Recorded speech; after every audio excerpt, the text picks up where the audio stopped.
Chapter 28. With a swing of the axe, the chaos shattered, giving birth to a clear and turbid chi. After that, earth, fire, water, and wind appeared, forming a world with endless principles intertwined within. Seeing the chaos shattered and endless mysteries were born, Pangu was excited. He continued to swing the axe, breaking the chaos and splitting the heaven and earth. Seeing this, the 3,000 chaos demon gods rushed towards Pangu, trying to stop him from splitting open the sky. Pangu swung his axe to meet them, and a great battle broke out. At this moment, a gray pearl passed by. It was first struck by the axe, and then it endured the attacks of several chaos demon gods. In an instant, the pearl shattered, turning into thousands of flowing lights, scattering into the new world.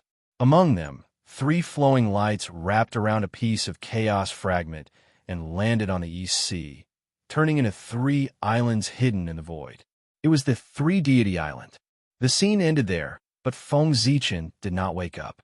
Pangu's axe light was like the light of the great Tao, and its trajectory was like the path of Tao. With a swing of the axe, the chaos shattered, the yin and yang appeared, the 3 forces formed, the 4 symbols formed, the 5 elements formed, and the 6 directions formed with just a glance. Endless great Tao appeared in Feng Zichen's eyes, causing him to be completely immersed in Tao enlightenment. However, Pangu's power of splitting open the sky was so great that it was not something that Feng Zichen could withstand. Not long later, he was forced to retreat from the state of Tao enlightenment because he could not withstand the power of the great Tao. So powerful. It's just an image from billions of years ago. Just looking at it for a while more can make me die. How terrifying. After coming back to his senses, Feng Zichen gasped with lingering fear. If the Hongmeng Dao seal had not woken him up, he would have died. However, he did not expect the 3-deity island to be a part of the Chaos Pearl's origin, combined with the Chaos Fragment. No wonder it was so magical. That's right. When Pangu was fighting with the 3,000 Chaos Demons, the pearl that entered by mistake and was smashed into thousands of pieces was the Chaos Treasure, the Chaos Pearl. The Chaos Treasure was born with the Chaos Fate, and its power was immeasurable. As a result, they were feared by the heavenly Tao and shattered one after another when the heavens were opened, transforming into numerous connate spirit treasures. Pangu's axe transformed into 3 heaven-splitting cardinal treasures. The Chaos Bell, the Taiji painting, and the Panga banner were all connate cardinal treasures. The 36th grade green lotus of creation transformed into 9 supreme grade connate spirit treasures. The 5 element flags of heaven and earth, the 4th grade lotus platform, and the 24th grade green lotus of creation, a connate cardinal treasure. On the other hand, the primal chaos pearl was undoubtedly the most miserable amongst them. It had accidentally entered the battlefield and was blasted into countless pieces, and it transformed into a few hundred mid and low-grade natural spirit treasures and natural magic treasures. Not even a single high-grade natural spirit treasure had been formed, and it could be said to be miserable to the extreme. The bead-like Dharma treasures of the primordial world were almost all formed from the fragments of the Chaos Bead. For example, the spirit pearl that Her Highness Niuhua had bestowed upon Feng Zichen was formed from a fragment. The pearl was called the Innate Pearl, an innate magic treasure with 4 innate divine seals. It contained a boundless space filled with innate chi and could store all things. Apart from that, it had no other functions. Feng Zichen despised it for being useless, so he placed it aside. He didn't expect its opportunity to arrive today. After taking control of the 3 Immortal Island, everything about it appeared in his mind, allowing him to discover a mystical place filled with chaotic energy. It was formed from the core of the Chaos Bead. Any Dharma treasure formed from the fragments of the Chaos Bead could fuse with it to form a new Chaos Bead. This place was within the Fangzhong Island, and the surrounding chaos chi was filled with endless chaos laws, causing the heavenly secrets of this place to be blurry. If not for the fact that the 3 Immortal Island was under Feng Zichen's control, he wouldn't have noticed this place. He gently threw the Khanate pearl into it, and the surrounding chaos chi seemed to have found its support and surged into the Khanate pearl. Innate divine seals were born in its body, and its color gradually turned gray.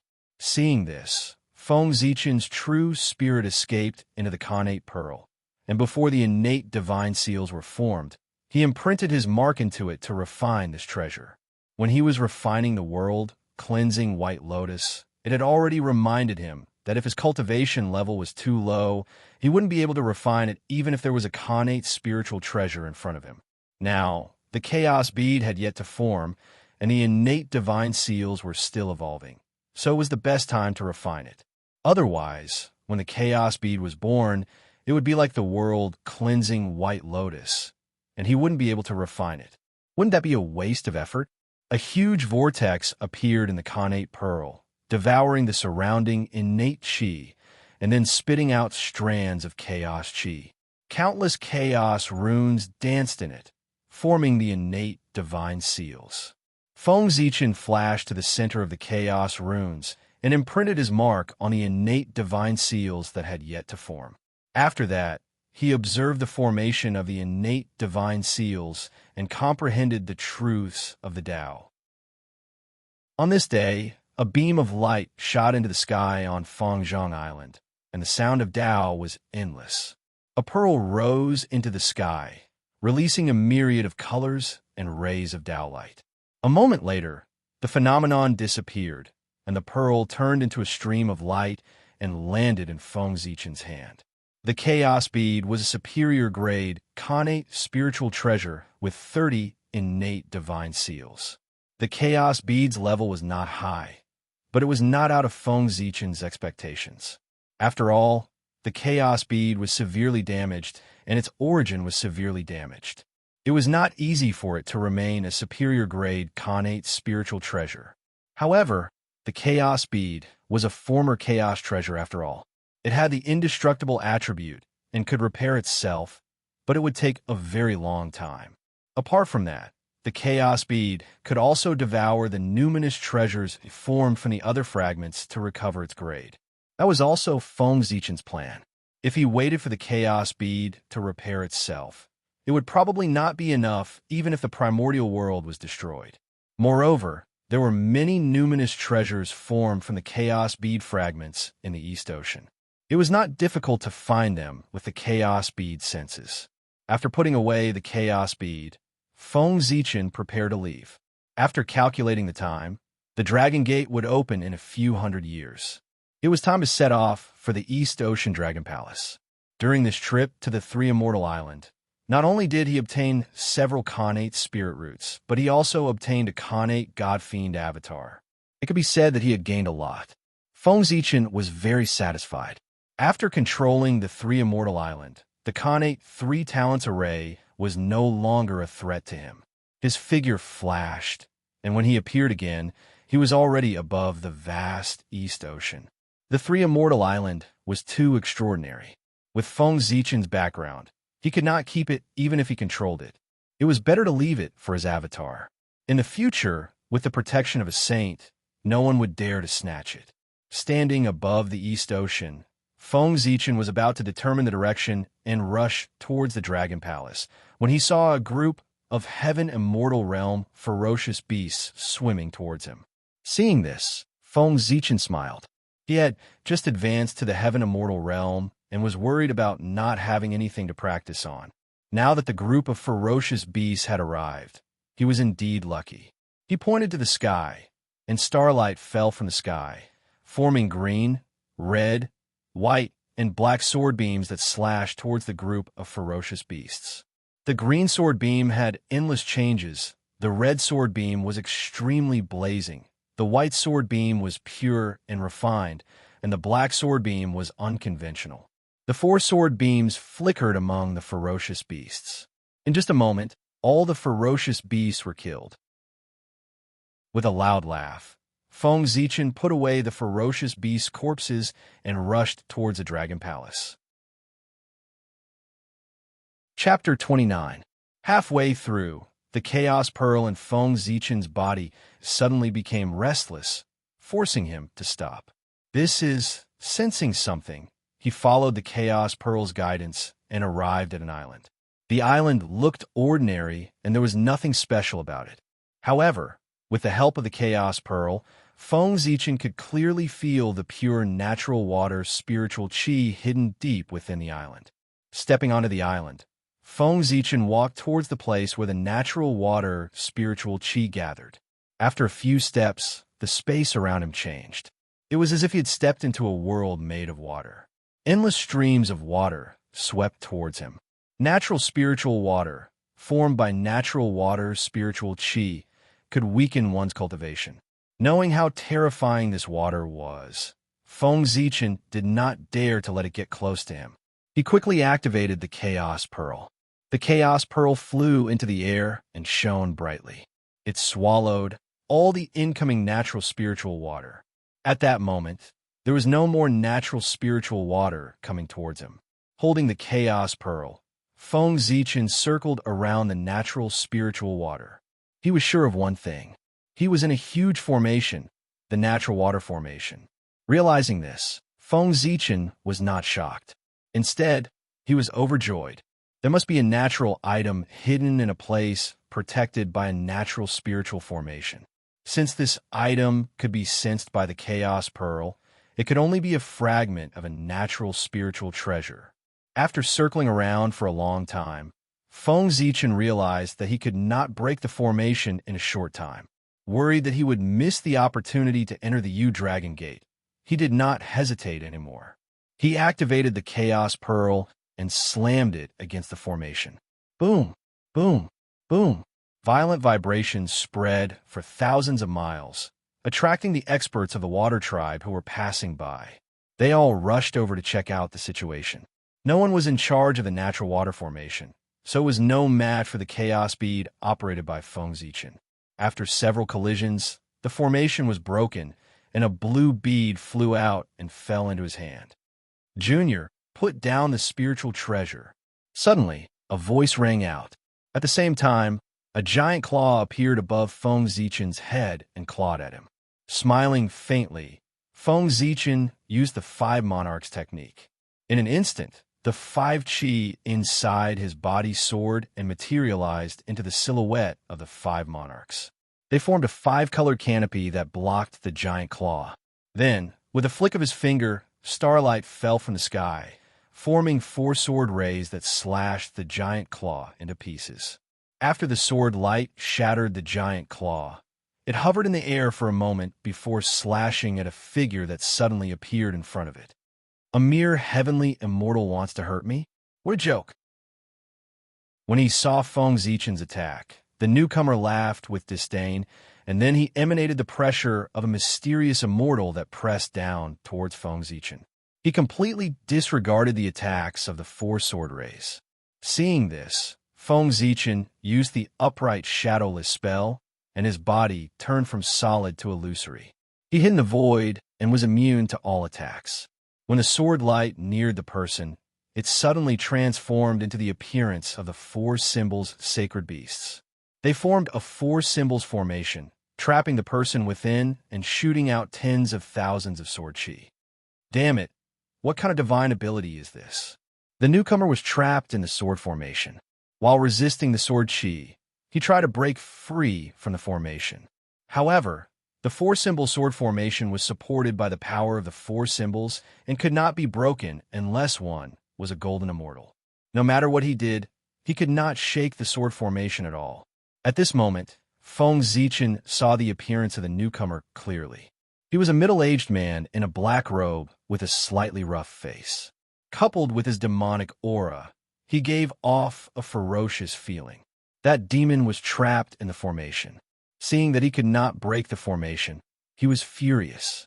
He transformed into a black snake that was 10,000 feet long and almost broke the sword formation. After the black snake revealed its true form, its strength increased greatly. When the sword chi hit its body, it made clanging sounds and could no longer cause any damage to it. Roar!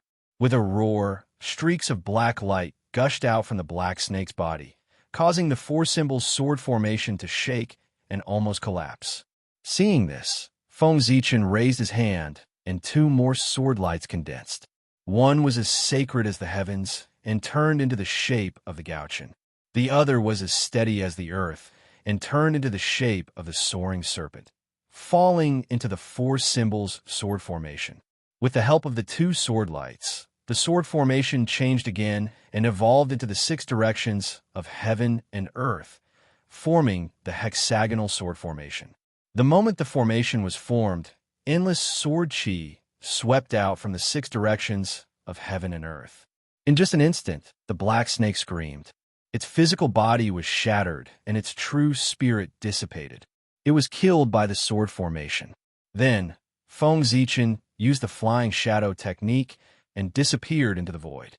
He completely disappeared and rushed towards the Dragon Palace. In the void, Feng Zichen took out the Khanate spiritual treasure he obtained from the Khanate water spirit formation. At this moment, he finally had the time to look at the spiritual treasure.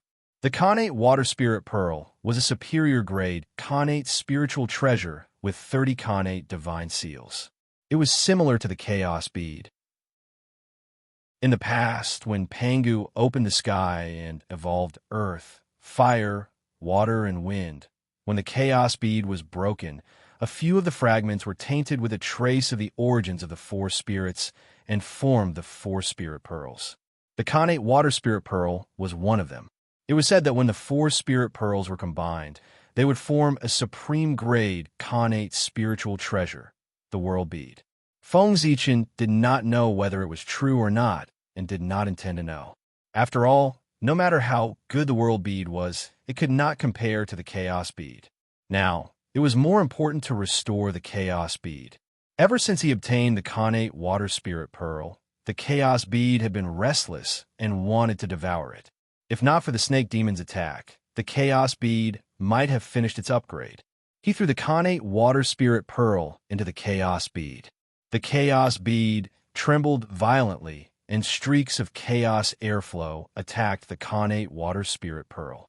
The Khanate water spirit pearl shone brightly, and Khanate water spirit chi flowed out to block the chaos airflow. Unfortunately, even though they were both superior grade Khanate numinous treasures, the chaos bead was a chaos cardinal treasure, and its quality was extremely high. How could the Khanate water spirit pearl compare to it? In just a moment, the Khanate water spirit pearl shattered into runes and fused into the chaos bead, leaving a ball of Khanate water spirit origin floating in midair. After the chaos bead devoured the Khanate water spirit pearl, it burst out with a hazy gray light and created another 3 Khanate divine seals before it gradually quieted down. Seeing that, Feng Zichen's eyes twitched. A superior grade Khanate numinous treasure only gave birth to 3 Khanate divine seals. That was too little. Furthermore, it was harder to upgrade a numinous treasure. How many Khanate numinous treasures would it take to upgrade to a Khanate cardinal treasure? At the thought of this, Feng Zichen felt his scalp tingle. Shaking his head, Feng Zichen put this matter aside. At the end of the day, he was still too weak and was restrained everywhere. If he was strong enough, he could have anything he wanted. Looking at the Khanate water spirit origin, Feng Zichen thought for a moment and took out Zichen's sword, infusing the Khanate water spirit origin into it. Then, he channeled the Zhouxing power into Zichen's sword. After that, he cast a spell, and the power of the 5 elements appeared. As the 5 elements circulated, balls of creation fire appeared and burned towards Zichen's sword. A few years later, Zichen's sword burst out with a dazzling sword light that illuminated a radius of 10,000 miles. A murderous aura swept out. After this refinement, the quality of Zichen's sword increased greatly and became a middle-grade Khanate numinous treasure with 24 Khanate divine seals. It even shone with Khanate divine light. This was the sign of going against the Khanate heavens. Chapter 30. However, it was extremely difficult for a spiritual treasure to go against the Khanate spirit. It was even more difficult than for a natural spiritual treasure to go against the Khanate spirit. A ball of Khanate water spiritual origin only gave Zichen's sword a chance to go against the Khanate spirit. Who knew how many hardships it would have to go through to become a Khanate spiritual treasure? In the untainted world, only the Khanate supreme treasure in Yua's hands, the cauldron of heaven and earth, had the ability to go against the Khanate spirit. Other than that, no one had ever heard of anyone else who could refine a Khanate spiritual treasure. This showed how difficult it was to refine a Khanate spiritual treasure after birth. Even so, Feng Zichen was still very satisfied. With this bit of Khanate spiritual light, the power of Zichen's sword had increased greatly. It could suppress magic treasures of the same level. So, what was there to be dissatisfied with? It took a lot of time to refine Zichen's sword. Now it was closer to the opening of the Dragon Gate. Afraid that he would miss the opening of the Dragon Gate, Feng Zichen jumped into the water and used the abyss shrinking technique. The bottomless abyss was like a flat ground, and the distance of 10,000 miles was like a short distance. He shrank the ground into an inch and traveled 10,000 miles in one step. He sped towards the Dragon Palace. A few days later, in the depths of the East Sea, a crystal palace stood in the deep sea. It shone brightly like a big sun, illuminating the surrounding sea area. Another transparent light curtain enveloped the entire crystal palace, isolating it from the outside and preventing the seawater from entering. He took out a white dragon scale and touched the light curtain. After a flash, the light curtain opened up a passage. After Feng Zichen walked in, it closed again. This dragon scale was given to him by Ao Shui. Long before the Water Dragon King, Ao Shui had secretly given him a dragon scale. It was an old scale that she shed when she transformed into a 9-clawed cloud dragon. Although the Water Dragon King had given him a dragon scale, he had lived with Ao Shui for 100 years.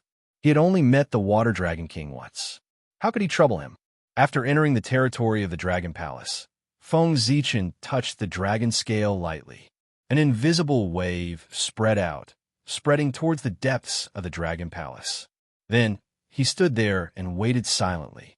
At this moment, he felt a little frustrated. After all, he hadn't seen Ao Shui for almost 2,000 years. He didn't know if Ao Shui still remembered him. While Feng Zichen was worrying about his gains and losses, somewhere in the Dragon Palace, Ao Shui was lying on a cloud bed with blank eyes. No one knew what he was thinking. Suddenly, a familiar wave of energy came. Ao Shui was stunned at first, then overjoyed. It turned into a 9-clawed cloud dragon and flew out. "Your Highness, where are you going?" Outside the palace, a gorgeous woman hurriedly asked when she saw Ao Shui rushing out. "My friend is here. I'll go pick him up." Ao Shui identified the location and flew towards Feng Zichen. "Sigh, Princess, wait for me." Seeing Ao Shui flying out of the Dragon Palace without looking back, the woman was worried about Ao Shui's safety. She turned into a ray of light and chased after Ao Shui. At the same time, a short elder with a turtle shell on his back followed quietly. The two of them seemed to have merged with the Tao. Their bodies shone with the light of the Tao. They were experts in the Tai Jingxian realm. In the past, Ao Shui received the help of the Nether Dragon Venerate during the war between the three races. His bloodline returned to its ancestral form, and he turned into the form of the ancestral dragon. After returning to the dragon tribe, his status naturally increased. He was second only to Daluo Jingxian. To prevent Ao Shui from suddenly disappearing from the Dragon Palace like last time, the Dragon Tribe specially sent 2 Tai Jingxian to protect Ao Shui. After revealing his true form, Ao Shui sped up. In a short while, he arrived near Feng Zichen. "Zichen, why are you only here now? The Dragon Gate is about to open. I thought you weren't coming." Before Ao Shui arrived, his voice could be heard from afar. "There was an accident on the way, and I was delayed. Otherwise, I would have arrived long ago." Feeling Ao Shui's familiar tone and familiarity, Feng Zichen was very happy. He smiled and went up to him. However, just as he arrived beside Ao Shui, Feng Zichen felt two powerful divine senses sweeping towards him. They were trying to spy on him. His merit divine light automatically appeared and blocked the two divine senses, preventing them from spying on him. How dare you? I already said that he is my friend. How dare you do this? Before Feng Zichen could say anything, Ao Shui flew into a rage and scolded the woman and elder who had just appeared. One had to know that spying on someone with one's divine senses was no less than a provocation. It was a very offensive action. The two of them scanned Feng Zichen with their divine senses so brazenly. It was obvious that they did not take him seriously. Naturally, Ao Shui was very angry. "Princess, please forgive us. We have crossed the line." The two of them smiled bitterly and bowed to Ao Shui. Then they said to Feng Zichen apologetically, "Fellow Taoist, please don't be angry. We have crossed the line." Little did they know that the two of them were complaining in their hearts. They thought that with their Tai Jingxian cultivation, they could spy on a small cultivator in the heavenly immortal stage silently. Who knew that a small heavenly immortal stage cultivator would have so much merit protection? They were exposed immediately. "It's fine," Feng Zichen replied expressionlessly. The two of them were Ao Shui's guards. Although he was unhappy with their behavior, he still had to care about Ao Shui's reputation. He could not scold them. "You think it's over just because I'm not angry? Get out of here. Go to the Dragon Palace to receive your punishment." Feng Zichen had his scruples, but Ao Shui did not. After punishing the two of them, Ao Shui turned into her human form and led Feng Zichen to the Dragon Palace. Compared to 2,000 years ago, Ao Shui had grown up a lot. She looked like she was 12 or 13 years old. On the way to the Dragon Palace, Ao Shui kept talking to Feng Zichen. It was obvious that she had been bored in the Dragon Palace all these years. Dragon Palace, in front of the Water Dragon Palace. This was the palace of the Water Dragon King. Because he was the son of the Dragon Sovereign, he could have his own palace in the Dragon Palace. "Please inform your highness that an old friend has come to visit." Feng Zichen stepped forward and handed the dragon scale that the Water Dragon King had given him to the shrimp soldier guarding the door. Sensing the familiar dragon chi on the dragon scale, the shrimp soldier immediately understood that it was the dragon scale that his highness had shed. He quickly returned the dragon scale to Feng Zichen and warmly invited him into the palace. He did not show any neglect because of his sky immortal cultivation. "Exalted God, please wait here for a moment. His Highness will be here soon." After bringing Feng Zichen to the front hall, the shrimp soldier retreated. Not long after the shrimp soldier left, a few clam girls walked in with various spiritual fruits in their hands. They placed them in front of Feng Zichen for him to taste. Not long after, the handsome water dragon god walked in wearing a green robe. "Zichen clan, long time no see." The moment he saw Feng Zichen, the Water Dragon King was shocked. However, he remained calm on the surface and said with a smile, "The Zichen clan of the human race was indeed a person of great fortune." The first time they met, he was still full of acquired chi. Now that they met again, the chi was gone and he had completely turned into a Xiantian life form. Moreover, his Xiantian spiritual light was dazzling. He was one of the best. Chapter 31. When the Water Dragon King first arrived at the human race, he felt that the human race was not simple. After meeting the three leaders of the human race and Feng Zichen, he was even more certain of this guess. A mere Hotian race that was born less than 10,000 years ago actually produced 4 people with great merit at the same time. How incredible was this? As long as these 4 people did not do anything that would anger the heavens and the people with their merit, they had hopes of stepping into the realm of the Daluo Jinxian in the future. The Water Dragon King was not stupid. The 4 people who had the potential of becoming a Daluo, he could not wait to befriend them. How could he easily offend them? Therefore, when he was in the human race, he was very amiable and got along very well with the 3 leaders of the human race. Even Feng Zichen, without his guidance, would not have thought of the Dragon Gate. Therefore, he came to the Water Dragon Palace today, specifically to express his thanks. "Why did you only arrive now?" I thought you were not coming." The two exchanged pleasantries for a while, and the Water Dragon King asked doubtfully, "I encountered a ferocious beast on the way, so I was delayed for a while." Feng Zichen explained. "A ferocious beast." Hearing this, the Water Dragon King sighed. "It's good that you are fine. These ferocious beasts can't be killed. My dragon race has no choice but to let them wander in the four seas. But fortunately, when the eye of the sea returns to calm, these ferocious beasts will return to the abyss. At that time, the four seas will be peaceful again." The ferocious beasts were formed by the resentment of the chaos demon god. As long as the resentment did not disappear, the ferocious beasts would not disappear. And to eliminate the resentment of the chaos demon god, the only way was to destroy the chaos demon god. This was a deadlock. Who would choose to destroy the world they relied on for survival for a petty disease? Therefore, the ferocious beasts were put on hold. I obtained this item in the East Sea. It is useless to me, but it is compatible with the Dragon Lord. I will give it to the Dragon Lord. Seeing that the atmosphere was a little gloomy, Feng Zichen took out a stream of innate water spirit origin chi and handed it to the Water Dragon King. After the Chaos Bead devoured the Connate Water Spirit Pearl, apart from the Connate Water Spirit origin, there was still quite a lot of origin chi left. Although this item was precious, it was useless to Feng Zichen. It was better to take some out as a gift. "No, this item is too precious. I cannot accept it." Seeing this item, Water Dragon King repeatedly refused.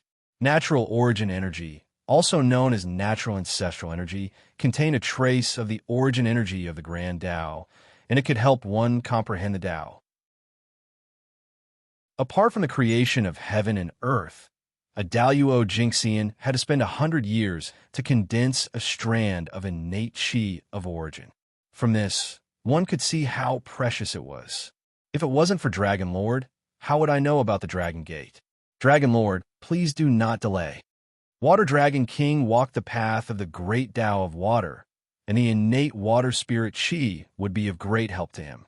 He was not very resolute to begin with, but after Feng Zichen repeatedly sent him off, he accepted it with some reluctance. "Since that's the case, I'll accept it shamelessly. I will remember your kindness, fellow Taoist." A strand of innate water spirit chi of origin could save Water Dragon King tens of thousands of years of cultivation. A strand of innate water spirit chi of origin could even help him comprehend the great Tao of water. Even the dragon tribe did not have many treasures like this.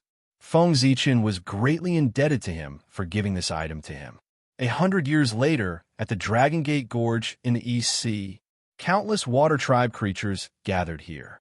Not only were there sea creatures, but there were also many water tribe cultivators who came from all over the untainted land, just to leap over the Dragon Gate and transform into a true dragon. Wow, there are so many people here. The last time the Dragon Gate opened, Ao Shui was not born yet. Therefore, this was her first time here, and she was full of curiosity. In the age of witchcraft and demons, the human tribe was not the main character of heaven and earth. The human tribe in this era referred to all living beings of the human Tao and all sentient beings in the untainted land, not the human tribe. Leaping over the Dragon Gate is a grand event for the Water Tribe.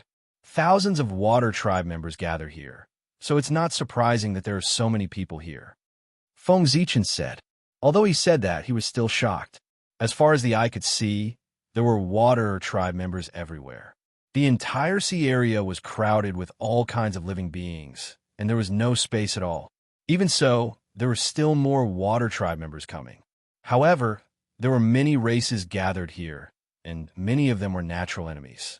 No one dared to cause trouble, which showed the power of the Dragon Tribe. In the center of the Dragon Gate Gorge, there were a few palaces for the disciples of the Dragon Tribe to rest. Ao Shui was the granddaughter of the ancestral dragon, and she had her own palace. Feng Zichen was basking in her glory and stayed here with her. When the Dragon Gate opened, only the disciples of the Dragon Tribe will be able to leap over the Dragon Gate, and the first Water Tribe member to leap over the Dragon Gate would be rewarded by the ancestral dragon. Ao Shui brought Feng Zichen here so that he could be rewarded by the ancestral dragon.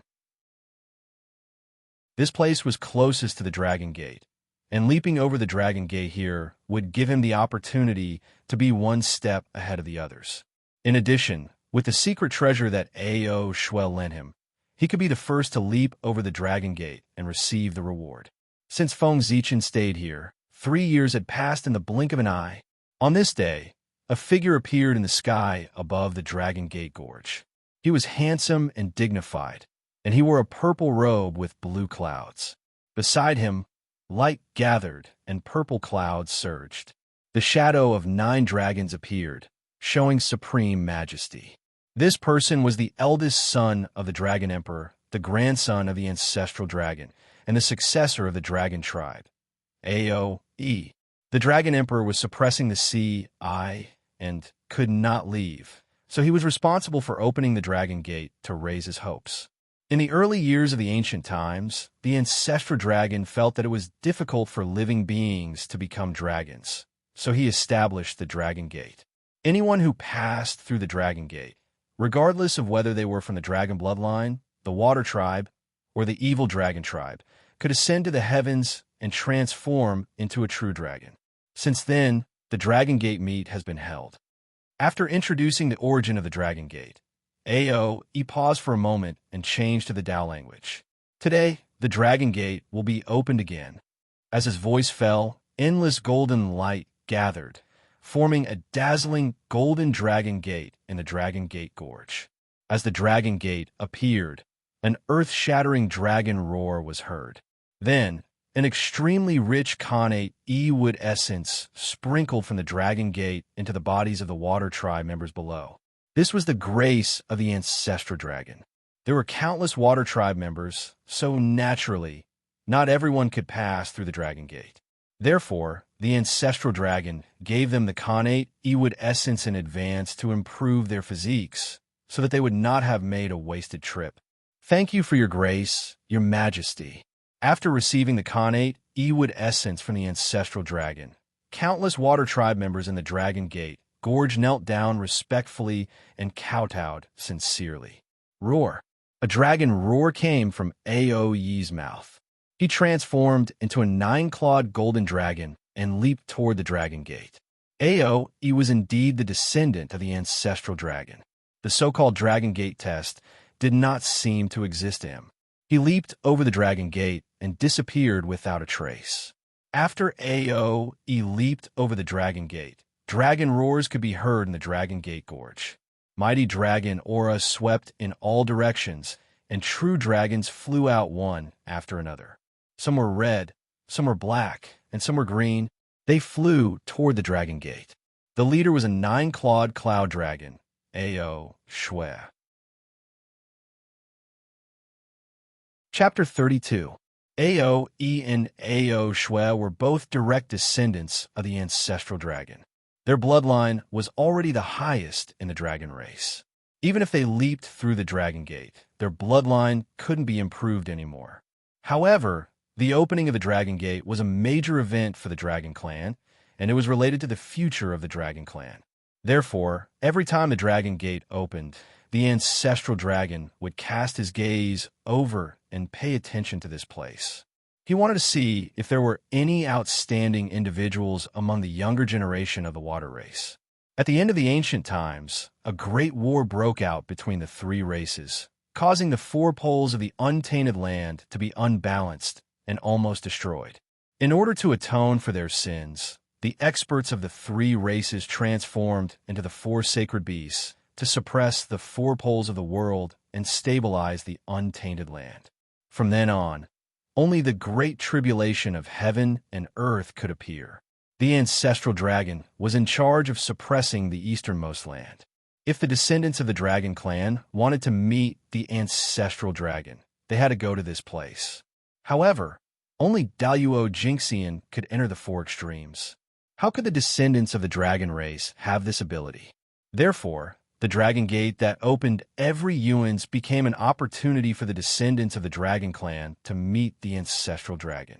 Therefore, every time the Dragon Gate opened, regardless of whether they could improve their bloodline or not, tens of thousands of dragons would gather at the Dragon Gate Gorge to leap through the Dragon Gate and worship the ancestral dragon. Those of the dragon clan who could come here to worship the ancestral dragon were all outstanding disciples of the clan. How could the dragon gates test be difficult for them? In just a few days, tens of thousands of true dragons leaped over the dragon gate and entered the legendary dragon transformation pool. Seeing the group of dragons leap over the dragon gate, Feng Zichen took advantage of the opportunity. After the last true dragon leaped over the dragon gate, he leaped and rushed towards the dragon gate. Then, countless aquatic creatures in the dragon gate gorge rushed toward the dragon gate. They were like dark clouds that covered the sky. As soon as Feng Zichen rose into the air, he saw a dazzling Milky Way falling from the 9 heavens. It cut through the 9 layers of the void and arrived in front of him. Can I see the dragon gate after passing through the 9 layers of the void? With that in mind, Feng Zichen stepped onto the Milky Way and arrived at the 9th level of the void. As soon as he entered the first layer of the void, he felt a wave of pressure. It was as if he was carrying a mountain on his back, making him unable to move. At the same time, wind, rain, thunder, and lightning appeared in the sky and struck at him. Feng Zichen bellowed. His divine sea surged, his acupuncture points glowed, and his entire body shone brightly. Phantoms of godly spirits walked out and surrounded him, chanting continuously. Vast divine power erupted from his body, removing the pressure around him and extinguishing the power of wind, rain, thunder, and lightning. Taking advantage of this opportunity, Feng Zichen went against the current of the Milky Way, crossed 3 voids in a row, and arrived at the 4th void. Boom! The 4th level of the void was like a thunder region, with countless lightning snakes dancing in the air. As soon as Feng Zichen appeared, dozens of innate lightning bolts blasted towards him. As Feng Zichen was about to summon the 5 monarchs canopy, the 3 layers of the rift he had just crossed shattered into pieces, turning into streams of chi of creation and creation surging into his body. Seeing this, Feng Zichen let go of his defense and allowed the innate lightning to strike him. The power of lightning destroyed life, and the creation chi gave birth to life. One was destruction, and the other was creation. The 2 forces went back and forth in Feng Zichen's body, giving birth to a mysterious power. Under the effect of this mysterious power, every inch of his flesh was glowing, and countless innate runes were born, and the shadows of the sun, moon, and stars appeared. This was because Feng Zichen's bloodline was improving. It was transforming into a starry great path body, which made his connection with the stars in the sky closer. In the boundless starry sky, Zhouxing's chi of origin fell into Feng Zichen's body, helping him evolve his bloodline and evolve into the starry Dao body. A few days later, when he felt that the lightning could no longer harm him, Feng Zichen opened his mouth and sucked in all the lightning bolts into his stomach, refining them into pure, innate essence. The innate lightning disappeared, and the 4th level of the void shattered, turning into a cloud of chi of creation and creation that entered his body. Then, with the help of Zhouxing's power, Feng Zichen passed through the 5th and 6th level of the void and entered the 7th level of the void. When he arrived at the 7th level of the void, he saw that it was different from the previous levels. The entire world was green, filled with innate Ewood essence that transformed into jade trees and jade grass. The 9 levels of the void were not all trials. In the 7th and 8th level of the void, there were fortunes left behind by the ancestral dragon. Baptized by wind and clouds, born from lightning, this was the meaning of the first 6 levels of the void, and it was also the path one must go through in order to transform into a dragon. Breaking through 6 levels of the void in a row would definitely wear out or be injured. The ancestral dragon left the innate Ewood essence here for him to recuperate and face the final test in the most perfect state. Feng Zichen was not only unharmed, but also gained a lot of benefits along the way. Naturally, he did not need the innate Ewood essence and walked straight to the 8th level of the void. The last 3 levels of the void were different from the first 6 levels of the void. They were not formed by the innate chi of creation and were real. they would not be shattered because of Feng Zichen's departure. In the 8th level of the void, there was a giant tree rooted to the sky. Its crown was so big that it covered the entire sky. Endless innate E-wood essence fell from its body and scattered in all directions. On the tree, there was a giant azure dragon coiled around it, emitting innate E-wood essence chi. This was the supreme grade innate spiritual root, Jianmu. The azure dragon coiling around, it was not a living creature, but a transformation of the innate E-wood essence. Any Tai Jingxian who came here would be able to become a Daluo Jingxian immediately after refining it. However, Feng Zichen did not dare to have the slightest intention of peeking at this item. Not to mention that this tree was the ancestral dragon's supreme treasure. He might not be able to walk out of here alive after touching it. This item was a sacred item that suppressed the East Pole. Once something happened to it, the East Pole would lose its balance. Under the monstrous negative karma, even the entire human race would not be able to bear it. However, even if he could not take the tree away, he could take something from it. Everyone who came here proved their excellence and had the potential to become a dragon. This was the reward that the ancestral dragon gave to those who came here. As for what one could get from the Jianmu, it all depended on one's luck.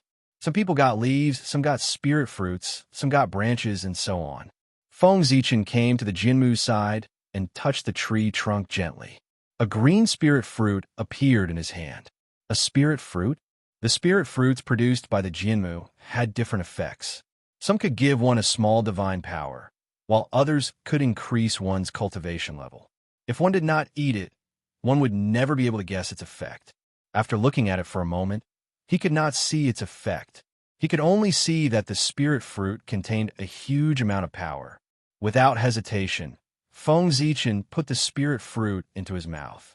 Thinking about it, with his luck, the spirit fruit he got must be a top-grade spirit fruit. The spirit fruit melted in his mouth and turned into a warm current in his body that spread to his limbs and bones. Wherever the warm current passed, it was as if a knife was cutting, and a tearing pain spread throughout his body. Feng Zichen could not help but gasp. Then, green dragon scales appeared on his skin. His limbs were transforming into dragon claws. His forehead also bulged as if dragon horns were growing out. His tailbone was also trembling violently as if a tail was growing out. This was the dragonification fruit. Chapter 33. The Dragonization Fruit. This was a sacred item that the Water Tribe yearned for even in their dreams. After eating it, there was no need to leap through the dragon's gate to become a real dragon. Unfortunately, what Feng Zichen wanted was the body of an innate demon, not a real dragon. The dragonization fruit was useless to him. Channeling all his spiritual energy, he suppressed the effects of the dragonization fruit. His body's transformation into a dragon slowed down. However, the dragonization fruit's effects were too strong. After a while, it broke through Feng Zichen's seal and continued to transform his body. Seeing that his spiritual energy was useless, the real spirit in the school of the Emperor Star exploded with a brilliant light. Feng Zichen's body turned into a ball of Hongmeng Qi, wrapped around his real spirit, and spun in the air. The dragonization fruit's power floated in the Hongmeng Qi, trying to transform the Hongmeng Qi into the shape of a dragon. Then, the Hongmeng Qi gave birth to the Yuan, Ini, Sankai, Fengxiang, Wuxing, Liuhe, Qiao Bagua, Jiugong, and Shifeng. As the Hongmeng Qi evolved, the dragonization fruit's power slowly merged with it. In the end, it completely merged with the Hongmeng Qi and could no longer cause any waves. Then, the Hongmeng Qi twisted and turned back into Feng Zichen's body. After his body was restored, Feng Zichen suppressed his real spirit and walked towards the 9th level. After consuming the dragonization fruit, his strength increased greatly, and he was on the verge of a breakthrough. However, now was not the time for a breakthrough. He could only suppress it for now. When he leaped through the dragon's gate, that would be the best time for a breakthrough. In the 9th level, the vast Milky Way fell from the 9 heavens. With a majestic force, it crushed down on Feng Zichen, trying to knock him down from the sky. At the end of the Milky Way, there was a huge door. It shone with the light of creation and the light of Tao. The Dragon's Gate, the Real Dragon's Gate. Seeing this Dragon's Gate, Feng Zichen was shocked to realize that this was the Real Dragon's Gate. The giant door outside was only a projection. Sensing Milky Way's power, he no longer held back and unleashed his full strength. Boundless radiance burst forth, forming the phantoms of gods around Feng Zichen. Streaks of starlight fell and enveloped him. With the support of Zhouxing, Feng Zichen ignored the space seal and stepped out. He directly crossed the vast Milky Way and arrived in front of the Dragon Gate. Roar! It seemed to come from ancient times, yet also seemed to come from the future. A lofty and ethereal dragon roar sounded, causing Feng Zichen's mind to tremble. He raised his head and saw a 9-clawed golden dragon, ancestral dragon phantom. The last stage of the Dragon Gate was guarded by the ancestral dragon phantom. Only by blocking the attack of the ancestral dragon's phantom and not being struck down from the void could one leap over the Dragon Gate. Even though the ancestral dragon silhouette was only at heavenly immortal primary stage, the ancestral dragon was still a saint beast that was comparable to a sage. Even though they were at the same level, their intrinsic qualities were far superior. A strike from a heavenly immortal was not inferior to a strike from a golden immortal. Feng Zichen touched the dragon scale in his arms. He did not use it. This was a secret treasure that Ao Shuel lent him. It was made from the dragon scale shed by the ancestral dragon. It could allow him to bypass this stage and directly enter the Dragon Gate. However, to Feng Zichen, facing the greatness of a sage was very beneficial. Even if it was just a phantom, he did not want to miss it. Moreover, there were not many opportunities to fight with a sage of the same level in the primordial world. Since he would not die, why not give it a try? With that thought in mind, Feng Zichen attacked. Knowing how terrifying his opponent was, he was determined to take the initiative to attack. He took out the Zichen sword and swung it at the ancestral dragon phantom. A resplendent sword beam with the power to split the world swept out. This was the sword art of Zhouxing. It used Zhouxing to derive the Tao of heaven and earth, creating and destroying all things. It was created after Feng Zichen observed Pangu splitting open the sky and combined it with Zhouxing. It represented his achievement in the sword Tao. In the sword beam, the sun, moon, and stars appeared. It derived the Tao of heaven and earth. Wherever it passed, space shattered and all things were destroyed. It was as if the world was about to be reopened. Seeing this sword beam, the originally emotionless ancestral dragon phantom showed a hint of surprise. It was as if it was marveling at the xuanqi of the sword beam. Then, it opened its dragon mouth and let out a dragon roar. In an instant, the world fell silent. Everything fell silent. The sword beam shattered and cracks appeared on Feng Zichen's body. However, after the sword beam shattered, it did not disappear. Instead, it turned into sword qi that filled the sky. There were yin-yang sword qi, tripartite sword qi, for symbols sword qi, 5-element sword qi. They shot towards the ancestral dragon phantom. The ancestral dragon phantom blew gently, and the sword qi that filled the sky disappeared. Then, its figure began to slowly disappear. After the attack, the ancestral dragon phantom had completed its mission. There was no need to stay. After the ancestral dragon phantom disappeared, a stream of innate Ewood origin qi appeared in the void and entered Feng Zichen's body. It instantly healed his injuries. So powerful. We are both in the early stage of Heaven Immortal, but he could seriously injure me with one move. A sage is indeed terrifying. Standing up, Feng Zichen sighed. Feeling the power of a sage, his heart to become stronger was even more determined. At this moment, an excited dragon roar suddenly came from the 8th level of the void. Someone had reached the 8th level of the void. Seeing this, Feng Zichen walked towards the Dragon Gate. He did not forget that the first person to leap over the Dragon Gate would be rewarded by the ancestral dragon. After passing all 9 levels, there were no more obstacles in front of the Dragon Gate. He successfully walked through the Dragon Gate and arrived at the Dragon Transformation Pool. After crossing the Dragon Gate, Feng Zichen's bloodline changed. It was boiling, shining, and releasing rays of divine light. Feeling the change in his bloodline, he quickly jumped into the Dragon Transformation Pool. Suddenly, endless chi of creation surged and accelerated the change in his bloodline. First, there was a burst of bright starlight, followed by green, white, and yellow light. The green light was the power of the Dragon Transformation Fruit. The white light was Nua's blood essence, and the yellow light was the living soil of 9 heaven. These bloodline powers that were refined by Feng Zichen were reawakened with the help of the Dragon Gate. Looking at the messy bloodline in his body, Feng Zichen frowned. Immediately, he activated the star bloodline with all his strength, trying to force out the other 3 bloodlines. Nua's blood essence and the living soil of 9 heaven were rootless trees. Under the pressure of the star bloodline, their powers were quickly forced out and turned into 2 drops of blood essence that floated beside Feng Zichen. Only the Azure Dragon bloodline produced by the Dragon Transformation Fruit was strengthened by the Dragon Transformation Pool and fought with the Star bloodline. This showed on Feng Zichen's body. He turned into the Azure Dragon body one moment, and then into the Taoist body the next, switching back and forth between the two.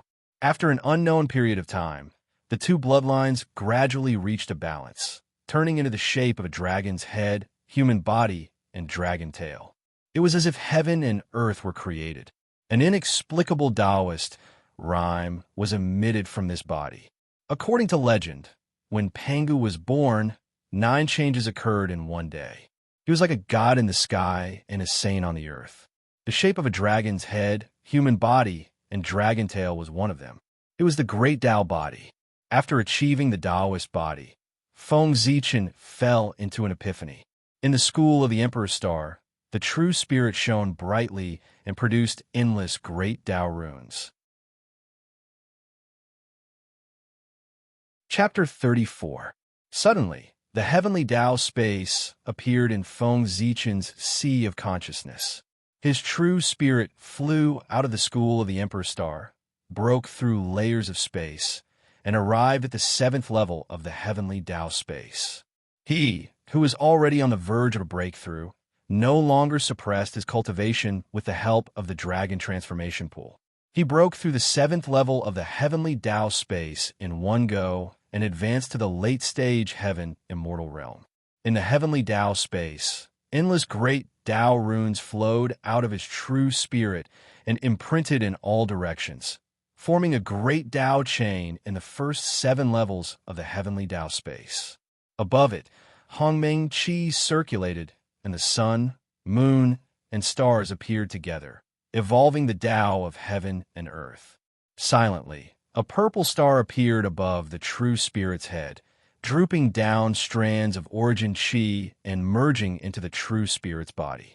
In an instant, purple light lingered around the true spirit, giving birth to all kinds of connate runes, emitting a supreme and extremely noble aura. This was the projection of the Emperor's Star. It had sensed that Feng Zichen's strength had improved greatly, so it had specially manifested in the heavenly Tao space to help him evolve his true spirit and transform into a connate god fiend.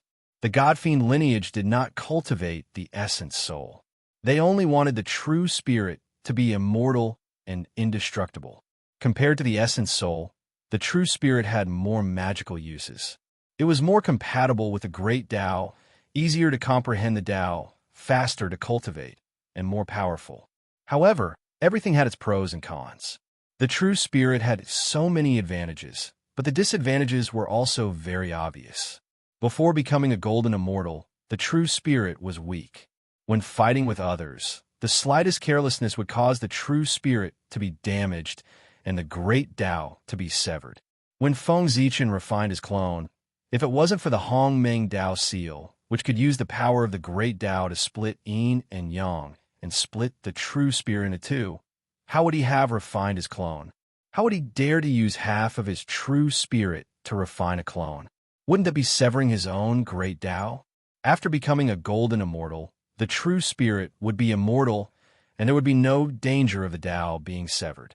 Even so, it was still extremely troublesome if the true spirit was damaged. Only Daoyuo, whose true spirit was immortal and indestructible, could unleash the power of the god-fiend lineage as he wished. After an unknown period of time, Feng Zichen had stabilized his realm and woke up from his meditation. With a flash of purple light, the body of the Great Path was refined by him, and he returned to his human form. The form of a dragon's head, a human's body, and a dragon's tail. Although it was a body of the Great Path and was infinitely mysterious, the human form was also a body of the Great Path. Moreover, it was more suitable for Feng Zichen. The body of the Great Path was neither strong nor weak, only suitable or not. However, although the Azure Dragon bloodline had been refined, it had left behind a divine ability, the Nine Heavens Dragon Roar. It was the supreme divine ability that the ancestral dragon phantom had used in front of the Dragon Gate. The great voice is silent. The great elephant is formless. Everywhere the dragon roar passed, the heavens and the earth went silent, while everything fell silent. It silently annihilated everything, and it was a supreme divine ability. Like the Azure Dragon bloodline, the divine ability merged with Feng Zichen's body and turned into an innate divine ability. It saved him a lot of time for cultivation, which was a pleasant surprise. Next, it was time to wait for the ancestral dragon to bestow the reward. Feng Zichen did not have to wait for long. Accompanied by a vast and boundless aura, 12 pearls appeared in the void. They were sparkling and radiating five-colored light. This is the sea-calming divine pearl. In the primordial world, although there were many pearl-type connate numinous treasures, there are only a few complete sets. Therefore, Feng Zichen recognized its origin at a glance. It was a supreme-grade connate numinous treasure. It could capture people and objects. It could emit five-colored light and dazzle the five senses of the enemy. When the world was first created, the four seas surged and surged endlessly. The primordial world could not calm down. The heavenly Tao took the 36 chaos pearl fragments and formed 36 sea-calming divine pearls. The five-colored light was dense and suppressed the four seas and calmed the primordial world. After that, the 36 sea-calming divine pearls scattered into the four seas. 24 of them were obtained by the Tao ancestor, and the remaining 12 disappeared. He did not expect the 12 sea-calming divine pearls to be in the hands of the ancestral dragon. However, the ancestral dragon was the master of the four seas. It was reasonable for it to be in his hands. Feng Zichen did not care why the item was in the hands of the ancestral dragon. He took a step forward and placed the 12 sea-calming divine pearls into the chaos pearl for it to devour. Although the 12 sea-calming divine pearls were not supreme-grade connate numinous treasures, they were still superior-grade connate numinous treasures. They could allow the chaos pearl to recover quite a bit of its origin. Indeed, after devouring the 12 sea-calming divine pearls, the chaos pearl trembled for a moment and produced 2 more connate divine restrictions. After the 12 sea-calming divine pearls were devoured, 12 balls of connate origin were left behind. Feng Zichen sent them into the Zichen sword. Sparkling divine light flashed. The connate spiritual light on the Zichen sword became even brighter. The 32 acquired divine restrictions flowed in the divine light, as if they wanted to go against the connate. At this rate, when the Chaos Pearl recovers to a connate cardinal treasure, the Zichen sword will be able to go against the connate and become a connate numinous treasure. Feng Zichen stroked the Zichen sword excitedly. He knew where the remaining 24 sea-calming divine pearls were. After the Tao ancestor became a saint, he placed the treasure on the treasure-snatching rock and was taken away by Taoist Shangqing. Then, after Taoist Shangqing became a saint, he gave the treasure to the outer sect's eldest disciple, Zhao Gongming. Now, the 3 pure ones had yet to become saints. The treasure was still in the hands of Taoist Shangqing. When his clone was born and became his disciple, he might be able to get the item. Feng Zichen did not care about the miserable outcome of the immortals of Jieschool during the God-confirming tribulation. The most important thing now was the Magi Demon tribulation. If he could not survive this tribulation, everything would be over. There was no future to talk about. After surviving this tribulation, the world would be his to roam freely. A mere God-confirming tribulation would be nothing. After putting away the sea-calming divine pearl, Feng Zichen did not leave. Instead, he sat cross-legged and chanted the great Tao incantation, explaining the secrets of the postnatal divine Tao. The Tao is learned from the heart, and the heart is fake. The incense burns in the jade furnace, and the heart is in front of the emperor. The true spirit looks down, and the immortal is in the pavilion. Your servant's message reaches the 9 heavens. Following Feng Zichen's narration, the power of heaven and earth descended. Runes danced in the sky, intertwining in the air to form a mystical scene. A statue of a god stood in the temple. On it, radiance shone brightly, and divine might was awe-inspiring. Around it, green light lingered, forming all the phenomena of the mortal world. Below it, all spirits appeared, burning incense and praying to it, entrusting their beautiful wishes. That was the method of collecting incense and condensing an incarnation. Such a method might be useless to other powerful beings. However, for a sacred beast like the ancestral dragon, it was comparable to a supreme method. Guarding the 4 extremes, one could not leave unless there was a great tribulation of heaven and earth. How is that different from being in prison? Collecting incense and condensing an incarnation. Using one's true body to suppress the 4 extremes, and using an incarnation to walk on the land of the primitive world. That was the method that the 4 sacred beasts thought of when the postnatal divine Tao rose. Now, Feng Zichen was talking about the postnatal divine Tao in the dragon transformation pool, imparting the method of condensing an incarnation of incense. One could imagine how shocked the 4 sacred beasts were. In the depths of time and space, in a space completely formed by the great Tao of the 5 elements, 5 indescribable consciousnesses gathered together and silently watched Feng Zichen, deducing the feasibility of the incarnation of incense. Now that they met again, the hatred in their hearts had disappeared, and only endless melancholy was left.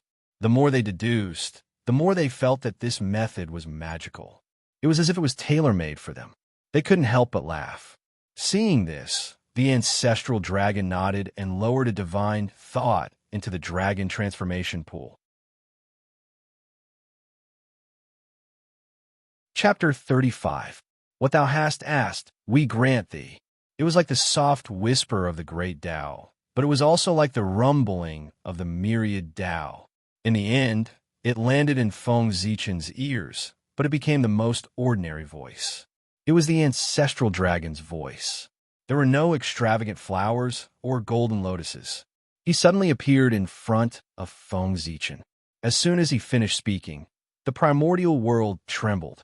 In the unknown void, a vast river flowed endlessly. Countless scenes appeared in the river, deducing the principles of life. However, there were layers of fog above the river, making it difficult to see clearly. This was the river of destiny. In the primordial world, under the Daluo, the fate of all living beings was in it. As the ancestral dragon's voice fell, the originally calm river of fate suddenly changed. In the east, an azure dragon phantom appeared and spat out a green light at the river of destiny. In the west, a white tiger phantom appeared and spat out a white light at the river of destiny.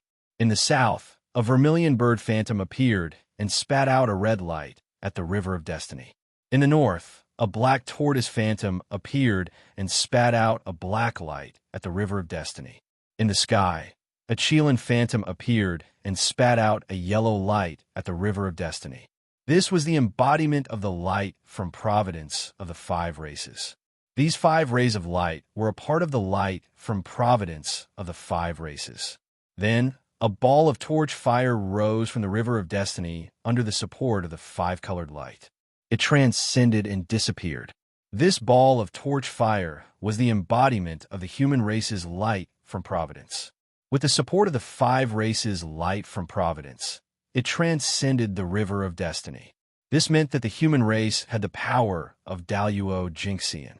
From then on, in the primordial world, the human race's leader could display the power of Daluo Jinxian with the support of the human race's light from Providence. The changes in the river of destiny, naturally, could not escape the senses of the mighty figures of the primordial world. Immediately, gazes looked over through the heavy fog. However, the five-element sacred beasts worked together and moved extremely quickly.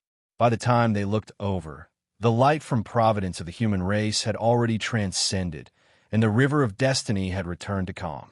The mighty figures searched the river of destiny for a moment and did not find anything unusual, so they retreated one after another. Only Her Highness Nuwa, who was connected to the destiny of the human race, understood what had happened. In Emperor Nvua's palace, Nuwa frowned and pondered for a while.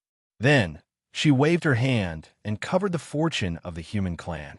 Therefore, no one could find out the anomaly of the human clan. The fact that the destiny of the human race had transcended from the river of destiny was undoubtedly going to have a huge impact on the human race. In the territory of the human race, the earth veins changed, and many spirit springs were formed. Endless connate chi gathered, and all kinds of spirit herbs were born. The five golden immortals were replenished by their luck. Their true spirits were ethereal and became one with the Tao, stepping into the realm of Tai Jinxian. There were even a few Xian immortals who suddenly fell into a state of enlightenment and stepped into the golden immortal realm. Inside the ancestral hall, the three leaders of the human race who were in seclusion suddenly felt a supreme power descend upon them, almost raising them to the level of Daluo. Unfortunately, when a human race's fate was divided into three parts, this power was also divided into three parts. It could only raise them to the extreme state of Tai, but could not bring them any further. In Zichen's cave, several earth veins gathered and formed five mountains, releasing rich connate five elements chi. Tens of thousands of postnatal humans took this opportunity to open the divine sea and step into the door of cultivation. For a time, all kinds of miraculous things happened among the human race, causing the strength of the human race to increase greatly. As the number of the human race increased, the East Sea gradually could not meet the needs of the human race.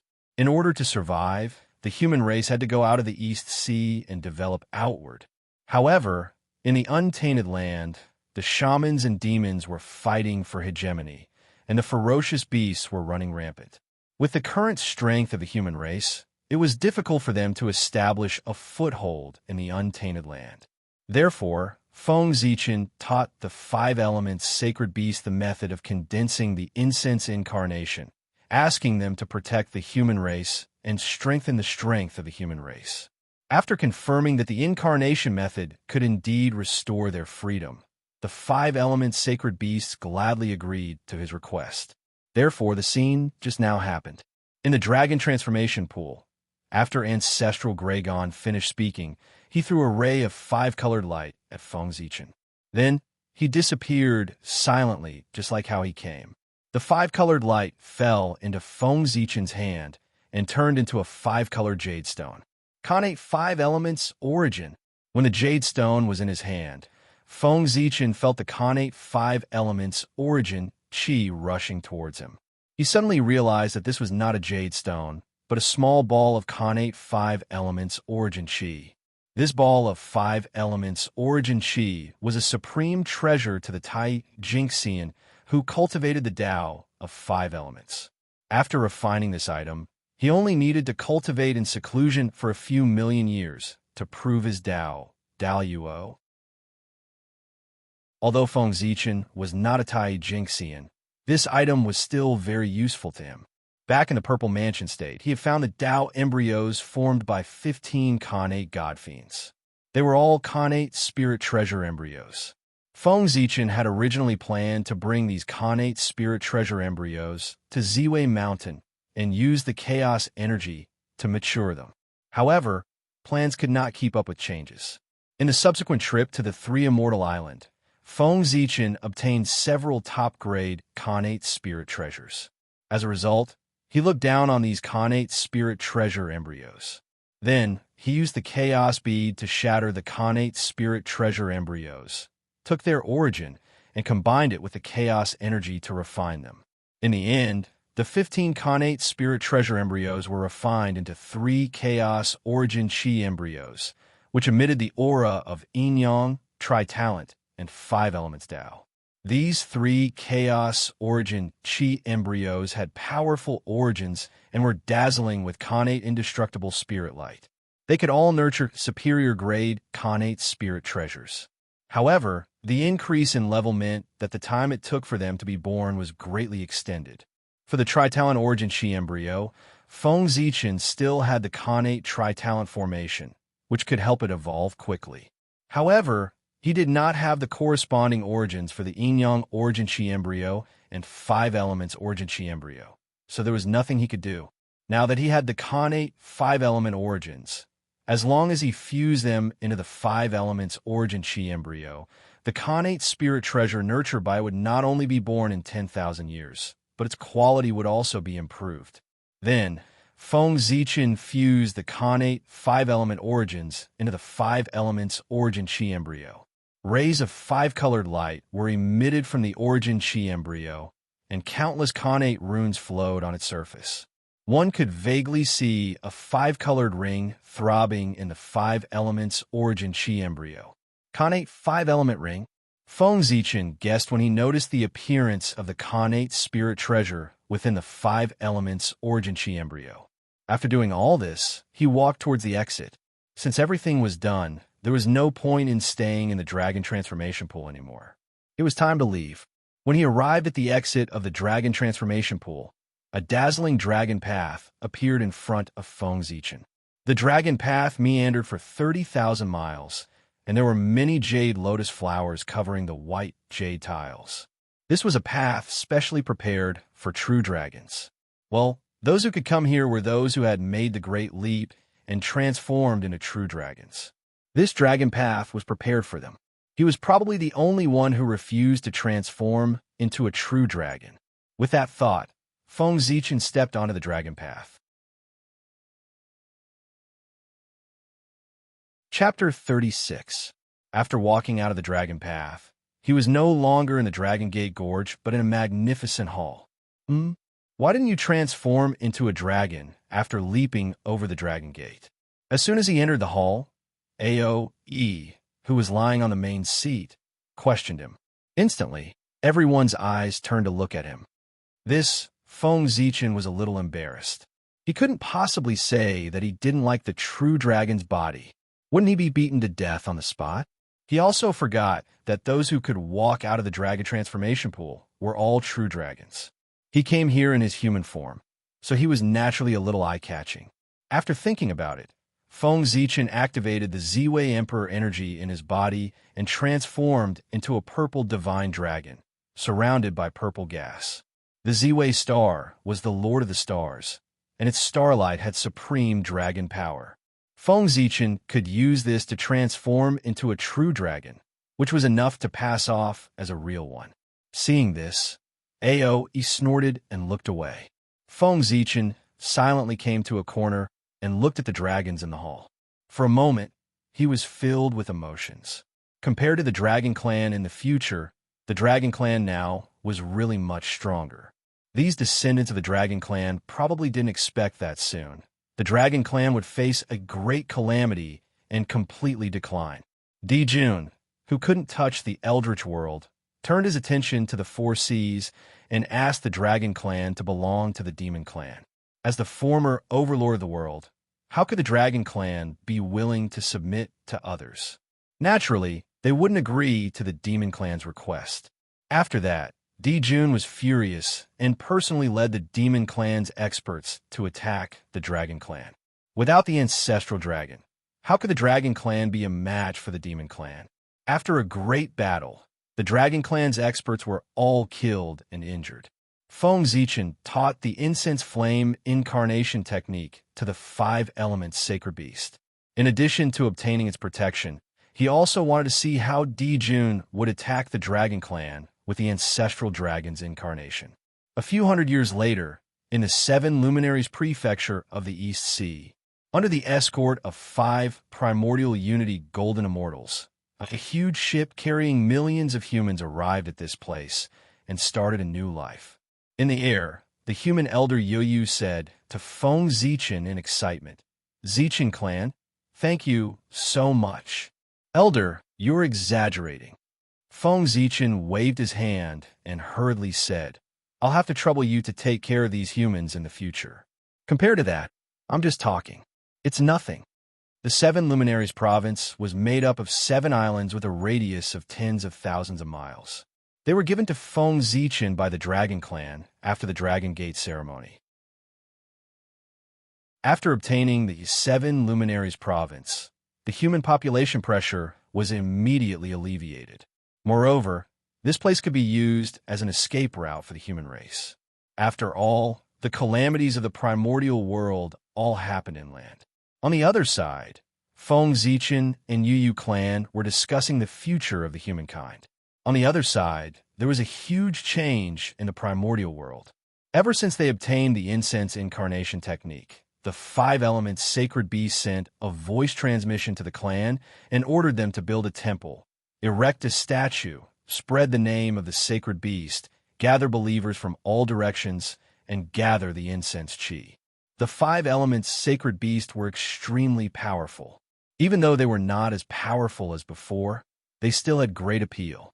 Under the Green Dragon Order, the primordial scale beast clan respected the ancestral dragon statue above the East Sea and was worshipped by countless aquatic race day and night. Under the Vermilion Bird Order, the primordial bird clan respected the southern everlasting volcano. Incense chi surged from all parts of the primordial world like a torrent. Under the Qilin Order, the primordial beasts respected the Qilin Mountain.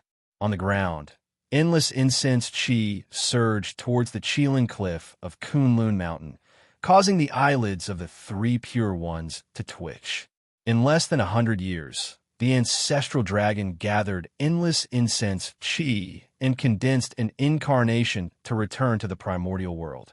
In an instant, the mighty Emperor Chi swept across the primordial world, and the image of thousands of beasts bowing appeared in the world. Countless mighty figures of the primordial world woke up from their seclusion and looked at the East Sea in shock. In the heavenly court, Dijun's face darkened when he sensed the mighty Emperor Chi. Then, a cry that shook the primordial world was heard, and the vermilion bird reappeared.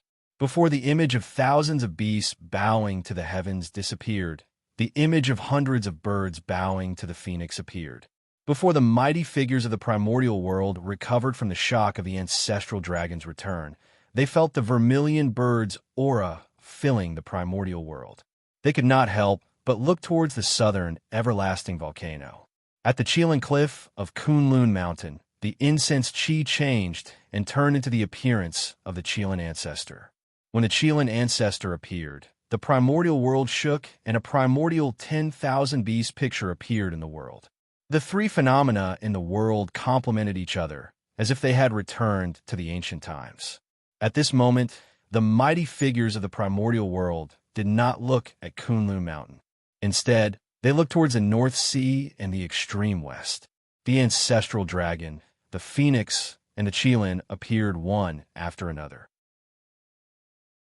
Would the white tiger and the black tortoise, who were also 5 elements sacred beasts, be far away from appearing? Congratulations on returning to the primordial world. Under the Qilin Cliff, the 3 pure ones looked at each other and said, "The 3 of you are too polite." The 3 pure ones were transformed from Pangu's primordial spirit and were destined saints. The Qilin ancestor did not dare to be arrogant and quickly replied. The return of the 3 clan leaders had a huge impact on the situation of the primordial world. Their attitude would affect the future of the primordial world. Therefore, Many mighty figures were thinking about the purpose of their return at this time, including the three pure ones. Since you have returned, what plans do you have in the future? Daoist Shanqing was impatient and asked directly. I only used my incarnation to barely leave the primordial world. What plans can I have? The Qilin ancestor said with a bitter smile. The ancestral dragon and the phoenix were also incarnations. Daoist Tai Ching asked after hearing the Qilin ancestor's explanation. That's right. The Qilin ancestor nodded. There was no need to hide this matter. Even if he did not say it, many mighty figures would be able to guess it after pondering about it. Then why did only the three of you appear? What about the white tiger and the black tortoise? Daoist Yu Qing asked curiously. Soon, the Qilin ancestor smiled and said, My three fellow Daoists, I have been guarding the primordial world for many years and have not returned for a long time. I miss my family very much. Let's part here today. I will visit you another day. Good. Since the Qilin ancestor had said so, even though the three pure ones had many questions, they could not persuade him to stay and could only nod. In the blink of an eye, hundreds of years had passed. Just when many mighty figures thought that the white tiger and the black tortoise would not appear, the illusory figures of the white tiger and the black tortoise appeared in the sky, one in the west and the other in the north, covering half of the sky. The white tiger and the black tortoise reappeared in the primordial world. The qi of Gongjin and the qi of Kuei water were restless in celebration of their return. In the early ancient times, the black tortoise and the white tiger were few in number. They belonged to the lineage of scales and the lineage of beasts. Therefore, they were not like the clan leaders of the three clans who had endless living beings to provide them with the qi of incense. They were unable to condense their incarnations in a short period of time. Fortunately, the ancestral dragon and the Qilin ancestor did not forget their past friendship and shared their qi of incense with them to help them condense their incarnations. The return of the five elements sacred beasts awakened the ambitions of many schemers. At that moment, there were undercurrents in the primordial world. In a heavenly court, Di Jun gathered thousands of demons. On the ground, the 12 ancestral shamans gathered in the Panga Hall. It was as if a storm was coming. Chapter 37. In the Lingxiao Hall, Di Jun sat on the emperor's throne. The two rows of demon gods below him looked majestic and solemn. Your Majesty, now that the ancestral dragon has returned, please reconsider the matter of conquering the four seas. After a while, Bai Zhe bowed and said in a deep voice, Your Majesty, please reconsider. With someone taking the lead, the other demon gods quickly followed suit. The demon gods present had grown up listening to the legends of the ancestral dragon. Now that they were going to war with such a supreme expert, they were naturally unwilling. A bunch of trash. So what if the ancestral dragon has returned? It's just an incarnation. How much power can it unleash? Seeing that the demon gods were afraid before the battle, Di Jun was furious. Your Majesty, please calm down. It's not that we're afraid of war. It's that the ancestral dragon has returned and the dragon race's power has increased greatly. It's not good for us to start a war rashly, and it's easy for the witch race to take advantage of us. Therefore, Your Majesty, please reconsider. When the demon gods heard this, they all lowered their heads in shame and stopped talking. Only Bai Zhe's expression did not change as he continued. The witch race is really detestable. After hearing Bai Zhe's words, Di Jun snorted coldly, but his anger subsided. Moreover, Goddess Celestial Empress is pregnant. It's not a good time to start a war. Seeing that Di Jun's anger had subsided, Bai Zhe continued to persuade him. You're right. In the court. As expected, after hearing Bai Zhe's words, Di Jun immediately put on a smile and his anger disappeared. He waved his hand and dismissed the demon gods. In the Pango Hall, the 12 ancestral magi gathered. Di Jiang and the Candle Dragon summoned the River of Time and Space together, trying to find out the impact of the appearance of the five-element sacred beasts on the witch race. The River of Time and Space was filled with scenes of the war between the witch race and the demon race. Di Jiang and the Candle Dragon were about to take a closer look when a shadow of Mount Buzhou appeared and shook them out of the river of time and space. The demon race? After returning from the river of time and space, they only saw the war between the witch race and the demon race. There were no signs of the three races. This has nothing to do with the witch race. Our enemy is still the demon race. Di Jiang and the Candle Dragon looked at each other and said to the ancestral magi, If Hong Jun didn't side with the spirit creatures, those feathered animals would have been destroyed long ago. Zhu Rong snorted coldly and said discontentedly, That's right. How can those spirit creatures ever rival us, Pangu's descendants? Last time, we had broken to heaven, but Hong Jun suddenly showed up and saved our people. Damn it. Gong Gong cursed as well. Hong Jun is really going too far. How unfair is the heavenly Tao? It only knows how to side with the demons. The group of ancestral sorcerers were in Pangu's hall, scolding Hong Jun furiously. Well, brothers, don't scold him anymore. After all, Hong Jun is a Tao ancestor, the founder of the primordial chaos realm. Scolding him will damage his luck. Seeing that the ancestral sorcerers were getting more and more unpleasant with their words, even scolding the heavenly axiom, a female ancestral sorcerer with a benevolent face advised, Sister Hutu, don't worry. This is Panga's hall. No matter how unpleasant our words are, Hong Jun can't hear it. Zhu Rong said with a smile. Yes, we can't scold him outside, but can't we scold him in Panga's hall? Gong Gong echoed. The female ancestral sorcerer, Hutu, smiled helplessly and didn't say anything. Panga's hall was transformed by Panga's head. It was a world of its own inside, isolated from all probing.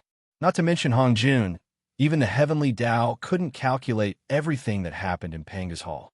Therefore, the 12 ancestral sorcerers had no scruples in Panga's hall. No matter how shocked the untainted land was, what the sorcerer and demon tribes planned, and what the powerful figures planned, it had nothing to do with Feng Zichen. He was only a fairy immortal, so he couldn't participate in such a big event. Now, he was in the human tribe's ancestral hall, discussing the future of the human tribe with the 3 leaders and elders of the human tribe. After 10,000 years of development, the human tribe's population had increased to a terrifying number. Countless humans were born every moment. The human tribe could be seen everywhere on the East Sea. If not, Feng Zichen wouldn't have transferred some of the human tribe to the 7 Luminaries Prefecture immediately after he got there. It was because the East Sea couldn't bear so many humans. Speaking of which, the reason why the human tribe's population grew so fast was related to Feng Zichen. It was after he passed down the fiend god orthodoxy that the human tribe's population grew explosively. Previously, the postnatal human tribe couldn't cultivate. They only lived for 100 years and returned to the untainted land after experiencing birth, old age, illness, and death. In this way, the newborn human tribe and the dead human tribe reached a delicate balance, and their growth was naturally slow. However, after Feng Zichen passed down the fiend god orthodoxy, the postnatal human tribe embarked on the path of cultivation, and their lifespans increased greatly. Furthermore, there were no ethics or order in the primordial era. Their lifestyle was open, and there were no restrictions on reproduction. In addition, Queen Yua set up a barrier to protect the human tribe, causing the ferocious beasts in the human tribe's territory to retreat and flee. There were no longer any natural threats. As a result, the number of newborns kept increasing while the number of deaths kept decreasing. As a result, the human tribe's population naturally increased. Now, Feng Zichen and the upper echelons of the human tribe were gathered in the ancestral hall to solve this problem. By setting down ethics and principles, even if this problem can't be solved, it can greatly alleviate the human tribe's current predicament. Feng Zichen said confidently. This was something that had been verified in later generations. It could definitely solve the human tribe's current problem. What do you mean? Everyone was puzzled. Set up a marriage ceremony so that people know their mother and father. Let the bloodline be passed down in an orderly manner. There will be traces to follow and roots to rely on. After saying this, Feng Zichen stopped and gave everyone time to think. To put it bluntly, this was the change from a matriarchal society to a patriarchal society. It was inevitable. This is a good idea, but the human tribe has a large population. How can it be implemented? Although everyone agreed with Feng Zichen's idea, they felt that it was too difficult to implement and was somewhat unrealistic. With surnames as tribes, clans as bloodlines, and names as homes, the entire human tribe will be divided into 3 levels. This way, it will be much easier to manage. Feng Zichen had long expected this problem and also thought of a solution. According to his idea, the human tribe would be divided into 9 tribes, which would be ruled by 9 Tai Jingxian. Each tribe would set up a large branch, which would be ruled by human golden immortals. Each branch would set up a large family, which would be ruled by human mystic immortals. Such a division would be like a country, and it would be much more convenient to manage the human tribe. In later generations, these things were all done by Fuxi. It was his contribution to becoming the heavenly emperor of the human tribe. Now, Feng Zichen had said it in advance. As for whether the heavenly Tao would find trouble with him, Feng Zichen was very sure that it would not. Before Fuxi, the human tribe had lived in the primordial world for hundreds of thousands of years. How could it not give birth to an advanced civilization? Chapter 38. The Swearin drilled wood to make fire. The Cho clan built a nest to live in, and the Z clan made clothes to cover their bodies. The 3 of them were all people with great wisdom. How could they not think of a solution? Taoist Tai Ching preached to the human race, educated all living beings, and opened the chapter of morality. Could it be that he could not enlighten a few people with great wisdom and think of a solution? When the human race traveled the primordial world, the top mighty figures of various paths sent human beings to listen to the Tao. Were they all trash? After listening to so many great Tao, they did not have any inspiration? Feng Zichen did not believe that the human race did not give birth to a brilliant civilization during the Age of Magi. If the human race was really ordinary, why would the heavenly Tao choose them as the protagonists of the world? Why would Taoist Tai Ching preach to the human race? In the primordial world, there were races stronger and more talented than the human race. Why did they only take a fancy to the human race? Why did the human race, which had no advantages, receive the favor of the heavenly Tao and the saints? Was it because the human race was born with a Tao body? Stop joking. After obtaining Panga's memories of opening the sky from the chaos bead, Feng Zichen understood that apart from looking like a Tao body, the human race had nothing to do with a Tao body. They did not have any charm of a Tao body. Was it because the human race was weak and easier to control? There were many races stronger than the human race in the primordial world, but there were also many races weaker than the human race. Why did he not choose them? Solo human? To be able to become the protagonists of the world in the future, the human race must have something special that attracted the attention of the heavenly Tao and the saints, allowing them to push the human race to the throne of the protagonist of the world. It was creativity, the harsh living environment, the worries of birth, old age, illness, and death, and the pain of hunger and cold. Under all kinds of pressure, the human race erupted with unparalleled creativity. One miracle after another appeared in their hands. With insignificant qualifications, they cut through thorns and endured hardships to establish themselves in the primordial world. How could such a human race not create a brilliant civilization? How could they not attract the attention of the heavenly Tao? Unfortunately, in order to refine the wu-slaughtering sword, the demons massacred the human race wantonly, causing the human race to almost be exterminated. There was a gap in civilization. That was why there was the 3 emperors' rule of the world and 5 emperors' rule in the future. Therefore, when Feng Zichen spoke of advanced knowledge, he was not worried that the heavenly Tao would find trouble with him. This was an inevitable process of the human race's development, and he was just saying it out loud. Moreover, the heavenly Tao is fair. Why would it punish you for doing something that is beneficial to the heavens and earth? Even if one was not chosen by the heavenly axiom, as long as one did what the heavenly axiom wanted to do, one would become the chosen one. Dividing the tribes wasn't something that could be done overnight. It involved many aspects. They also needed to decide on the family name and decide on the marriage ceremony. This involved many other issues. As a result, the experts of the human race became abnormally busy, and they were overwhelmed with work all day long.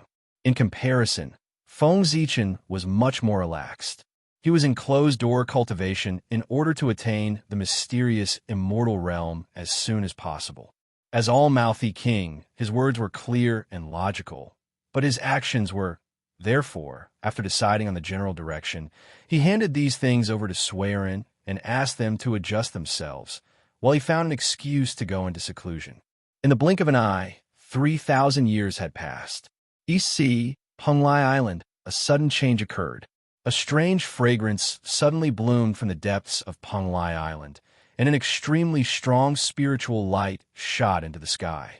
The sky within a million miles of Penglai Island changed color. An auspicious cloud shrouded it. Streaks of immortal light fell from the 9 heavens and turned into rain.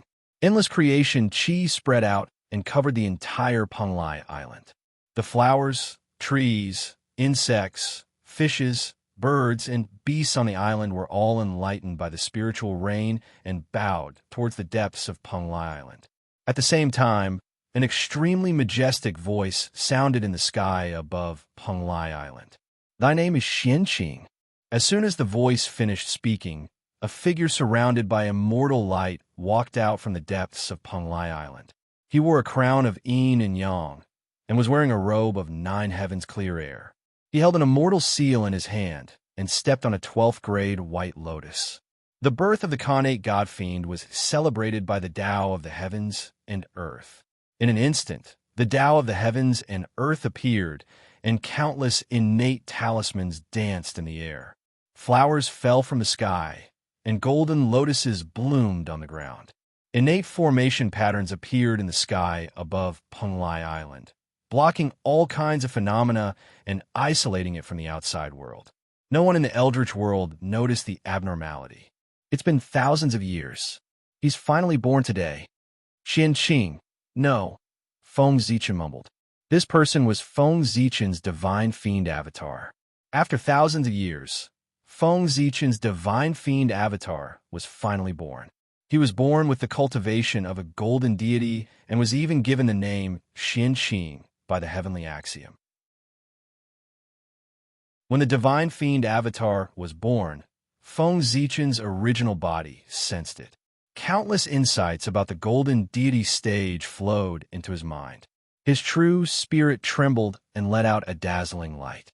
Countless true runes of the great Tao appeared and disappeared on his true spirit, intertwining with the rules of the great Tao and imprinting them on his true spirit.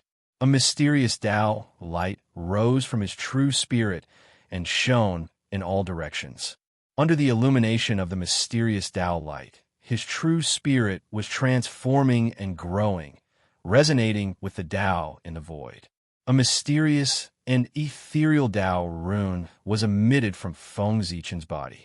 Suddenly, his true spirit moved and entered the 9 layers of the heavenly axiom, merging with the Xian deity Tao fruit.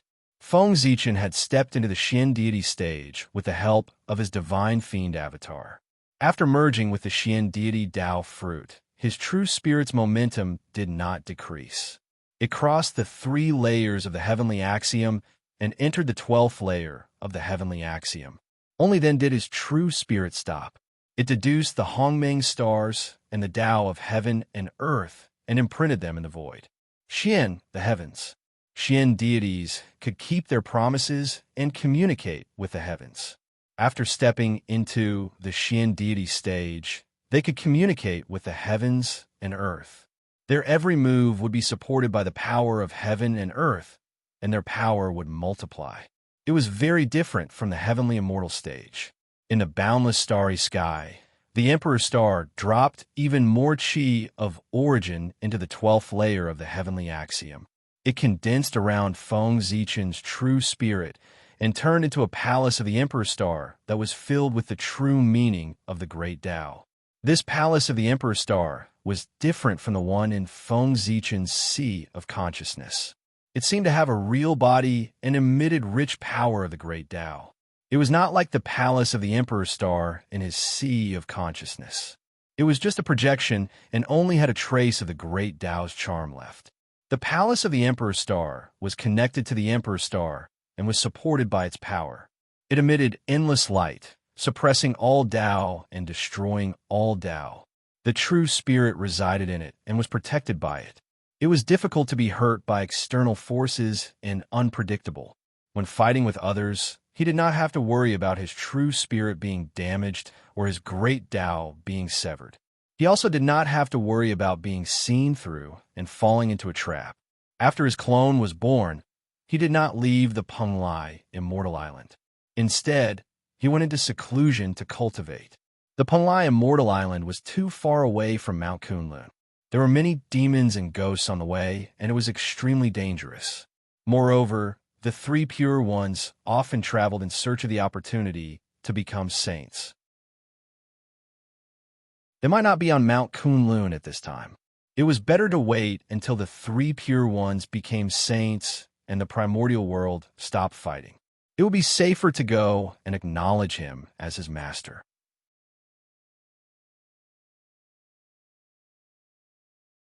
Chapter 39. After making the arrangements for his clone, Feng Zichen did not come out of seclusion. Instead, he took out the supreme treasure of the human race, the flint fire. He planned to use it as a foundation to forge an inherited treasure for the human race. The flint fire, also known as the torch fire, was created by Swearin drilling wood. It was the first fire of the human race, the fire of their civilization, and the fire of their heritage.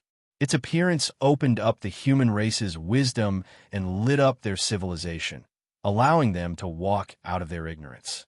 It was an indispensable part of the human race, where the light of the human race lay. The torch fire was passed down from generation to generation.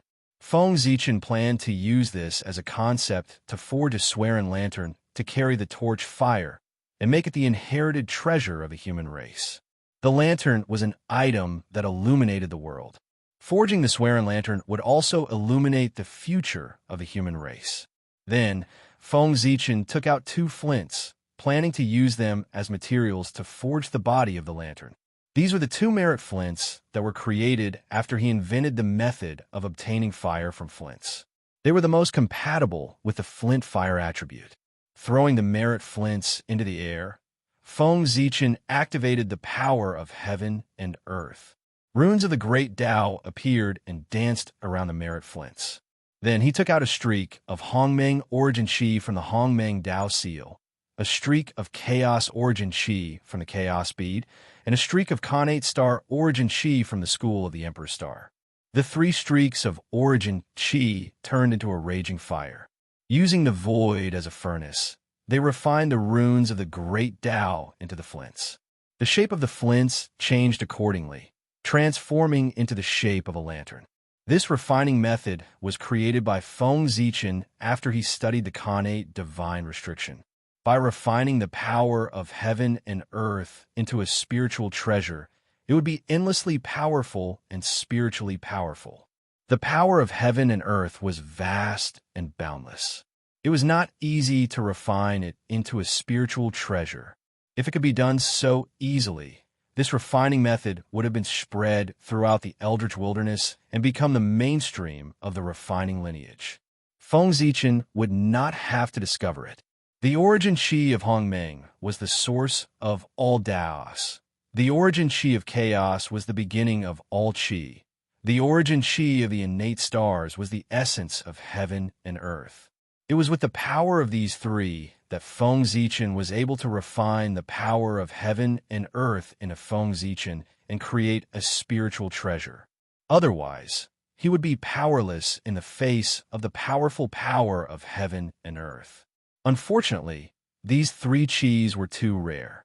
Only one could be born every tens of thousands of years.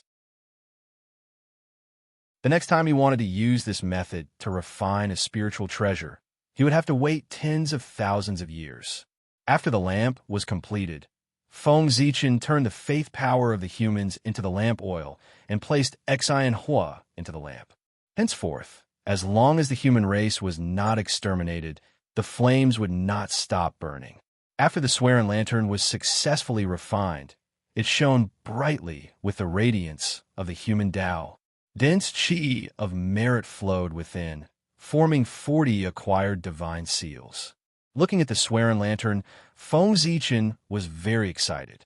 Although this treasure was only a supreme grade acquired spiritual treasure, the swearing lantern was connected to the fate of the human race. As the human race grew stronger, it would become a supreme acquired spiritual treasure. The swearing lantern spun in the air for a moment and turned into a ray of light, completely merging into the fate of the human race and becoming a part of it. The swearing lantern was not a treasure of a person, but a treasure of an entire race. In the future, as long as the human race had the human race in their hearts, they would be able to connect with the fate of the human race and summon the projection of the swearing lantern to kill enemies, defend themselves, and comprehend the Tao. The more sincere one's heart was, the stronger the projection of the swearing lantern would be. After doing all this, Feng Zichen nodded with satisfaction, got up, and walked out. After 3,000 years of development, the human race was no longer the same as before. With the ancestral hall as the center, 8 huge cities were built in all directions, controlled by the 8 tribes. These 8 huge cities were all located on the Dragon Vein.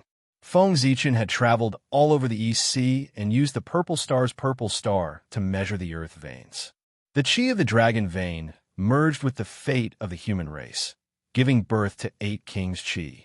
Feng Zichen used the 8 kings' qi as the foundation to set up a formation to receive the purple star's qi, strengthening the fate of the human race and giving birth to the emperor's qi. The purple star was the ruler of the stars, and its main destiny was the emperor's qi. Its starlight was the emperor's light, and it had the ability to destroy everything. The Dragon Vein was the earth vein that received the purple star's qi. Therefore, the dragon qi it gave birth to had the ability to suppress everything. Wherever the purple star went, the stars would follow. When the purple star's qi fell on the human race, the stars would follow suit. At that time, the human race would give birth to many geniuses with star fate, and the strength of the human race would slowly increase. If one was lucky enough to give birth to an emperor's qi, the human race would give birth to an emperor who would lead the human race on the road to prosperity. Every 1,000 years, it would be sprinkled on the untainted land to cultivate the monster race's descendants.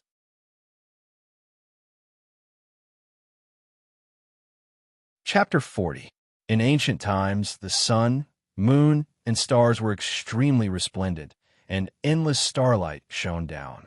At that moment, the power of the stars was like rain on the primordial world, as if it was covered in a layer of blurry starlight. Bathed in endless starlight, in such a unique environment, all living beings in the primordial world gained intelligence. Their cultivation advanced rapidly, and countless immortals were born. However, after the demons grasped Zhouxing, they sealed the starlight and intercepted the power of the stars, causing the power of the stars that filled the entire primordial world to decrease sharply. The ancient cultivation environment was not reversed. Such actions had severed the path of the great Tao of countless living beings. The demons were powerful. The living beings of the primordial world did not dare to say anything. They could only hide their resentment in their hearts. However, the heavenly Tao was fair. The demons did not care about the living beings of the primordial world and secretly intercepted the power of the stars, cutting off the cultivation path of all living beings. They naturally had endless negative karma. The heavenly Tao recorded all of that and left it for future settlement. The karma with the living beings of the primordial world was huge. When the demons were strong, they had endless luck and could be fearless. However, if the demons declined, how could they repay such karma? After the great Magi demon tribulation, The demons had been unable to recover from the setback. It was also related to that. The heavenly courts were decorated with lanterns and streamers. Dijun walked around happily in his bedroom. The Dongwang Tai, who was at the side, was also smiling. Outside the bedroom, countless demon gods had gathered. They were all smiling and congratulating him. "Congratulations, your majesty. The crown prince has descended into the world. The sun and stars have moved. This is the sign of the heavens protecting the demons. We congratulate your majesty." In the hall, Emperor Jun was even happier after hearing this.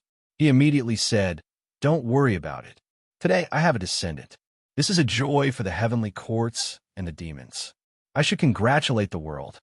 At that point, he paused and ordered, "From today onwards, remove the restrictions of Zhoxing and let it shine on the primordial world for 1,000 years. I will pray for my son." As soon as he finished speaking, the demon gods bowed in unison. "Your majesty is wise." Seeing how happy Dijun was, the Dongwang Tai shook his head and smiled. He did not look like a heavenly emperor at all. He took a step forward and said, "Big brother, now that your nephew has been born, why don't you let me teach him?" Compared to Dijun, although Tai's status was lower, his strength was the strongest among the demon clan. Even in the entire untainted world, other than the saints, no one dared to say that they were stronger than Dongwang. Moreover, Tai had always been in charge of training heavenly soldiers in the celestial court. Many of the new generation of demon gods in the celestial court had been taught by him. From this, one could see Tai's ability to nurture his disciples.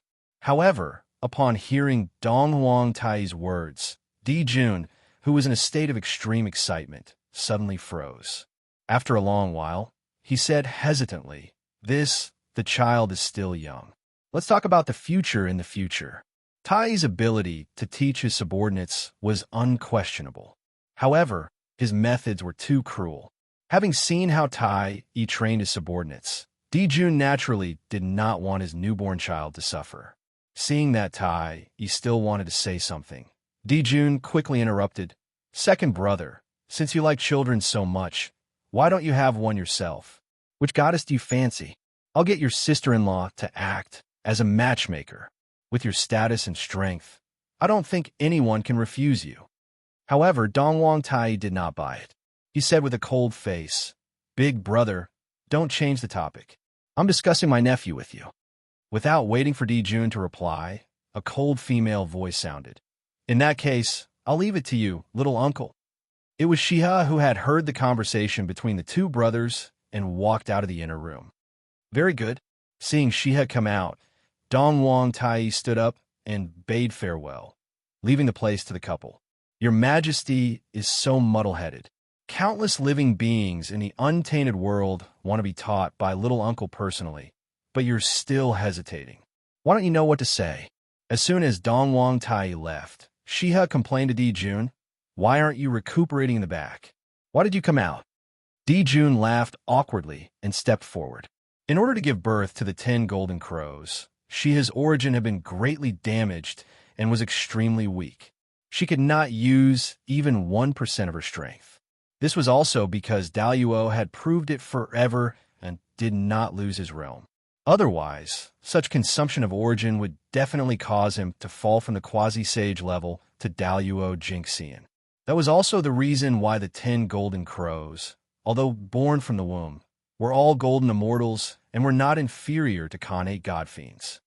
"I'm here to talk to your majesty about serious matters. I have lost a lot of my origin and need to return to the lunar star to cultivate in seclusion to make up for the loss of my origin. I'm afraid I can't stay in the heavenly courts." At this point, Shiha said seriously, "During the time that I'm not around, your majesty, please don't start a war with the Magi." Shiha had to seal the lunar star when she went into seclusion. Zhoxing's array would not be complete, and the demons would not be a match for the Magi. Dijun nodded solemnly to express his understanding. He even personally escorted Shiha back to the lunar star. After that, Dijun held the Heavenly Court's grand meeting in the name of the Crown Prince and invited the mighty figures of the primordial world. Among them were the five-element sacred beasts that had just entered the world. The sudden return of the five-element sacred beasts was a blessing or a curse for the heavenly courts. It was a good opportunity to invite them over and test the situation. Feng Zichen was very busy now. He had just come out of seclusion and thought that he would be able to relax for a while.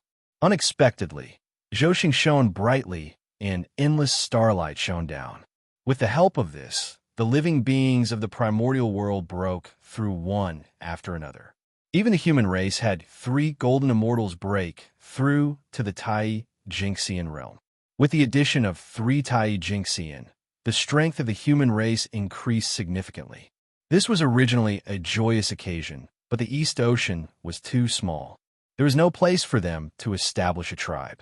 Therefore, the 3 of them decided to lead a portion of the human race to migrate out and develop outwards. After all, if they stayed on the East Ocean, when would the human race become stronger? This plan was unanimously agreed to by the human race. They also set up a rule. In the future, if a Tai Jingxian was born, if they wanted to establish a tribe, they had to leave the ancestral land and develop outwards. Now, Feng Zichen was busy with the migration of the human race. While searching for the dragon vein to build a city for the 3 of them, he taught them the purple star divinity. If he did not pass down the purple star divinity, if a Tai Jingxian broke through in the future, he would be exhausted to death by searching for the dragon vein alone. After 100 years, Feng Zichen finally found 3 dragon veins and set the location of the 3 tribes. It's my incompetence that made you risk your lives to open up a path for the human race. You are all heroes of the human race. Looking at the 3 people in front of him, Suiren blamed himself. Emperor Sui, don't blame yourself. You have already done enough for the human race. This is our own choice. For the human race, we are willing to die 100 times without regrets. As he spoke, under the worried gazes of the elders of the human race, the Lei, Yun, and Yu families each led a portion of the human race away from the East Ocean and walked towards the unknown primordial world.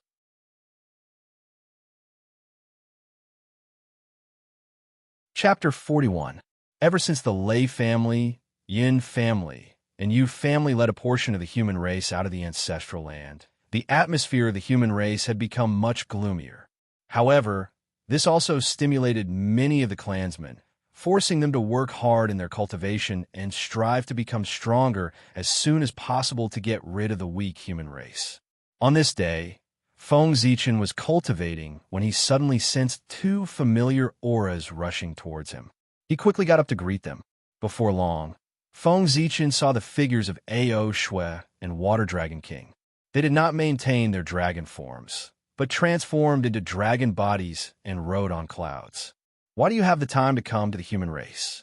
Seeing the 2 of them, Feng Zichen asked in confusion. After the ancestral dragon returned, he felt that the strength of the dragon race was much weaker than before. So he preached on the 4 seas and preached the Tao of Daluo to thousands of water clansmen. Water Dragon King, who had the cultivation of Tai Jingxian, should have received the attention of the ancestral dragon and stay by his side to listen to his preaching. Why would he have the time to come to the human race? As for Ao Shui, after the ancestral dragon returned, he brought her and her brother Ao E with him and personally taught them. They should not have come to the human race. It's a letter from the heavenly court, inviting His Majesty the Ancestral Dragon to the heavenly court to participate in the event. His Majesty the Ancestral Dragon is not interested, so he sent the 2 of us as representatives to the heavenly court to participate in the event. Seeing the confusion in Feng Zichen's eyes, Water Dragon King took out a golden invitation and explained. Then Dragon Lord is... After hearing Water Dragon King's explanation, Feng Zichen was even more confused. You could just go to the heavenly court? Why did you come to the human race? It's His Majesty the Ancestral Dragon's orders.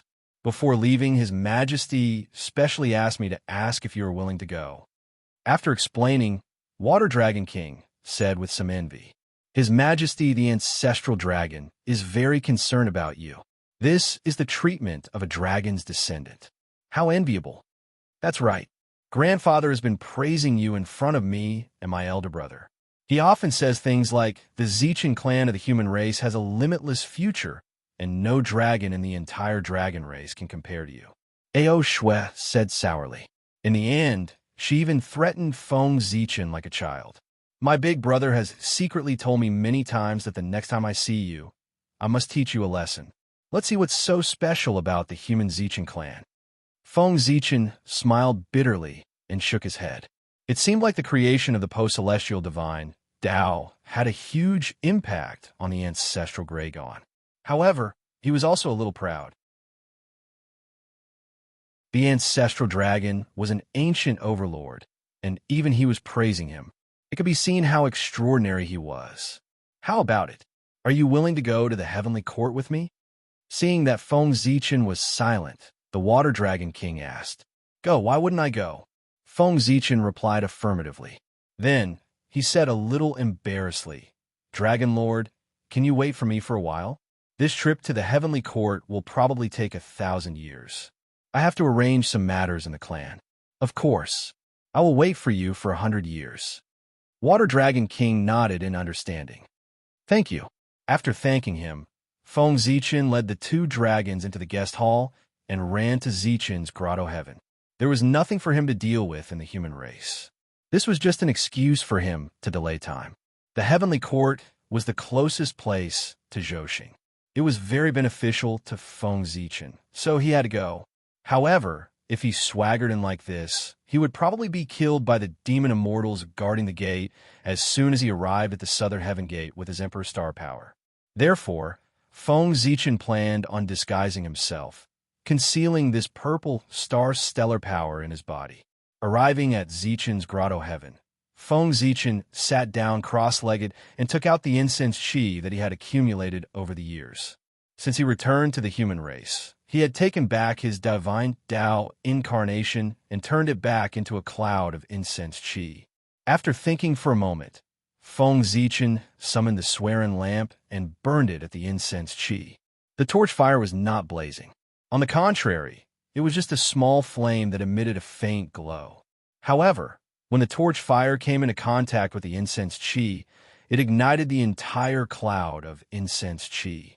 A single spark could start a prairie fire. Although the torch fire was just a small flame, it was the fire of the human Tao, an inextinguishable fire. There was nothing in the world that could not be burned. Sizzle, sizzle. Under the burning of the torch fire, wisps of seven-colored mist flew out from the incense qi and floated in all directions. The seven-colored mist was illusory and hazy, emitting the feelings of joy, anger, sorrow, fear, love, evil, and desire, triggering all kinds of emotions in Feng Zichan. In an instant, Feng Zichan's thoughts flew in a mess, and his eyes gradually glazed over. At this moment, the Hongmeng Dao seal flickered continuously, waking him up. Coming back to his senses, Feng Zichan broke out in cold sweat. He hurriedly raised the chaos bead and kept the seven-colored mist inside, not daring to let it get close to him again. This seven-colored mist was the qi of the 7 emotions and 6 desires, and it was the most chaotic. As the saying went, the 7 emotions hurt the spirit, and the 6 desires confused the heart. As a matter of fact, Feng Zichan was careless and almost fell in. All sentient beings had the 7 emotions and 6 desires, giving birth to thousands of thoughts, and the incense qi was formed from the thoughts of sentient beings. These thoughts, whether good or evil, blessing or curse, prayer or complaint, no matter good or bad, they were all born from the 7 emotions and 6 desires, and together they formed the incense qi. Therefore, other than the pure faith, the incense qi also contained a large amount of distracting thoughts of sentient beings. Using the incense qi for a long period of time to cultivate would cause one's mind to be unstable, and it would be easy for one to go berserk.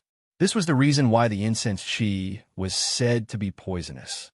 Feng Zichan originally only planned to purify the incense qi and cultivate a fake yuan shan. He did not expect torch fire to be able to purify the distracting thoughts of sentient beings. This was really an unexpected surprise. A few months later, the distracting thoughts of sentient beings in the incense chi were completely purified by torch fire, leaving only a pure ball of essence floating in the air. This was a crystal-like object. It was filled with a sense of beauty, as if it was the most beautiful thing in the world. It did not have any attributes, but could be transformed into any attribute. It was really a magical object. Holding it in his hand, Feng Zichen understood its essence. It was formed from the essence of sentient beings. It contained unimaginable power. It could turn the impossible into the possible, distort the rules, and create things out of nothing. As long as there were enough incense crystals, it could create all kinds of postnatal objects, even life. He reached out his hand, and the incense crystal was ignited. Rays of light were emitted from its body, surging into Feng Zichen's psyche ocean, forming an illusory human figure. When the incense crystal was completely burned, the human figure in his psyche ocean had completely solidified. This was the Yuan Shun that Feng Zichen created with the incense crystals. It had the same aura as him, as if it was cultivated by him. Feng Zichen took out the Nua's blood essence that was forced out from the dragon transformation pool and injected it into the Yuan Shun. A ray of light of creation flashed, and the Yuan Shun turned into the shape of a human with a dragon tail, exuding a rich qi of creation, completely covering the power of the Ziwei star. After thinking for a moment, Feng Zichen sealed the heavenly Tao dimension, leaving only a surge of qi of true spirit outside to control the Yuan Shun. With this, no one would be able to see the connection between him and the Ziwei star.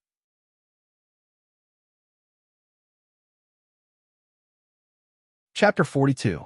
After doing all this, Feng Zichen calculated the time. He realized that only 20 years had passed, and there were still 80 years left before the 100-year deadline. There was still a lot of time left. He was not in a hurry to come out of seclusion. Instead, he started to familiarize himself with his primordial spirit. After all, Feng Zichen had never had a primordial spirit before, and controlling it was not as easy as controlling a true spirit. Moreover, the primordial spirit was new, and it was not very compatible with the body. It still needed some time to get used to it. 70 years later, Feng Zichen woke up from his meditation. He waved his sleeves, and the incense qi in the void gathered, forming an earth deity clone. This was the new incense qi that had been produced in the past 70 years. Soon, Feng Zichen would be heading to the heavenly court. This trip would take at least 1,000 years, and at most 10,000 years. Leaving behind a clone could not only keep an eye on a human race, but also use it to communicate with the human race, which saved him a lot of trouble. After refining the clone, Feng Zichen did not stay any longer. He got up and walked out. Fellow Taoist, is everything settled? In the guest hall, Water Dragon King asked with a smile as Feng Zichen walked in. Dragon Lord, I've kept you waiting. Now that everything is settled, we can go. Feng Zichen replied apologetically. It's fine. Water Dragon King smiled and did not mind. He woke up A.O. Shui, who was sleeping soundly, and prepared to leave. After leaving the guest hall, Water Dragon King raised his hand, and a flying boat appeared. The flying boat was about 300 feet long, and it was completely white as if it was made of white jade. On the boat, spiritual light shone brightly, and dense connate qi lingered around it. There were even connate runes on it. One could tell at a glance that it was not an ordinary item. This is the Cloud Soaring Boat, a superior-grade connate spirit treasure. Seeing the surprise in Feng Zichen's eyes, Water Dragon King explained proudly. The East Sea was extremely far from the heavenly court. Even if Water Dragon King had the cultivation of Tai Jingxian, it would take him thousands of years to reach the heavenly court. Moreover, he had to bring along Feng Zichen and A.O. Shui. With this in mind, the ancestral Gragon specially took out the cloud-soaring boat. On the one hand, it was for them to use as a means of transportation. On the other hand, it was to show the prestige of the Dragon Clan. After the three of them boarded the Cloud Ascension vessel, the Water Dragon Monarch activated the Cloud Ascension vessel. Buzz! The Cloud Wave boat swayed for a moment and emitted a green light. The runes on the boat seemed to come alive, and they danced around the boat. Immediately, the cloud-soaring boat turned into a stream of light flying to the center of the wilderness. The boat, the boat, the dragon, and the dragon, the dragon, the dragon lord. The dragon, ancient dragon, the dragon king, ancestral dragon. After the end of the ancient times, Panga's power that shrouded Mount Bujo weakened for some reason. Originally, only Daluo Jinxian could reach the top of Mount Bujo, but gradually the restrictions were relaxed. First, Tai Jinxian could travel freely. As time passed, even Golden Immortals, Mystic Immortals, and Sky Immortals could enter. After Pangu's power weakened to a certain extent, a vast world appeared in the sky above Mount Bujo. The demon race used this world as the foundation to establish the heavenly court and dominate the wilderness. When they arrived at the top of Mount Bujo, they looked up and saw auspicious clouds and thousands of rays of light. A grand gate was faintly discernible. That was the southern heavenly gate. Beams of divine light could be seen coming and going. It was very lively. Obviously, many people had already arrived. Speaking of which, Dijun was the celestial Arch. He commanded Joshing and all living things in the wilderness. He invited many mighty figures of the wilderness to attend the gathering. Who dare to refuse? Even those top-notch sage-to-be would send disciples to present gifts even if they did not come themselves. They did not want to offend Dijun and cause trouble. The heavenly court is on Mount Bujo. Let's go to the heavenly court to participate in the gathering and see how the demon race is like. Water Dragon King took the lead to walk down the cloud-soaring ship and said with a sour tone, "The dragon race was the former overlord of the wilderness, and the demon race was the current overlord of the wilderness. When they arrived here, the Water Dragon King could not help but compare in his heart. In the end, he realized that the demon race was more powerful than the dragon race in the past. Being provoked, he couldn't help but feel sour in his heart. On the other hand, Ao Shui did not experience the prosperity of the dragon race. He did not feel anything and looked at everything on Mount Bujo curiously. Feng Zichen smiled and understood. He followed him down the cloud-soaring ship. However, as soon as he stepped on Mount Bujo, he felt the Hongming Dao seal tremble like never before.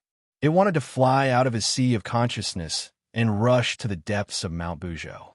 At the same time, a sense of urgency came from the Hongmeng Dao seal. It kept urging Feng Zichen to walk towards the depths of Mount Bujo. It was as if something was attracting it. This change caused Feng Zichen's expression to change. He hurriedly stopped and mobilized his spiritual power to suppress the abnormal movement of the primordial seal. No matter what was in the depths of Mount Bujo, he could not go and take it now.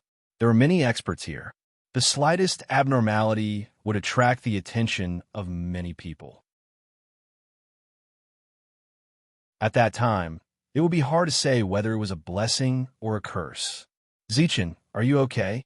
Why is your face so ugly? Feng Zichen's abnormality attracted Ao Shui's attention. She asked with concern, "I'm fine. This place contains Pangu's aura. I can't get used to it now. I'll be fine in a while." The Hongmeng Dao seal was Feng Zichen's biggest secret. Of course, he could not tell her the truth. "Oh, then you should be careful. This aura is really uncomfortable." Ao Shui did not suspect anything. She already felt uncomfortable on Mount Bujo, let alone Feng Zichen, who was weaker than her. Water Dragon King, who was walking in front, turned back to look at Feng Zichen.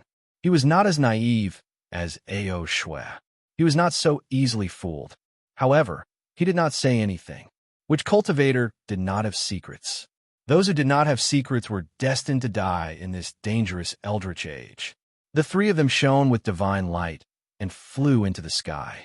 When they arrived at the southern heavenly gate, it was as if they had stepped into another world. The void was filled with dense, innate light spirit chi.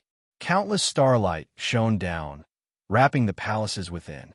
It could be said that one had endless opportunities and was blessed with good fortune.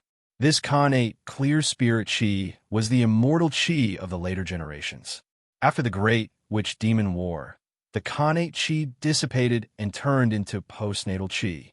Only in the heavenly realm, the connate clear spirit chi was endless. Therefore, gathering the connate clear spirit chi for cultivation became the mainstream of cultivation in the later generations. This was also the reason why the later generations of immortals yearned for the heavenly realm. After passing through the southern heavenly gate, the magnificence of the heavenly court was beyond doubt. The pavilions and palaces were stacked on top of each other, surrounded by immortal chi.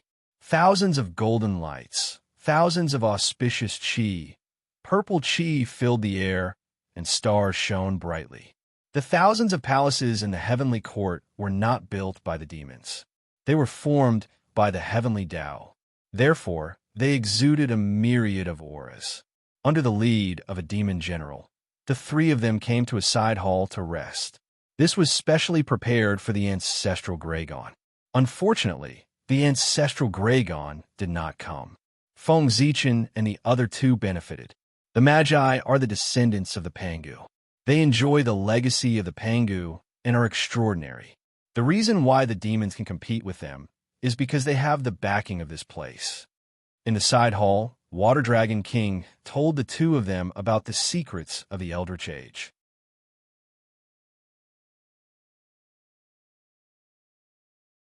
Chapter 43. The Heavenly Court is located in the center of the primordial world. It is the place where all living things operate and manage all living things. Zhouxing's luck is on the top, and the luck of the 8 directions is gathered below. It is also favored by Mount Buzhou. It is the number 1 sacred ground in the primordial world. It is because the demons occupy this place that they are able to obtain the support of the boundless luck. That is why dozens of demon gods are born one after another to contend against the Magi. Hearing Water Dragon King's words, Feng Zichen's mind was filled with thoughts. Zhouxing was extremely important to the demons. It was simply their foundation. Therefore, as long as Dijun did not die, Feng Zichen would not be able to attain the Tao of the stars. After all, as long as the Polaris star did not appear, Dijun could continue to command the stars in the sky as the Lord of the Sun and receive boundless fortune.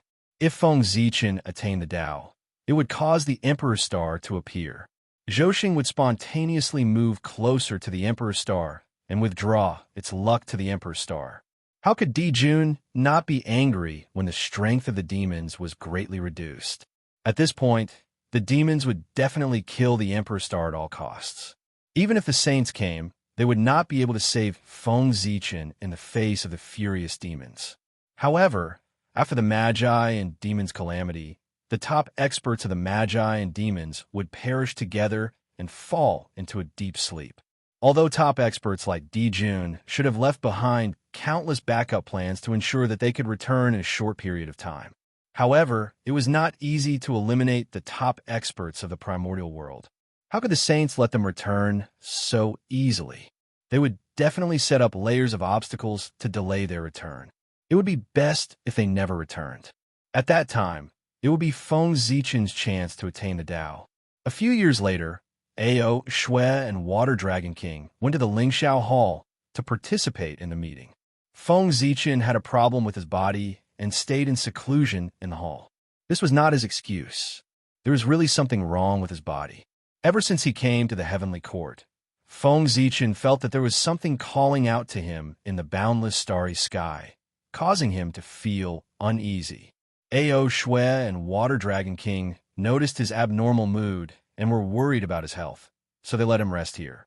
As for the thing that was calling out to him, Feng Zichen initially thought that it was the North Star. But after thinking about it, he rejected the idea.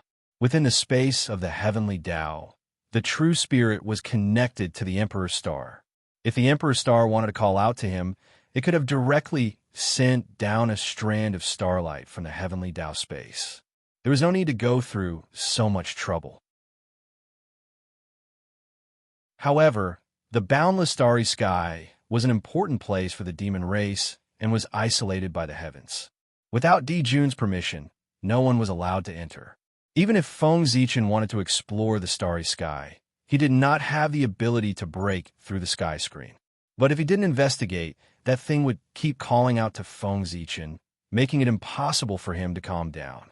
Just like that, Feng Zichen, who had been in seclusion for several months, couldn't help but come out.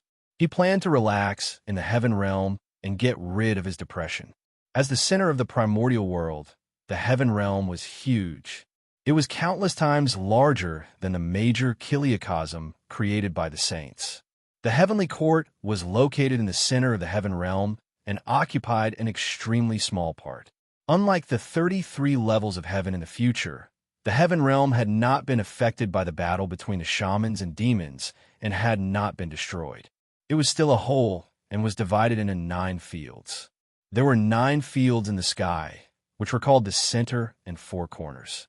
The center was called June Sky, the east was called Song Sky, the northeast was called Change Sky, the north was called Shin Sky, the northwest was called Yu Sky, the west was called Hao Sky, the southwest was called Zhu Sky, the south was called Yin Sky, and the southeast was called Yang Sky. As Di Jun ruled over the Great Sky, the Heavenly Court Conference was held in the Great Sky. Feng Zichen was currently in the Great Sky. After leaving the Heavenly Court, Feng Zichen casually found a direction and began to fly aimlessly. Now that the mighty figures of the primordial world were gathered in the Heavenly Court, who would dare to cause trouble in the Heaven Realm? Thus, the defenses in the Heaven Realm were a little lax. Feng Zichen flew in the Great Sky for many years, and no one came to check. On this day, Feng Zichen, who had been flying for an unknown period of time, suddenly felt the clear spirit chi around him turn into clear spirit chi.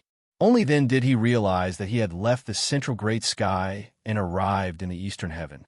Back when the demon race established the Heavenly Court, the demons were led by Di Jun and respected him as the Heavenly Emperor, who was in charge of the Heaven Realm. They respected Fuxi as Emperor Shi, who was in charge of the Eastern Heaven. They respected Tai Yi as the East Emperor, who was in charge of the Yang Sky in the southeast. They respected Kuan Peng as the Demon Master, who was in charge of the Xian Sky in the north. The Eastern Heaven was Fuxi's territory. Stopping in his tracks, Feng Zichen sized up his surroundings. Only then did he realize that this was not the Heaven Realm, but the place where the Heaven Realm and the Great Sky intersected. He was delighted. At the place where the 9 heavens intersected, the Khanate Chi was chaotic, causing the sky to be unable to cover this place. Thus, there was no sky barrier here, and one could directly face Zhoxing. Normally, there would definitely be heavy guards here, and no outsiders would be allowed to take half a step closer. But at this moment, all the demon gods of the Heaven Realm were heading to the Lingxiao Hall to participate in the banquet. As a result, the Heavenly Court's defenses were lax, allowing Feng Zichen to barge in by accident. Feng Zichen looked up and saw the starry sea shining brightly with thousands of stars shining on it. 365 stars exploded with dazzling radiance. These 365 stars were not formed by Pangu's hair, but by the spirit of Pangu's acupoints. They corresponded to the Earth Spirit acupoints. Thus, it had supreme power and was the main star of the primordial world. However, in the center of the stars, where the Emperor's star was. However, it was enveloped by endless Khanate Tao patterns, causing the Emperor's star to disappear from the starry sky. If not for Feng Zichen being connected to the Emperor's star, he would not have been able to discover its existence under the cover of the Khanate Tao patterns. This was the formation set up by Di Jun, isolating the Emperor's star in the void. It made it impossible for others to sense the existence of the Emperor's star, cutting off the possibility of the Emperor's Star Lord being born. In such close contact with Zhoxing, the divine apertures in Feng Zichen's body glowed and corresponded to Zhoxing. Gods walked out of the divine apertures and bathed in the starlight, producing all kinds of great Tao runes. The call from the starry sky became even stronger. It was like a voice that kept echoing in his mind, urging him to go into the starry sky. Feng Zichen was a little hesitant. The defense of this place was lax. It was not like there was no one guarding it. If he stepped into the starry sky, the demon generals guarding this place would be able to sense that someone had intruded even if they were blind. At that time, It would be difficult for him to escape even if he got the treasure. While Feng Zichen was still weighing the pros and cons, the treasure in the starry sky could not wait any longer. Seeing that he had not stepped into the starry sky, it swept up a stream of connate star origin chi and flew towards him. Seeing a stream of light flying towards him, Feng Zichen subconsciously caught it. He felt something warm in his hand. Looking down, he saw a pearl wrapped in a stream of innate star origin chi, spinning in his hand. Oh no! Seeing this pearl, Feng Zichen realized what had happened. He roared in his heart and turned to run. He did not even have time to check the origin of the pearl.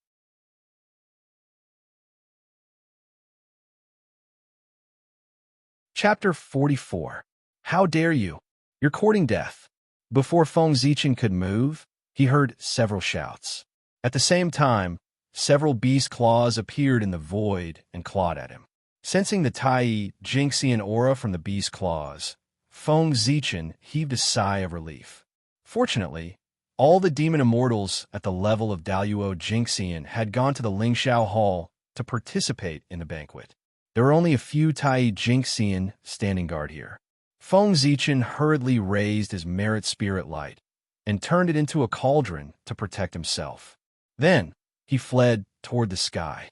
Making a move against the demon race in the demon race's base camp was truly courting death. Did he really think that the 5 demi-sages, 10 demon immortals, and dozens of Daluo Jingxian were easy to bully? Feng Zichen was fast, but the demon generals were even faster. Several beast claws flashed with sharp light, creating pitch-black cracks in the void. They carried the power of the great Tao and struck the merit spirit light heavily. The merit spirit light was formed by Feng Zichen's merit. It was extremely powerful. It could even block a Daluo Jinxian's attack. How could a mere Tai Jinxian's attack break through it? After the beast claws hit the merit spirit light, strands of Xianhuang Qi fell from the cauldron and flew toward the beast claws, shattering them into pieces. Merit spirit light. What a rich merit spirit light. Who is this person?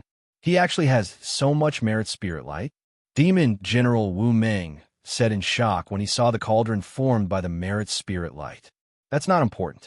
Not only did he barge into the intersection of the 9 heavens, he even dared to steal the connate star origin energy. Does he think that he can do whatever he wants with the protection of merit? Demon General Li Li said angrily when he saw Feng Zichen keep the connate star origin energy. That's right. How can an outsider be so presumptuous in the heavenly court? Demon General Zhu Fu sneered. He turned into a black light and appeared in front of Feng Zichen. Tai Jingxian was already in the realm of becoming one with Tao. He possessed the ability to mobilize the power of the great Tao. Every move he made was accompanied by the power of the great Tao, making him extremely powerful. The 3 demon generals guarding this place were all primordial unity golden immortals. On the other hand, even though Feng Zichen had a spirit treasure to protect him, his cultivation was only at the profound immortal realm. On the path of cultivation, the further one progressed, the greater the difference in strength between each realm. Moreover, there was a golden immortal between them. Therefore, no matter how fast Feng Zichen was, in the eyes of the 3 demon generals, he was no different from a tortoise crawling. In just a short moment, he was surrounded by 3 demon generals. Being trapped here, Feng Zichen was not worried at all. His entire body was enveloped by the golden light of virtue, making it impossible to see his face clearly. He stood there quietly. No matter how the 3 demon generals tried, they were unable to break through his defense. Where did this ant get so much merit aura? The 3 demon gods surrounded Feng Zichen for a long time and used all kinds of divine abilities, but they did not cause any ripples on the merit aura at all. They could not help but feel stifled. Damn it, the 3 of us, Tai Jingxian, joined forces, but we can't do anything to a profound immortal. If news of this gets out, how can we still stand in the heavenly court? A few more great divine abilities were used, but the merit aura did not even shake and block them. The more Wu Meng thought about it, the more aggrieved he became. He completely exploded. His body swayed, and he transformed into a fiery red monkey that was 100,000 feet tall. Roar! With a roar, Wu Ming took out a mace that was surrounded by flames. It emitted thousands of rays of light and smashed towards Feng Zichen. Immediately, the space began to tremble as if it could not withstand the power of the mace and was about to shatter. On the mace, the fire was unknown. It emitted an aura that could burn everything. It distorted the void and ignited the loss. Unfortunately, the defense of the merit aura was Daluo's level.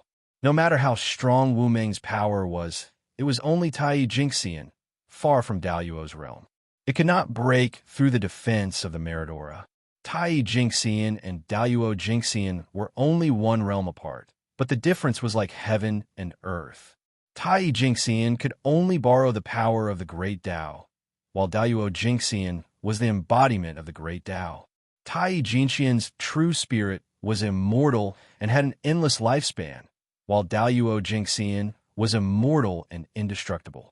The difference between Tai Jingxian and Daluo Jingxian could not be described with words. No matter how strong Tai Jingxian was, they were like ants in Daluo's eyes. Daluo Jingxian's attack could mobilize the power of the past, present, future, and countless space-time that belonged to him. It was equivalent to countless copies of himself attacking together. How could a primordial unity, golden immortal, resist such power? After his attack failed, Wu Ming fell into a rage. He fiercely raised his mace and smashed it at Feng Zichen again and again. Wu Ming, calm down. Seeing Wu Ming go crazy, Zhu Fu tried to persuade him. This person has the protection of merit. Ordinary methods will not be able to hurt him. Why don't we join forces and banish him to the void? Let's see how he can escape then. Hearing this, Wu Ming calmed down and panted heavily. Okay. Lily, who had been silent all this time, could not help but praise. This is a wonderful idea. At this moment, Feng Zichen could no longer remain calm. If they really banished him to the void, it would be troublesome if he wanted to come out again. Making up his mind, Feng Zichen planned to use the 5 elements divine light to keep them in the 5 elements realm. After he escaped, he would first remove the 5 qi in their chests. After venting his anger, he would release them. The cultivation of Tai Jingxian was to refine the 5 qi in one's chest and perfect it, reaching the realm of 5 qi unification. Removing the 5 qi in one's chest was equivalent to knocking them down to the Tai Jingxian realm. Just as the 4 of them were accumulating their Dharma powers and about to use their respective methods. Suddenly, a change occurred. Countless Khanate Tao patterns appeared and intersected in the void, forming the shape of the Khanate 8 trigrams and enveloping the 4 of them. The Khanate 8 trigrams were mysterious and unfathomable. As it circulated, it brought along the power of wind, thunder, water, fire, mountain, and swamp. Facing such power, the 4 of them could not resist at all and were easily suppressed. The commotion here had alarmed Fuxi, who was resting in the Shi Palace. Greetings, Your Majesty Emperor Shi. Although Fuxi had not appeared, the Khanate 8 trigrams was his symbol. It was unique in the primordial world. Therefore, when they saw the Khanate 8 trigrams appear, the 3 demon generals hurriedly bowed. Rise. This person is related to me. You don't have to bother about him. Accompanied by a lofty voice, a suction force came from the void and took Feng Zichen away. The 3 demons looked at each other and could not help but smile bitterly. This person was related to Emperor Shi. Why didn't he say so earlier? He had caused so much trouble for no reason. Under the guidance of this suction force, Feng Zichen entered an ancient palace, Emperor Shi's palace. You human, you are really bold. You actually dare to come here to steal the Khanate star source energy. Do you want to die? As soon as he landed, Feng Zichen heard Emperor Shi's teasing laughter and could not help but be stunned. In addition to obtaining the Khanate star source energy, he also obtained a pearl. Emperor Shi did not mention a word about this. Could it be that he did not notice? Thinking of this, Feng Zichen was a little excited.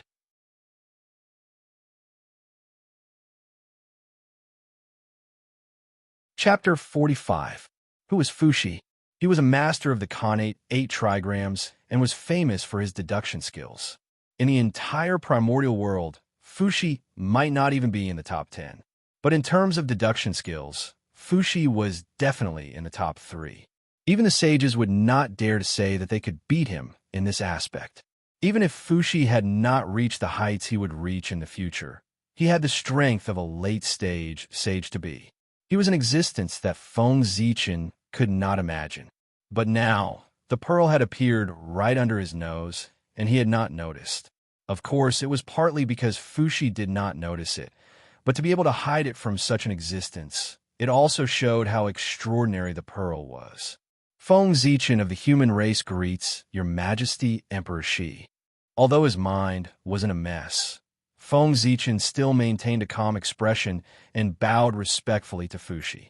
At ease, a breeze blew past and lifted Feng Zichen's bent waist, indicating that he had accepted his bow. Looking up, Feng Zichen felt that the light of the great Tao was shining in front of him. It was so bright that he could not look directly at it. Amidst the radiance of the great Tao, a pair of indifferent and distant heavenly eyes appeared. The scene of the birth and death of all things and the change of the great Tao appeared as it quietly looked down at him. Feng Zichen hurriedly lowered his head, not daring to look at it again. This was the light of the great Tao. If one fell into it, they would have a nightmare of Tao dissolving. Since my sister created the human race, this is the first time I've seen a human. Today, I see that the human race is indeed extraordinary. If you completely refine this light of merit, even if you can't become a Daoyuo, I'm afraid you won't be far away. After a while, Fushi said with emotion, Your Majesty, you must be joking. How can the cultivation level formed by the power of merit compare to the cultivation level obtained through hard work? That's right. No matter how good the merit is, it can only increase one's cultivation level and not one's strength. In the primordial world, strength is the most important thing. Fushi nodded, very satisfied with Feng Zichen's answer. Thank you for your advice, Your Majesty. Feng Zichen thanked him. Fushi said so much because he was afraid that Meng Qi would use the power of merit to increase his cultivation level and ruin his own cultivation path. The reason why he brought up the matter of merit was to remind him. Feng Zichen naturally wanted to thank him. The Qi of merit had endless magical uses. Not only could it be used to refine weapons, it could also be used to increase one's cultivation. However, if one used the Qi of virtue to raise their cultivation, they would only have a cultivation realm, but not the corresponding strength. Among those in the same cultivation realm, they would be at the bottom. Such a cultivator would be able to defeat someone with a lower cultivation than him. But once he encountered a cultivator of the same cultivation level or a higher cultivation level, he would be powerless to resist. However, there were pros and cons, and vice versa. Cultivators who used the land of virtue to increase their cultivation were also known as true immortals of fortune. His entire life would be free from calamities and disasters, never falling into calamities, not easily killed. All right, the human race and I can be considered to be fated.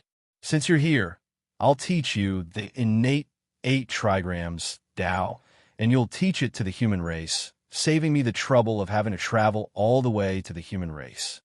Fushi chuckled and said to Feng Zichen, On behalf of the human race, Feng Zichen thanks Emperor Shi. When Feng Zichen heard that Fushi was going to teach him the innate 8 trigrams, he was extremely excited. The innate 8 trigrams, Tao, was the Tao of heaven and earth. It explained the principles behind the operation of heaven and earth and contained the wonders of the universe's changes. If the humans were to obtain the innate 8 trigrams inheritance, they would be able to strengthen their foundations and produce a large number of experts. Fushi did not react to Feng Zichen's gratitude. If it weren't for the fact that the human race was created by Nuwa, she wouldn't even look at a postnatal race like the human race, let alone pass down the innate 8 trigrams. After all, he was Emperor Shi of the Heavenly Court, a top-notch great divine ability cultivator of the primordial world. Then, Fuxi started chanting the incantations of the Tao of the innate 8 trigrams. Taiji gives birth to yin and yang. Yin and yang give birth to the 4 symbols, and the 4 symbols give birth to the 8 trigrams. The 8 trigrams are Qian, Kuan, Zhen, Sun, Kan Li, Jin, and Dui, heaven, earth, wind, thunder, water, volcano, and pond. Qian 1, Dui 2, Li 3, Zhen 4, Sun 5, Kan 6, Jin 7, Kuan 8. Heaven and earth are fixed. Mountains and lakes are connected. Thunder and wind are weak. Water and fire do not shoot. The 8 diagrams are wrong. Those who count the past go smoothly. Those who know the future go against it. Therefore, it is easy to count in reverse. Following Fuxi's preaching, thousands of Tao patterns appeared in Feng Zichen's sea of consciousness, forming the shape of the 2 elements.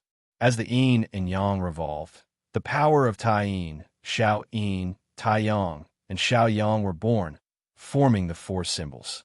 In the end, the 4 symbols changed again, forming the power of heaven, earth, wind, lightning, water, fire, mountains, and lakes, forming the innate 8 trigrams.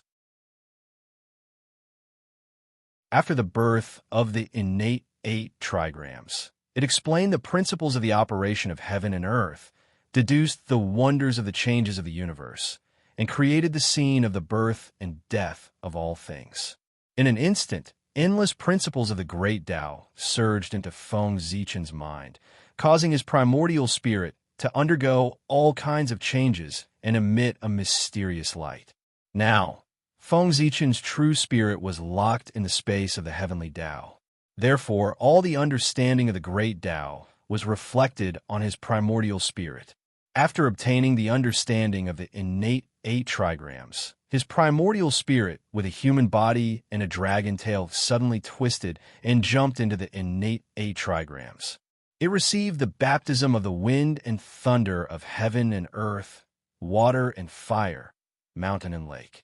Within the innate 8 trigrams, it was as if chaos had yet to be divided. Suddenly, a ray of light appeared, cutting through the chaos, giving birth to all kinds of power between heaven and earth, and swept towards Feng Zichen's primordial spirit. Under the tempering of this power, the primordial spirit with a human body and a dragon tail was on the verge of shattering. At this moment, Nua's bloodline in the depths of his primordial spirit sensed the danger of his primordial spirit and trembled. It turned into a ball of creation chi, enveloping his primordial spirit and stabilizing his primordial spirit. Under the influence of the 2 forces, his primordial spirit gradually shed its acquired chi and transformed into an innate primordial spirit. Strands of innate light rose from his primordial spirit, and all kinds of mysterious runes appeared on his dragon scales. Just like that, an unknown amount of time passed. The primordial spirit with a human body and a dragon tail had completely transformed into an innate body. Feng Zichen also woke up from his enlightenment. The human race will never forget Emperor Shi's kindness in teaching me the Tao. As soon as he woke up, Feng Zichen bowed to Fuxi. Feng Zichen had gained a lot from listening to Fuxi's preaching in the palace. His acquired primordial spirit had completely transformed into an innate primordial spirit. His realm had also risen from mid-stage mystic immortal to perfected mystic immortal. However, his primordial spirit had been sealed, and he still needed to leave the heavenly court to transform. No need for formalities. Fuxi replied indifferently and waved his hand at Feng Zichen. Your fate with me has come to an end. You may leave. Feng Zichen wanted to continue speaking, but he felt a boundless force and then lost consciousness. So powerful. When he woke up again, Feng Zichen realized that he was already in Great Sky's palace. The might of a quasi-sage was truly incredible. He walked around the palace, but he didn't see Ao Shui and Water Dragon King. They hadn't returned yet. The Heavenly Court Grand Assembly took at least 1,000 years, and at most 10,000 years. Only 500 years had passed, so it was normal that they hadn't returned. With that thought, Feng Zichen took out the pearl he had obtained from the starry sky. He wanted to see what kind of treasure this was that it could hide from Fushi's senses. After imprinting his consciousness on the pearl and obtaining its information, Feng Zichen frowned.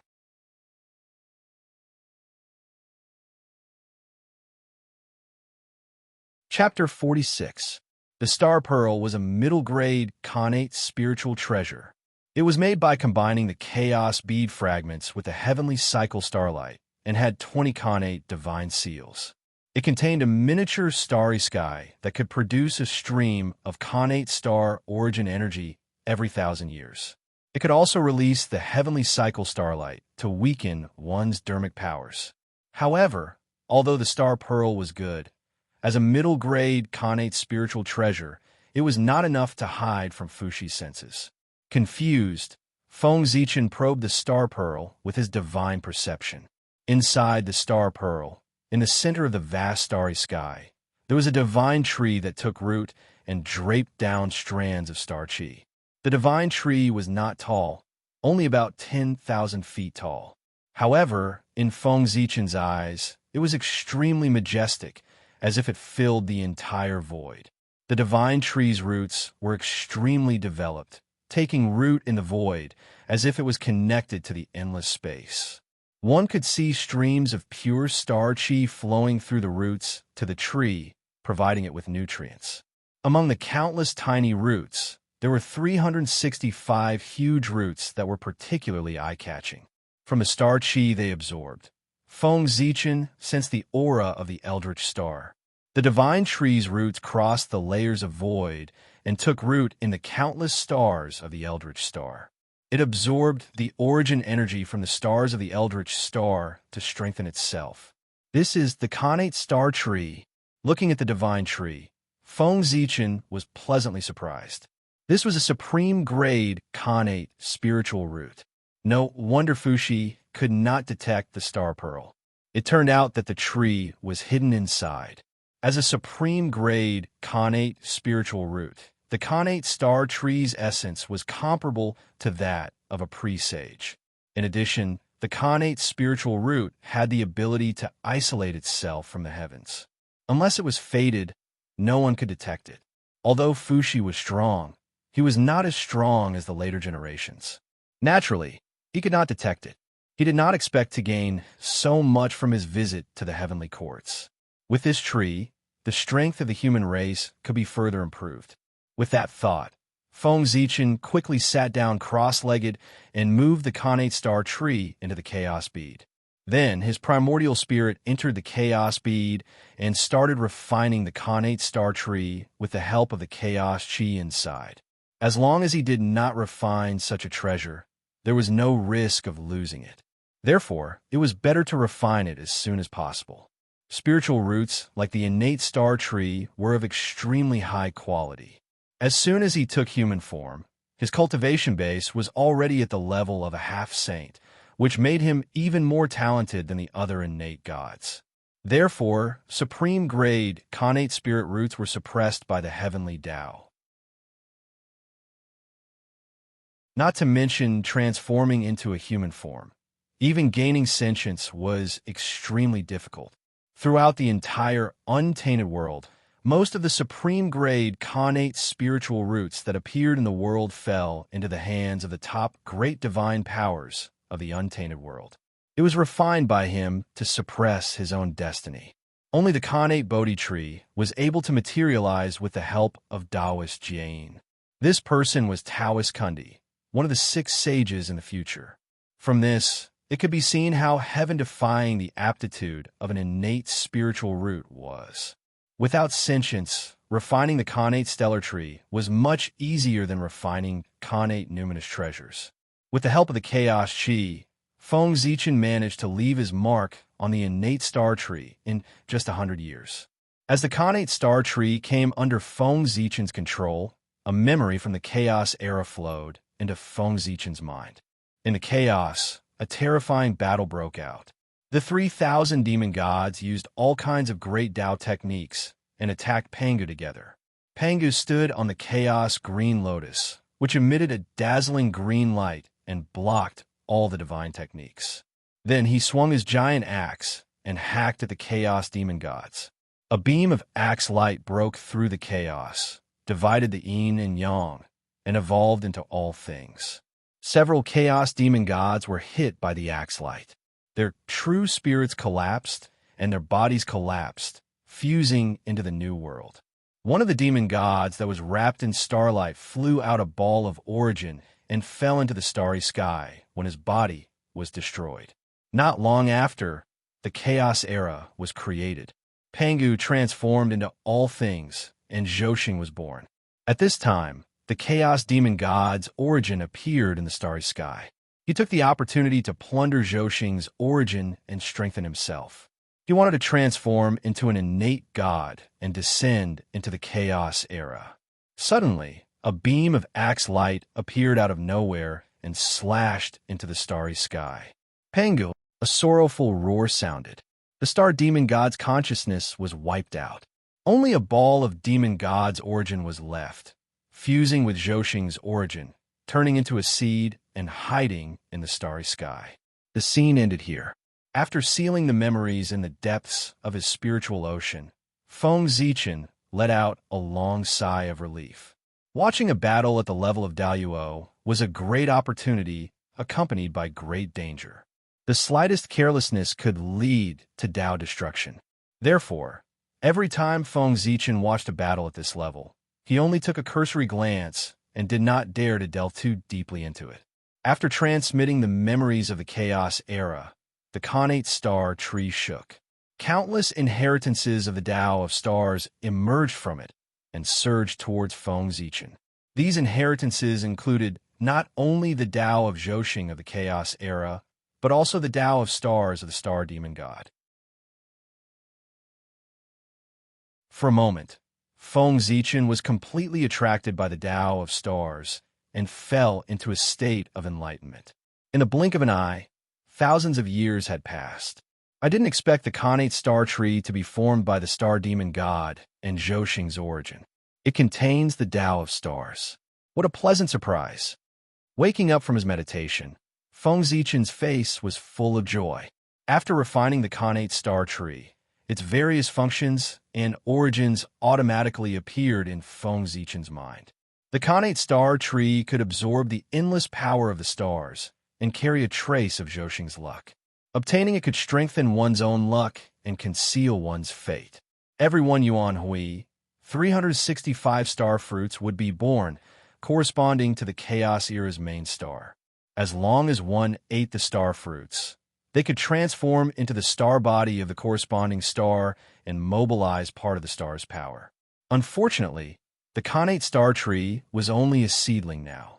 It could not do anything except strengthen one's own luck. Even so, Feng Zichen was still very satisfied. Not to mention the value of the supreme grade Khanate spiritual root, just the inheritance of the Tao of stars made this trip worth it. Moreover, there were so many more gains.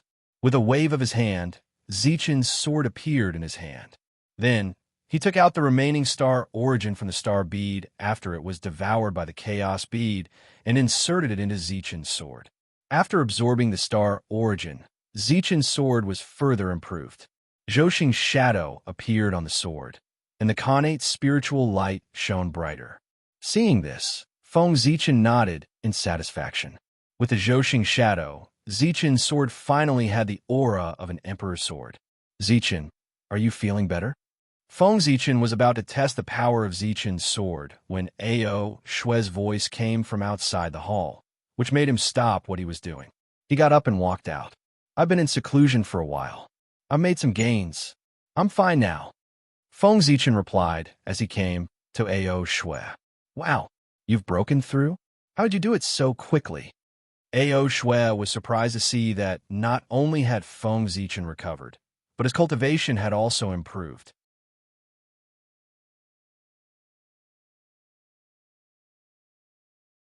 Chapter 47.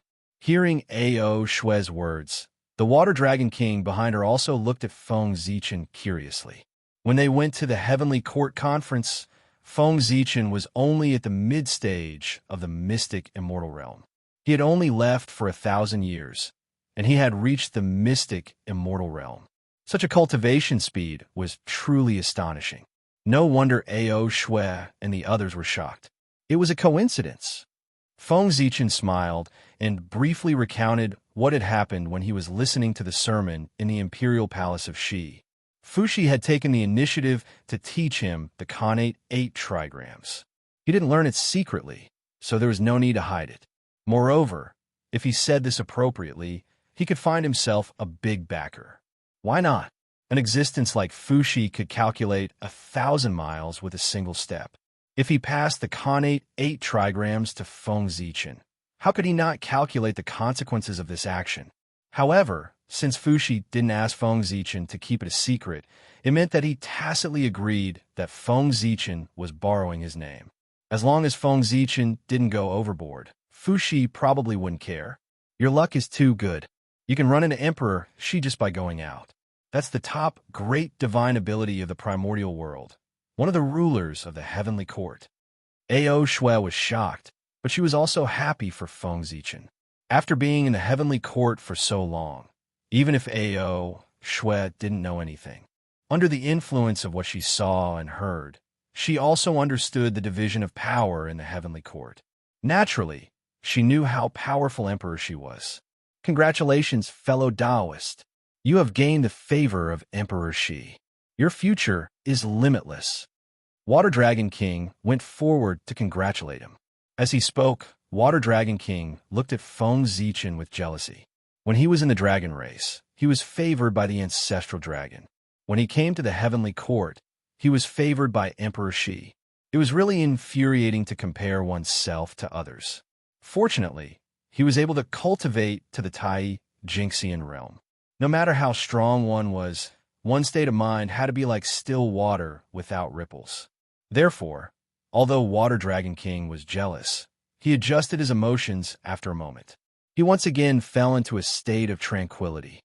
Tai Jinxian realm was one with the Tao, not chaotic in the heart, not trapped by emotions, not afraid of the future, not thinking of the past, not stagnant in material things, not perplexed by the heart, thinking and perplexed, acting and unruly.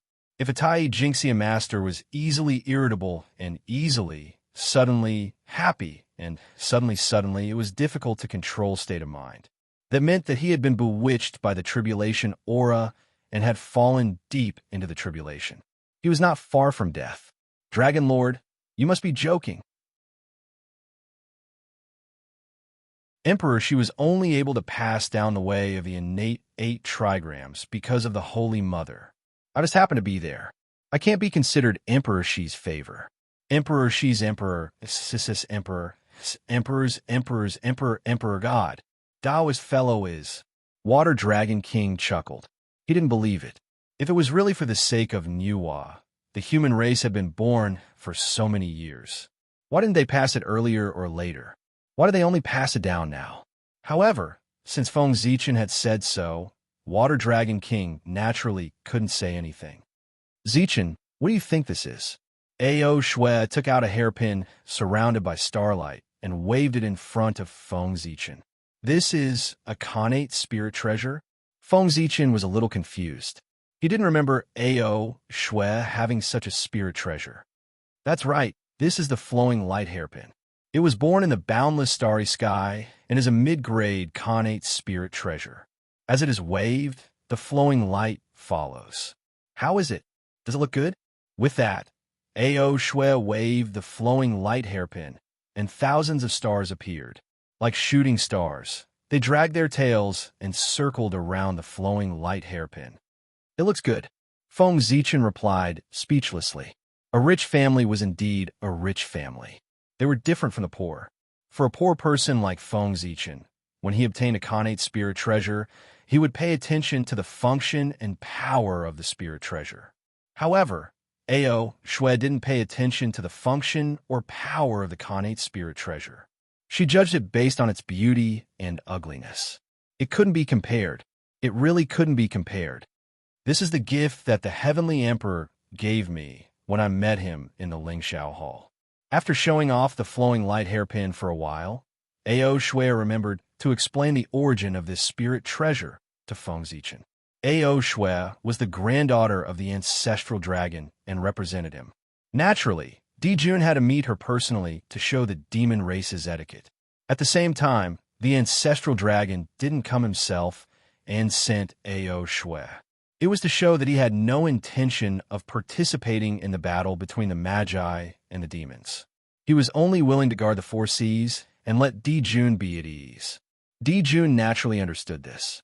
Although he had lost the four seas, he had also ensured that the dragon race wouldn't side with the Magi. While he was in a good mood, he casually gave Ao Shui some small toys. That's right, small toys. Connate spirit treasures like the flowing light hairpin could only be considered small toys to the demons who controlled the entire heaven realm and the boundless starry sky. As the center of the primordial universe, the heaven realm gathered the luck of the 8 directions and boundless creation. Even though it couldn't be compared to the entire primordial world, there were countless rare treasures in it. The boundless starry sky was where Zhoushan gathered. Under the illumination of Zhoushan, the number of creation could be imagined. Needless to say, the 365 main stars of the primordial world all had connate spirit treasures. Think about it. Dijun, who had such a treasure land, wouldn't care about a middle-grade connate spirit treasure. Fellow Taoist, today's heavenly court meeting has ended. We should leave. After Ao Shui and Feng Zichen played for a while, the Water Dragon King spoke up.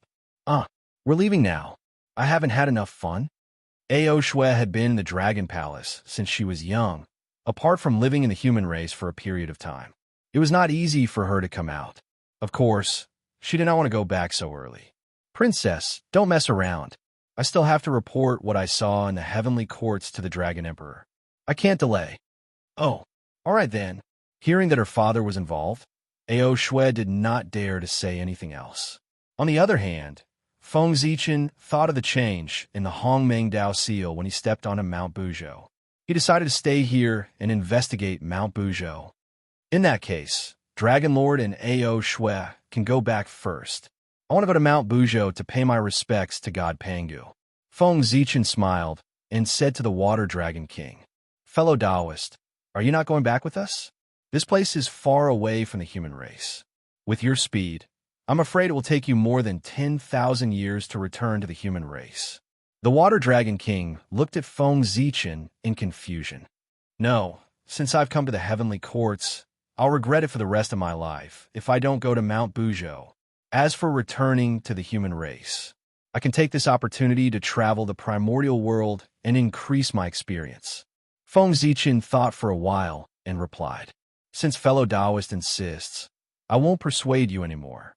Although he did not understand Feng Zichen's thoughts, Water Dragon King knew that it was useless to persuade him, so he did not say anything else.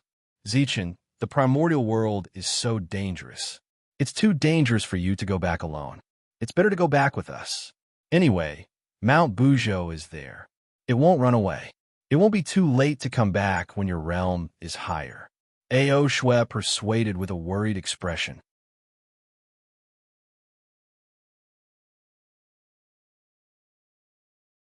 Chapter 48. Don't worry, I have the merit spirit aura to protect me.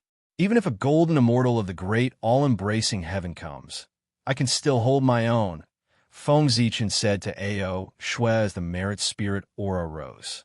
All right then, remember to inform me when you return to the human race so that I can rest assured. Ao Shui replied reluctantly. She knew about the defensive power of the light of merit.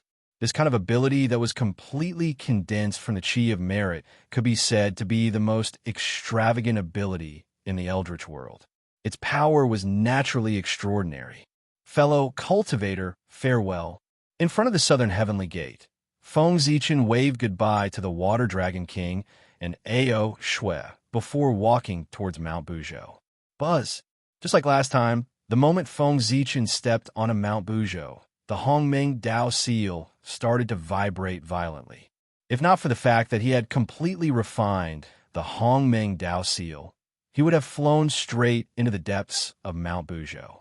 After suppressing the trembling of the Hongmeng Dao seal, Feng Zichen did not immediately head towards the depths of Mount Buzhou. Instead, he walked around the periphery of Mount Buzhou. The Heavenly Court Conference had just ended, and people were coming and going at the southern Heavenly Gate. As a mystic immortal, he could not guarantee that he would not attract attention if he rushed into the depths of Mount Buzhou. It was better for him to wander around the periphery for a few decades. After all, it was always better to be careful. Mount Buzhou was known as the Eldritch Pillar of the Eldritch world. It was formed from the spine of the Pangu. From afar, its vastness and height could not be seen. It was indeed the #1 sacred ground in the Eldritch world. Divine light flashed in the mountain, and there were endless creations and spiritual herbs. It could be said that there were fortuitous opportunities everywhere. The mountain exuded an ancient aura and a faint divine aura. This was the divine aura of the Pangu. Since the creation of the Eldritch world, the Pangu's divine aura on Mount Buzhou had become thinner and thinner. Now, there was only a trace of it left. Otherwise, how could Mount Buzhou be broken by Gong Gong during the Great War of the Great Magi Demon Dynasty? In ancient times, only Daluo Jingxian could approach Mount Buzhou, and only quasi-saints could climb Mount Buzhou. Such a great power. How could Gong Gong ever break it? Walking on Mount Buzhou, he could feel Pangu's aura permeating the air. Feng Zichen only felt that the impetuousness in his heart had disappeared, and he became calm and steady. This was not his first time sensing Pangu's aura, but his third time.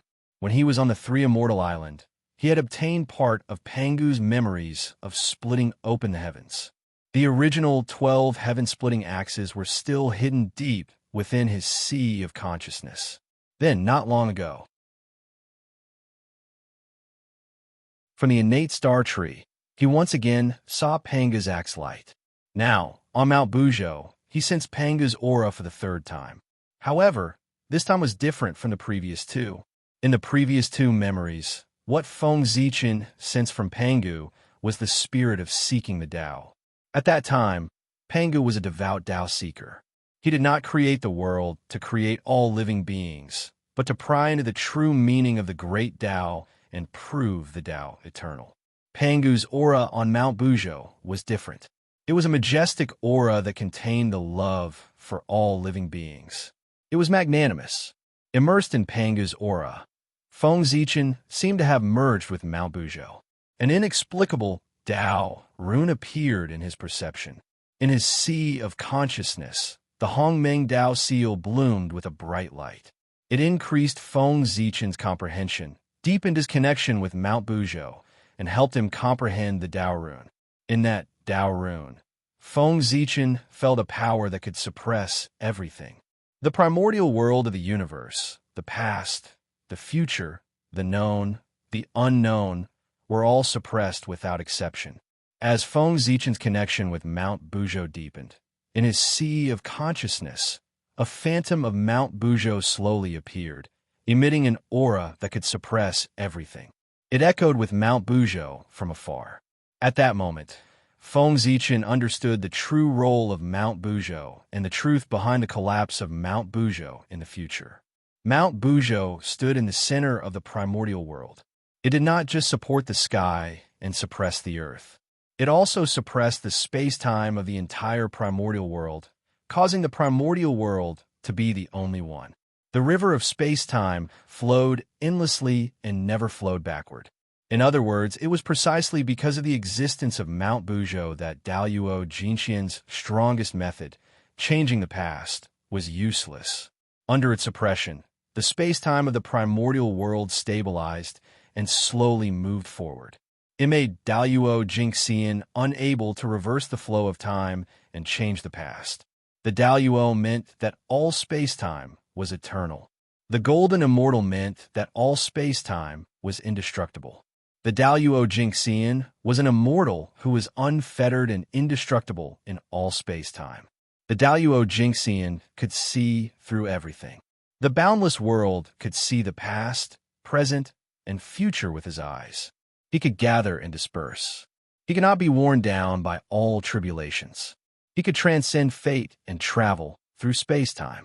He existed with the heavens and the Tao. In front of the Daluo Jinxian, space-time was like a toy that they could play with. The past and the future had no secrets in their eyes. They could change them at will.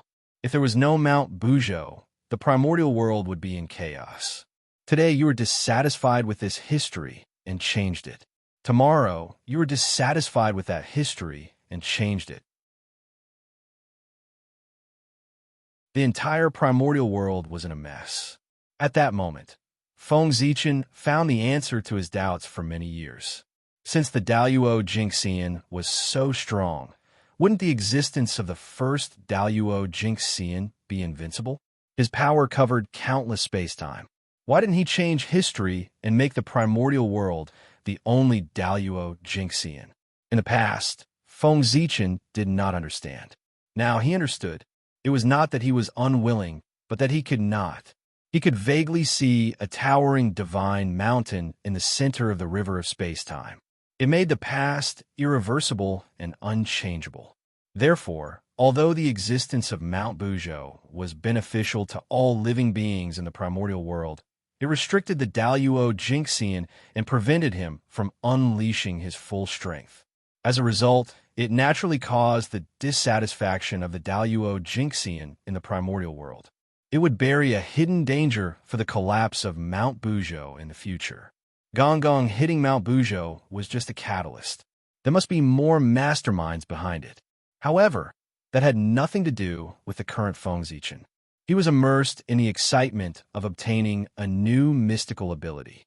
The Bujo seal was obtained by Feng Zichen after he comprehended the Tao runes of Mount Bujo. Its final achievement was to suppress everything in the world like Mount Bujo. After coming back to his senses, Feng Zichen calculated with his fingers and realized that this series of changes had only happened in an instant. From the moment he began to comprehend the Tao runes of Mount Bujo to the end, it had only been the blink of an eye. How wonderful! After sighing, Feng Zichen began to stroll around the periphery of Mount Bujo. From the end of the ancient times until today, countless people had come to Mount Bujo to search for treasures. No matter how many creations there were on Mount Bujo, they could not withstand such consumption. Now, apart from the Khanate treasures hidden in the depths of Mount Bujo, there were not many things in the periphery. With Feng Zichen's powerful luck, he had wandered around the periphery of Mount Bujo for decades. He had only found some Khanate spirit herbs and Khanate spirit materials. There was nothing else. That day, after Feng Zichen plucked a Khanate jade Ganoderma, he felt that it was about time. His figure flashed, and he used his mystical ability to fly and hide. He hid in the void and hid his figure. Then, he followed the guidance of the Hongmeng Dao seal and walked towards the depths of Mount Bujo.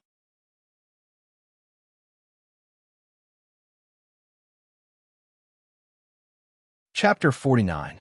According to the guidance of the Hongmeng Dao seal, Feng Zichen circled around Mount Bujo. After a few years, he arrived at a place shrouded in fog.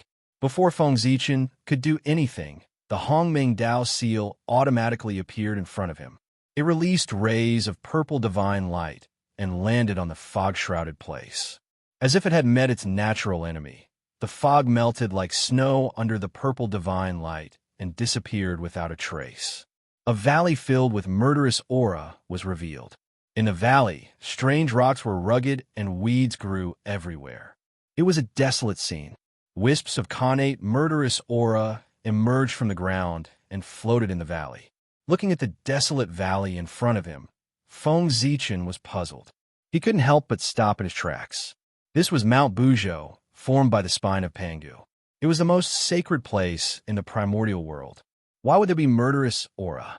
And it was the Khanate murderous aura that the chaos fiend god carried.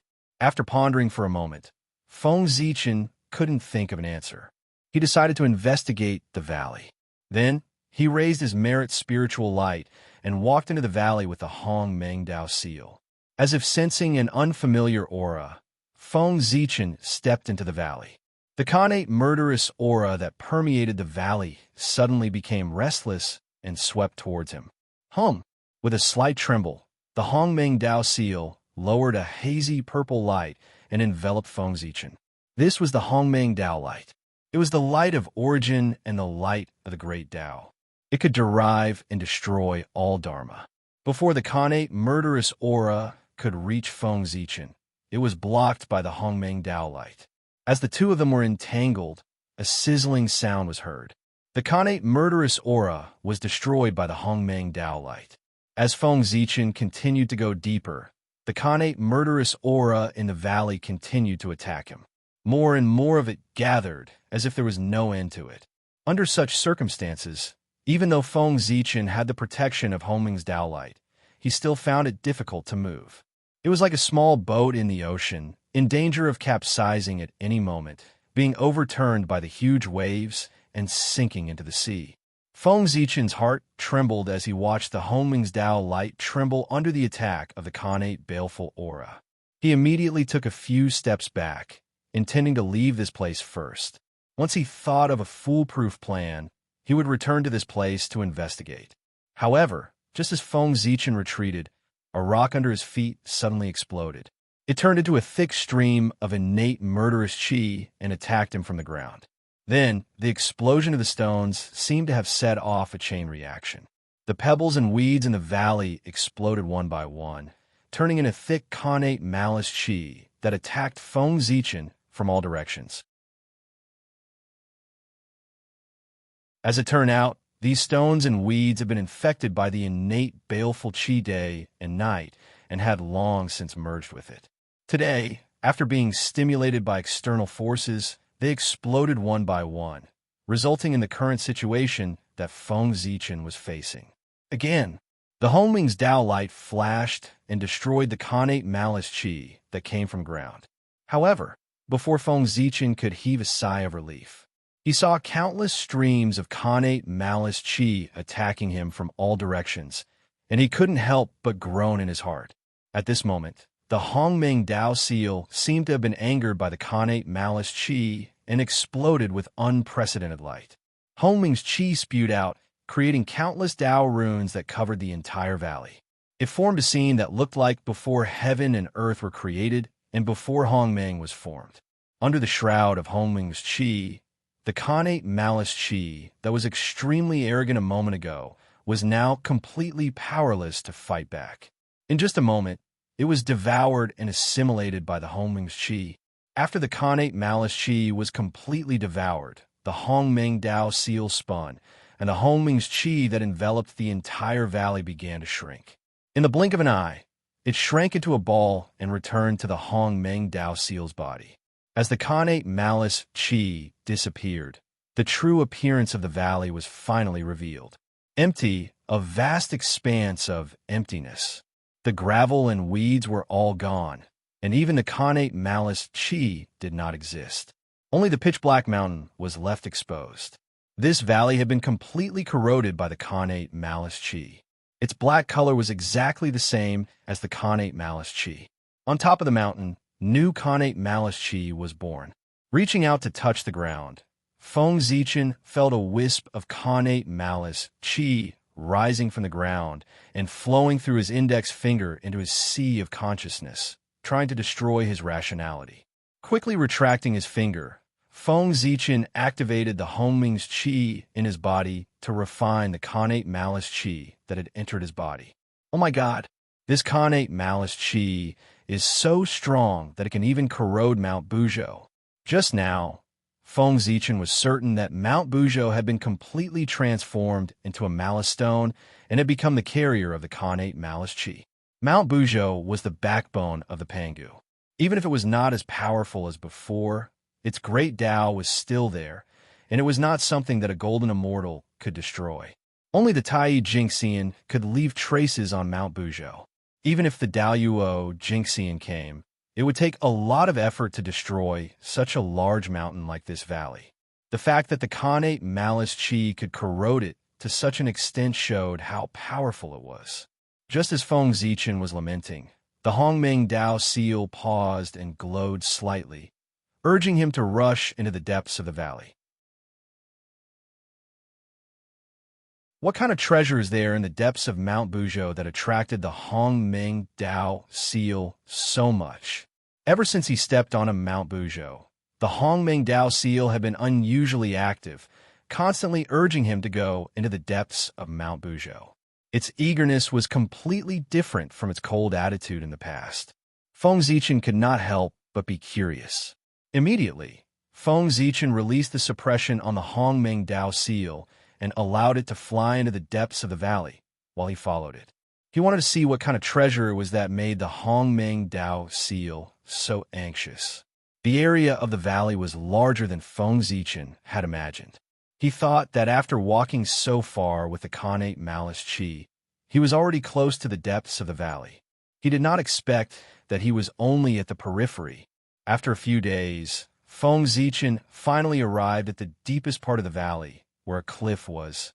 At the bottom of the cliff, there was a deep cave entrance, and thick Khanate Malice Chi spewed out from it. Huge cracks started from the cave entrance and spread in all directions, covering more than half of the valley. Wisps of Khanate Malice Chi rose from it. This was the deepest part of the valley, and it was also the source of the Khanate Malice Chi. Looking at the Khanate Malice Chi that had almost turned into liquid, Feng Zichen stood at the cave entrance and hesitated for a moment. In the end, under the constant urging of the Hongming Dao seal, he gritted his teeth and rushed in. The Hongming Dao seal was his natal Dharma treasure, and it was bound to him for good or ill. It would definitely not harm him. Since it dared to let him rush in, it could guarantee his safety. As expected, the Hongming Dao seal released a layer of wave-like light, turning Feng Zichen into an illusory form and passing through the Khanate Malice Chi. He flew into the depths of the cave. 1 year, 2 years, 3 years, 10 years. The length of the cave exceeded Feng Zichen's imagination. It was only after more than 100 years that he saw a ray of bright light. The moment he saw this ray of light, the 13 sky-splitting axes in the depths of Feng Zichen's memory suddenly trembled. It was as if it wanted to walk out of the past and step into the present.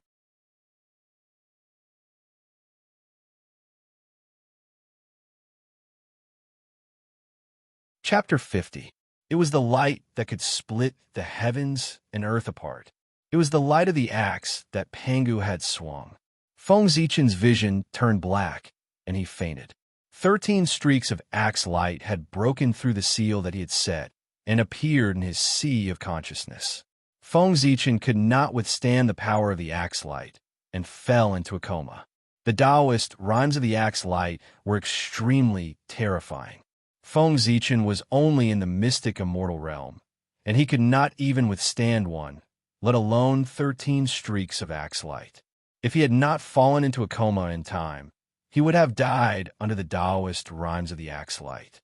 After Feng Zichen fell into a coma, the Hongming Dao seal did not stop. It brought him past the axe light, through the layers of void, and arrived at a mysterious place. At this time, the axe light gradually calmed down and returned to the depths of his sea of consciousness. It was sealed by the chaos bead. My head hurts. After an unknown period of time, Feng Zichen was awakened by a sharp pain. He could not help but rub his head and complain. Where is this? After waking up, Feng Zichen realized that he was in a cave. The cave was extremely spacious. There were stalactites of different lengths hanging down from the ceiling, and water droplets were condensed. Divine light lingered below, and there were endless creations. There were also strands of chaotic vital energy in the air. The Hongming Dao seal shone slightly, and it reflected what he had experienced after he fell into a coma. It made Feng Zichen understand the cause and effect. This is the belly of Mount Buzhou. After looking through the images that the Hongming Dao seal had shown, Feng Zichen was extremely shocked. He did not know the origin of the cave in the Fiend Valley. The Hongming Dao seal followed the passage down and actually came to the belly of Mount Buzhou. It was really unbelievable. Then, Feng Zichen was overjoyed. This was the belly of Mount Buzhou, the place where endless creations gathered. There must be treasures that were born here. With this in mind, Feng Zichen hurriedly looked around. After a few steps, he saw a jade pool made of white jade, filled with a milky white liquid. Fortune Origin Liquid. Recognizing the origin of the milky white liquid, Feng Zichen exclaimed and hurriedly ran over. Although the white jade pool was only 3 feet in size, it contained an enormous amount of space.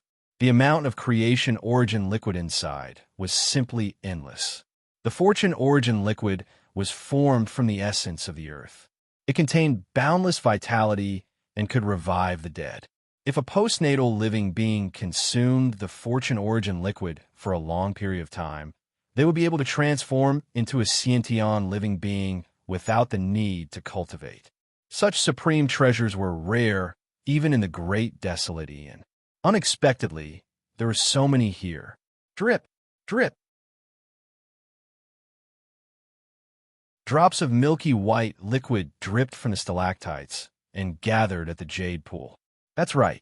Mount Buzhou is the #1 divine mountain in the primeval age, where the ancestral veins of the primeval age are located. It's not surprising that the creation origin liquid was born. Seeing this scene, Feng Zichen shook his head, as if lamenting that he was making a fuss over nothing. Then he took out the chaos bead and kept the pool of creation origin liquid. The white jade pool was formed by the chi of the earth vein and was specially used to hold the creation origin liquid. Unless the entire earth vein was extracted, it could not be taken away. He did not have that ability. After putting away the creation origin liquid, Feng Zichen began to search around the underground cavern again.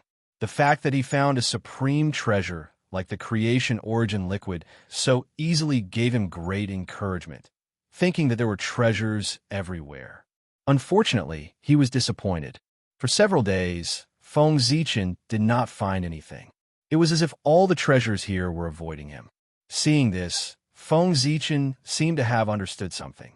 He understood that he was not lucky enough and could only obtain the creation origin liquid. The rest of the numinous treasures were not fated with him. After understanding this, Feng Zichen stopped searching for treasures and found an empty space to sit down cross-legged. This place was mysterious and mysterious. He planned to cultivate in seclusion for a while and leave after breaking through to the golden immortal realm. However, Feng Zichen had just sat down. The Hongmeng Dao seal, which had been quiet since its arrival, suddenly moved and slammed into a rock wall. Bam! After a loud bang, smoke and dust flew everywhere, and rubble flew in all directions. The rock wall was cracked by the Hongmeng Dao seal, and a ruler surrounded by purple light fell out. This is, his pupils constricted. Feng Zichen moved closer to take a closer look. The ruler was less than a foot long, and it was surrounded by Hongmeng Qi. There was a faint purple light, and it carried the aura of the great Tao. Countless runes appeared and disappeared on the ruler's body. In the middle, there were 2 large words written in innate divine script, Heaven Measuring. This is the Hongmeng Heaven Measuring Ruler. This treasure was hidden here. The surprise came too suddenly. Feng Zichen felt that his heart was about to jump out of his chest. The Hongmeng Heaven Measuring Ruler was in postnatal merit treasure. It was also known as the best postnatal attack, together with the Heaven-Earth Mystic Yellow Pagoda, which was known as the best postnatal defense. They were known as the 2 postnatal merit treasures. Legend had it that after the primordial world was created, the great Tao sensed it and bestowed boundless merit. 30% of the merit went to the 3 pure ones formed by Pangu's essence soul, 20% to the 12 ancestral magi formed by Pangu's blood essence, and 30% to the 3 heaven-splitting treasures. The remaining 20% and 10% of the Heaven-Earth Mystic Yellow Pagoda combined with 90% of the Heaven-Earth Mystic Yellow Pagoda. It was taken away by Taoist Tai Ching and became his accompanying spiritual treasure. The last 10% of the merit combined with the 9 layers of Hongmeng Qi and turned into the postnatal merit treasure, the Hongmeng Heaven Measuring Ruler. Its whereabouts were unknown. He did not expect that this treasure would be hidden in the belly of Mount Buzhou. According to Feng Zichen's guess, the Hongmeng Heaven Measuring Ruler should be hidden in the Pangas Hall. After all, as the three pure ones formed by Pangu's essence soul, they had the heaven-earth mystic yellow pagoda as their accompanying spiritual treasure. In order to be fair, the 12 ancestral magi, formed by Pangu's blood essence, should have the Hongming heaven-measuring ruler as their accompanying spiritual treasure. Now, it seemed that Feng Zichen was wrong. However, it made sense. The magi already had the Pangu's hall and Pangu's heart. If they also had the Hongming heaven-measuring ruler, it would be unfair to the three pure ones. His thoughts were in a mess, but it did not affect Feng Zichen's movements. He quickly reached out and grabbed the Hongming heaven-measuring ruler. There was no reason not to take the treasure in front of him. However, Feng Zichen was fast, but the Hongming Dao seal was faster. When he reached out, the Hongming Dao seal completely exploded. Bright purple light was emitted from its body, like a purple sun. Then, under Feng Zichen's incredulous gaze, the Hongming Dao seal crashed into the Hongming heaven-measuring ruler. There was no sound of explosion, nor any strange phenomenon. After the Hongming Dao seal crashed into the Hongming heaven-measuring ruler, time seemed to stop for a moment. Then, the Hongming heaven-measuring ruler silently split into two balls of purple light, one big and one small. The Hongming Dao seal turned slightly and rushed toward the big ball of purple light. These two balls of purple light were formed by the origin of the Hongming heaven-measuring ruler. The big ball of purple light was the Qi of Hongming, which was of the same origin as the Hongming Dao seal. The Hongming Dao seal's attitude was attracted by this item. The small ball of purple light was the merit of creation. This merit was different from the heaven-earth merit. It was given by the great Tao and had nothing to do with the heavenly Tao. Therefore, its color was purple, not gold.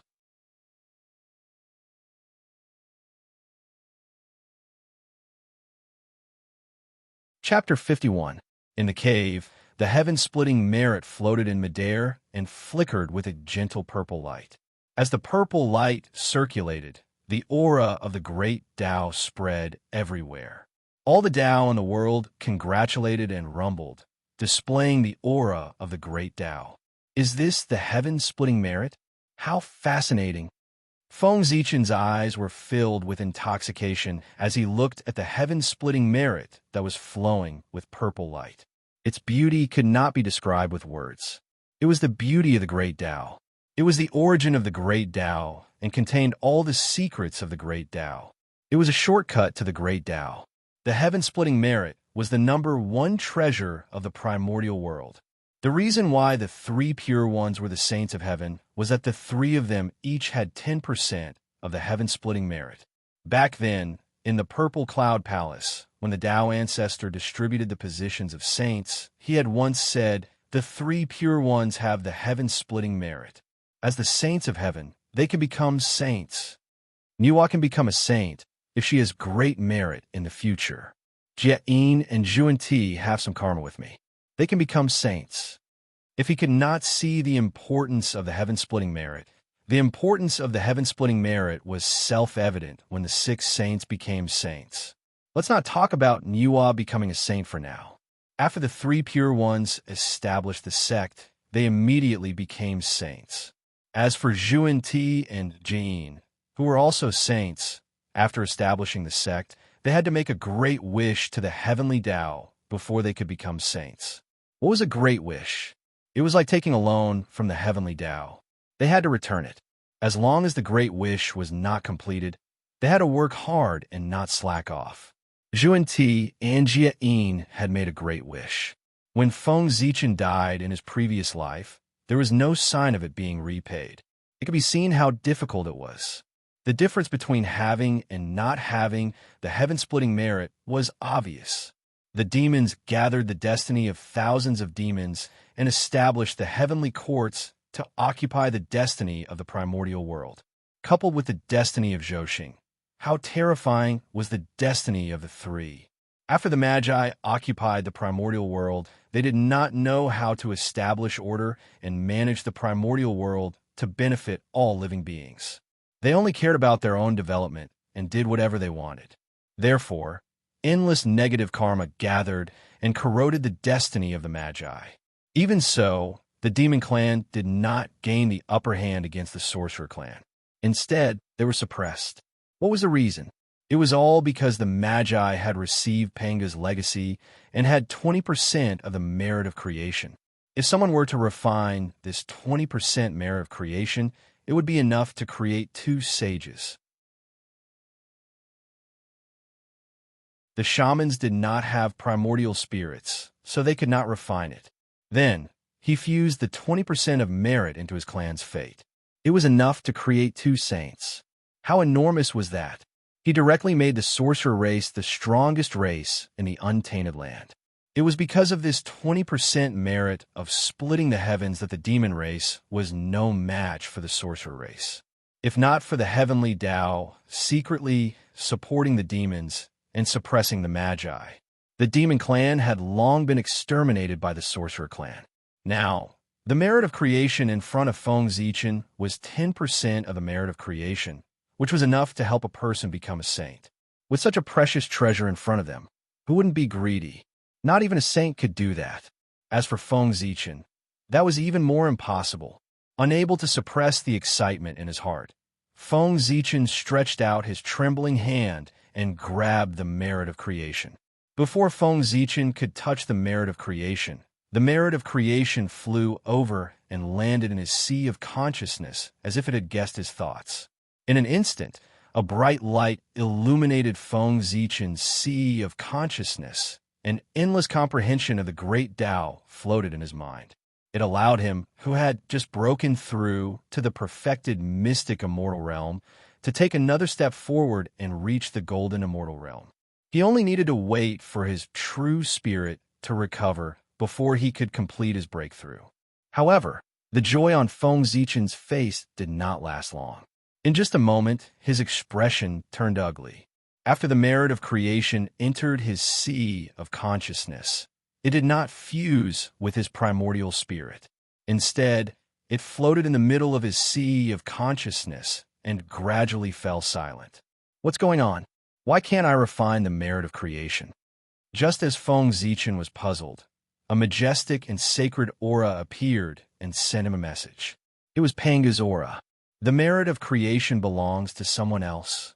Borrow my hand to bring the merit of creation out of this place and into the hands of the destined person. From the message sent by Pangu, Feng Zichen knew why he could not refine the merit of creation. It was prepared by Pangu for someone else. However, although he could not refine the merit of creation, the merit of creation was stored in his sea of consciousness and could also assist Feng Zichen in his cultivation. Of course, the most important thing was that as long as Feng Zichen handed over the merit of creation to the destined person, his sin of breaking the Hongming's heaven-measuring ruler could be written off. The Hongming's heaven-measuring ruler was an acquired merit treasure with boundless merit. How could it be broken so easily? Feng Zichen was fine now because he was in the belly of Mount Buzhou, which could isolate the power of the way of heaven. Outside Mount Buzhou, there was a monstrous amount of negative karma gathering, waiting for Feng Zichen to come out so that the heavenly punishment could kill him and completely remove him from the primordial world. Now, Pangu promised that as long as he handed over the merit of creation to the destined person, he could be forgiven. Although he would lose the merit of creation, he would save his life. Of course, it was worth it.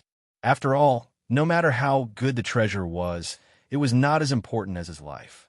As for how to find the destined person, Feng Zichen was not worried at all. Even if the destined person would appear in front of him when the time was right, there was no need to look for him. Otherwise, he would need to search all over the primordial world. How could he be considered the destined person? Clang! The melodious sound of the bell rang, like the first cry of the great Tao. It rippled and attracted Feng Zichen's attention. Where the Hongmeng Qi was, the Hongmeng Dao seal's figure had completely disappeared, leaving only a purple Dao bell that was bobbing up and down. The bell just now was from it. Seeing this, Feng Zichen was shocked. He hurriedly communicated with the Hongmeng Dao seal and heaved a sigh of relief when he found that the connection was still there. The Hongmeng Dao seal was his most precious treasure. It was of great help to him and had once guided him onto the path of Tao. He could not lose it. With a wave of his hand, the purple Tao bell flew over and landed in Feng Zichen's hand without any resistance. This bell was called Hongmeng Daozhong. It was formed by the Hongmeng Dao seal devouring the Hongmeng Qi. It could shatter the vacuum and destroy all Dharma. It was extremely powerful. Unfortunately, the Hongmeng heaven-measuring ruler only contained 90% of the Hongmeng Qi. It could not transform the Hongmeng Dao seal into a Khanate cardinal treasure. It could only transform into a supreme-grade numinous treasure with 45 Khanate divine restrictions. Although there was only one Khanate divine restriction missing, it was the difference between a numinous treasure and a cardinal treasure. One's power was in the sky, while the other was on the ground. They cannot be compared. The remaining 10% of the Hongmeng Qi has already scattered into the primordial world. It can't be found. Otherwise, you would have been able to advance to a Khanate cardinal treasure. Feng Zichen played with the Hongmeng Daozhong and said to it. He just said it casually. He did not expect the Hongmeng Daozhong to answer. However, he did not expect the Hongmeng Daozhong to flash slightly and send him a message. The Khanate 5 Cosmos Qi. Feng Zichen frowned. This was the news that the Hongmeng Daozhong had sent him. After devouring the Khanate 5 Cosmos Qi, it could advance to a Khanate cardinal treasure. However, where could he find a Khanate 5 Cosmos Qi?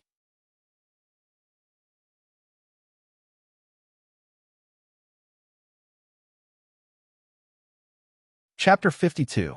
The Khanate 5 manifestations were the 5 stages before Wuji transitioned to the birth of heaven and earth: grand simplicity, grand primordium, grand beginning, grand simplicity, and Taiji. Grand simplicity, the origin of nothingness, the beginning of God without seeing Qi. Grand primordium, formless and without substance, the beginning of Qi without seeing form.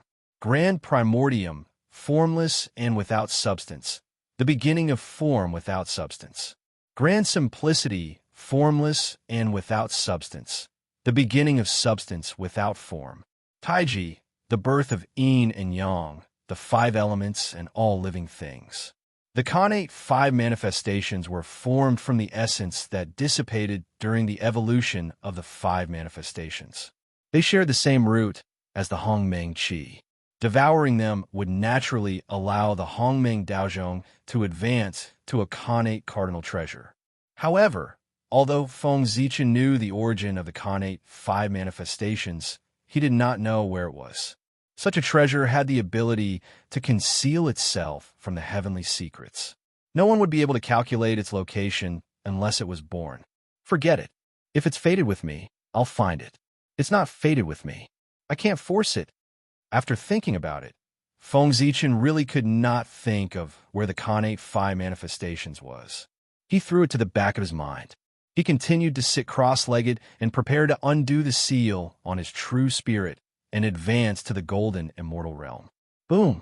The mighty power of the true spirit descended from the heavenly Tao space and chased his Khanate essence spirit to a corner of the Emperor's Star Palace, regaining control of his body.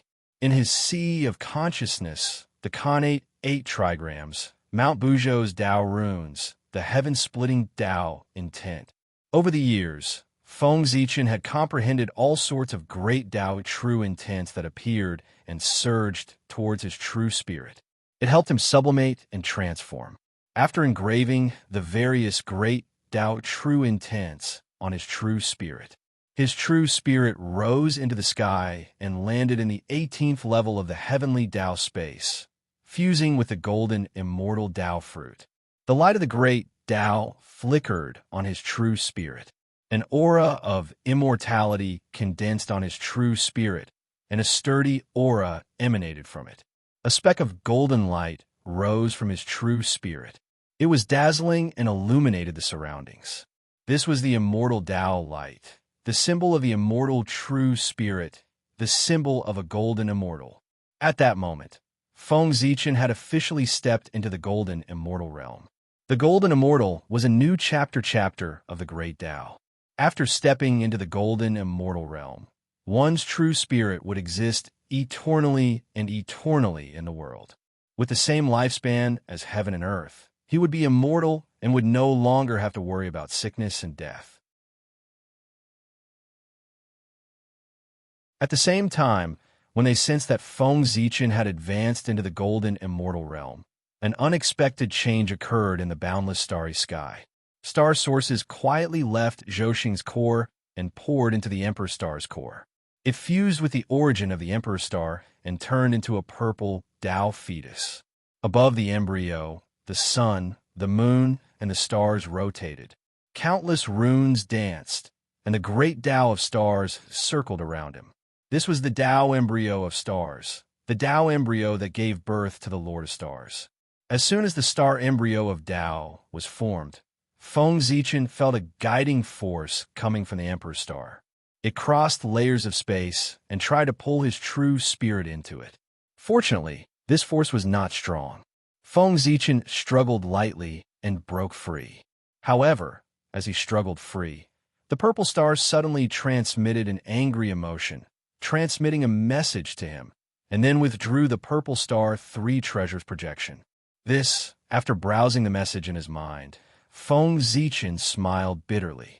Time and time again, he had rejected the Emperor Star's guidance and completely angered it, so it withdrew the purple star 3 treasures projection.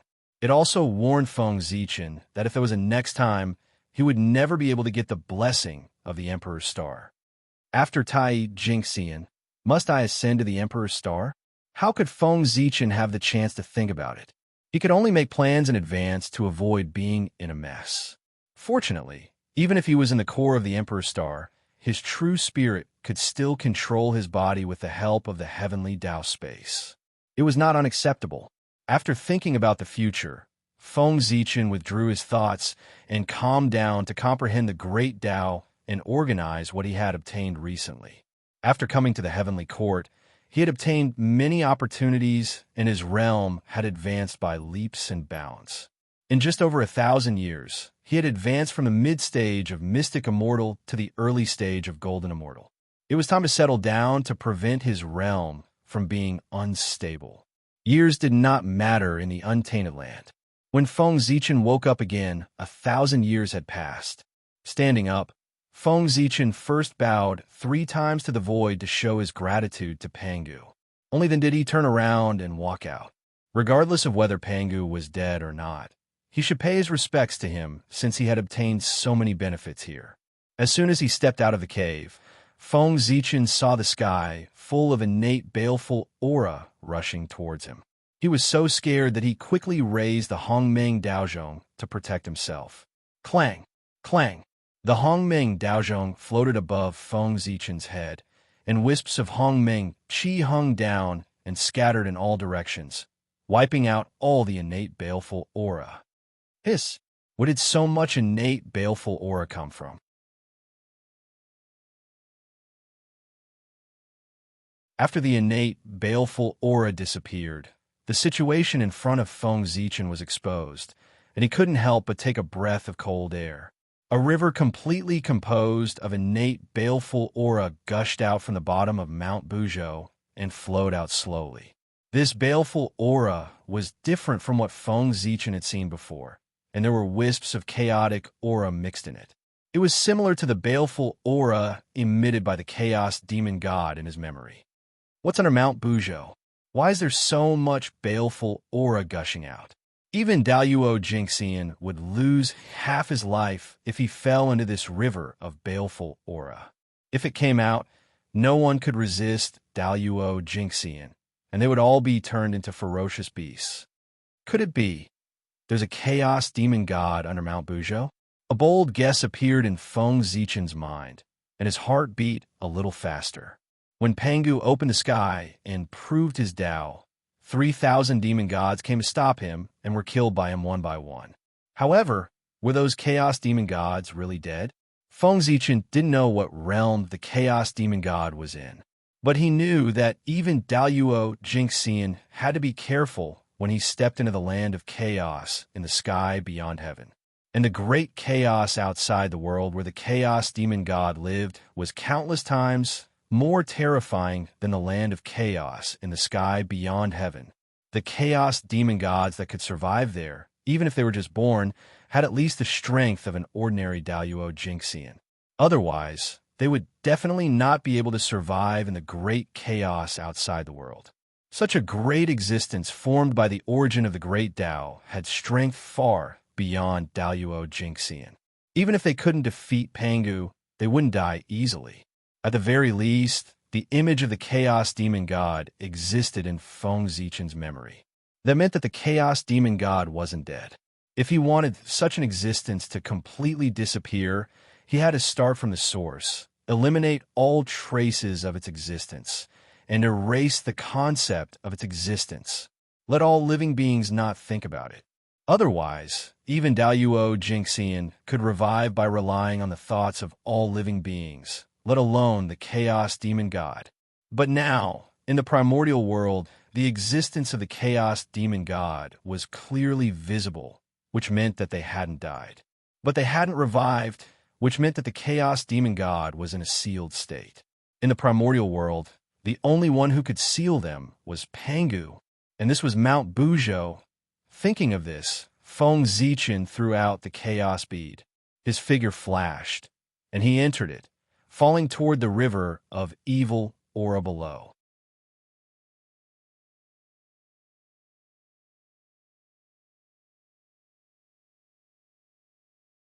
Chapter 53. The Chaos Bead was a treasure of the chaos in the past. It could even suppress the great chaos.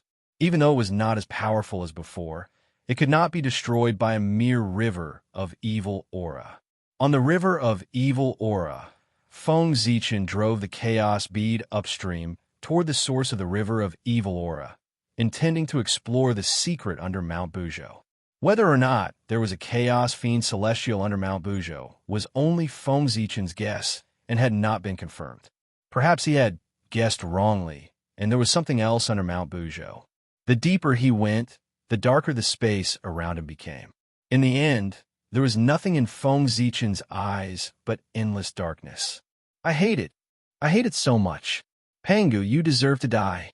After an unknown period of time, a sound came from the darkness. The sound was like the sound of the great Tao. It was ancient and mysterious, but it also carried endless resentment. In Feng Zichen's ears, it almost made him lose his mind and reason.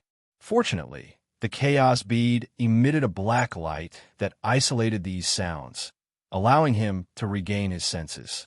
There really is a Chaos Fiend Celestial under Mount Buzhou. After recognizing the meaning of these sounds, Feng Zichen was extremely shocked. No wonder there was a river of evil aura flowing out from under Mount Buzhou. With these Chaos Fiend Celestials constantly releasing evil aura, it was not surprising that there was so much evil aura. As he continued forward, light gradually appeared, driving away the nearby darkness and illuminating Feng Zichen's vision. The huge abyss was filled with pitch-black viscous liquid. One after another, balls of light rose from the liquid and flew upward. However, they were bounced back by a huge light screen in the air and fell back into the abyss. Is this the true spirit of a Chaos Fiend Celestial? Feng Zichen thought as he sensed the aura of the great Tao on the balls of light that was completely different from that of the primitive world. After walking for a while, a huge light screen appeared and blocked Feng Zichen, preventing him from going any further. Pangu's aura, the aura coming from the light screen, was exactly the same as Pangu's. This was the seal that Pangu had set up to suppress the chaos demonic gods. Feng Zichen silently took a few steps back, keeping himself away from the barrier so that he wouldn't be accidentally injured by it. After the light screen sensed his retreat, it slowly disappeared. After confirming the safe distance, Feng Zichen stuck his head out and looked at the sealed chaos demonic god. As chaos fiend gods transformed from the origin of the great Tao, they were carriers of the great Tao, and their every move contained the true meaning of the great Tao. Observing them was no less than facing the great Tao directly. It could be called a heaven-shaking opportunity. With Feng Zichen's current realm, he was unable to withstand the Chaos Fian Celestial's Dao runes. However, he could use the Hongmeng Daozhong to record the Taoist rhyme for future study. Clang, clang, clang. The Hongmeng Daozhong floated in the air, branding the Chaos Fian Celestial's figures one by one. Every time a Chaos Fian Celestial's figure was branded, there would be a melodious bell sound. It was very happy. During this time, Feng Zichen used the power of the Hongmeng Daozhong to isolate his perception of the Great Tao and looked at the sealed Chaos Fian Celestial's true spirits. Those Chaos Fian Celestial's true spirits were all wrapped in Great Tao runes, making it impossible to see their faces clearly. One could only see a ball of bright light. If it were any other time, Feng Zichen would probably fall into enlightenment and die when he saw these Great Tao runes. But now, he was isolated from the Great Tao. He only felt that those runes were obscure and difficult to understand, and he would feel dizzy just by looking at them. Not to mention falling into enlightenment. Those Chaos Fian Celestials were unwilling to be trapped here, so they charged at the seal one after another, intending to break the seal and return to the world. However, the seal set by Pangu was so powerful that those Chaos Fian Celestials that charged at the seal were knocked into the abyss one after another, unable to float up for a long time. They couldn't do anything to the seal at all. No, it wasn't completely useless. Under Feng Zichen's continuous observation, he discovered that every time a Chaos Fian Celestial hit the seal, there would be a moment of loosening. Although this period of time was very short and the seal was immediately restored, the Chaos Fian Celestial couldn't take the opportunity to escape. However, there was still a wisp of Chaos Fiendish Qi that leaked out. This wisp of Chaos Fiendish Qi disintegrated in midair, and a small portion leaked out, turning into Khanate Fiendish Qi. This was the source of the river of Fiendish Qi. Most of it fused into Mount Buzhou, constantly eroding Mount Buzhou, and was destroyed by Panga's pressure. This was the main reason why Panga's pressure was getting thinner day by day. The Chaos Fian Celestial hit the barrier day after day, and every time, a wisp of Chaos Fiendish Qi leaked out, which was destroyed by Panga's pressure. However, the world had been open for so long, and Panga's pressure was being consumed by the Chaos Fiendish Qi day and night without being replenished. So wouldn't it be getting thinner day by day? According to Feng Zichen's calculation, even if Gong Gong didn't hit Mount Buzhou, one day in the future, Mount Buzhou would collapse under the erosion of the Chaos Fian Celestial. Suddenly, Feng Zichen's pupils shrank, and he said in shock, "What's that?" In the abyss, a wisp of green light appeared, bobbing up and down in the pitch-black liquid, resisting the erosion of the fiendish qi with difficulty. What a treasure! Unfortunately, it's useless now. Feng Zichen shook his head regretfully. The liquid in the abyss was formed by the Chaos Fian Celestial's fiendish qi. It could even erode Panga's pressure, which showed its power. This treasure couldn't be replenished after falling into it. Even if it could barely resist it now, how long could it last? Sooner or later, it would be destroyed by the fiendish qi. Just when Feng Zichen was feeling sorry for the treasure, a ray of light suddenly burst out from the boundary, scooping up the treasure and handing it to him. Looking at the treasure emitting green light in front of him, Feng Zichen didn't feel happy at all. Instead, he was a little scared. What was the purpose of sending a treasure to him for no apparent reason? Moreover, he had gained so many benefits recently that he was a little scared. First, he got the primordial star tree. Then he found the Hongmeng heaven-measuring ruler. Obtaining any one of these items could be explained by luck. However, he got both of them at the same time, which couldn't be explained by luck. At first, he was blinded by the treasures and didn't think carefully. He thought that he got the treasures by chance. After all, the primordial star tree was related to the Tao of stars, and the Hongmeng Tao seal was attracted by the Qi of Hongmeng. It was reasonable for him to get both of them. However, after thinking about it carefully, Feng Zichen broke out in a cold sweat. Both of them were supreme treasures of heaven and earth. It was already a blessing to get one of them. How could he have both of them at the same time? The primordial star tree was normal. The Hongmeng heaven-measuring ruler was hidden in the belly of Mount Buzhou. How could it be sensed by the Hongmeng Dao seal? It was obvious that someone deliberately released the aura of the Hongmeng Qi to lure him to the belly of Mount Buzhou. What happened later also proved this point. Pangu wanted to use him to hand over the heaven-splitting merit to someone. Although it was a little troublesome, Feng Zichen felt that it was worth it to erase the karma of destroying the Hongmeng heaven-measuring ruler. However, what was with the treasure in front of him?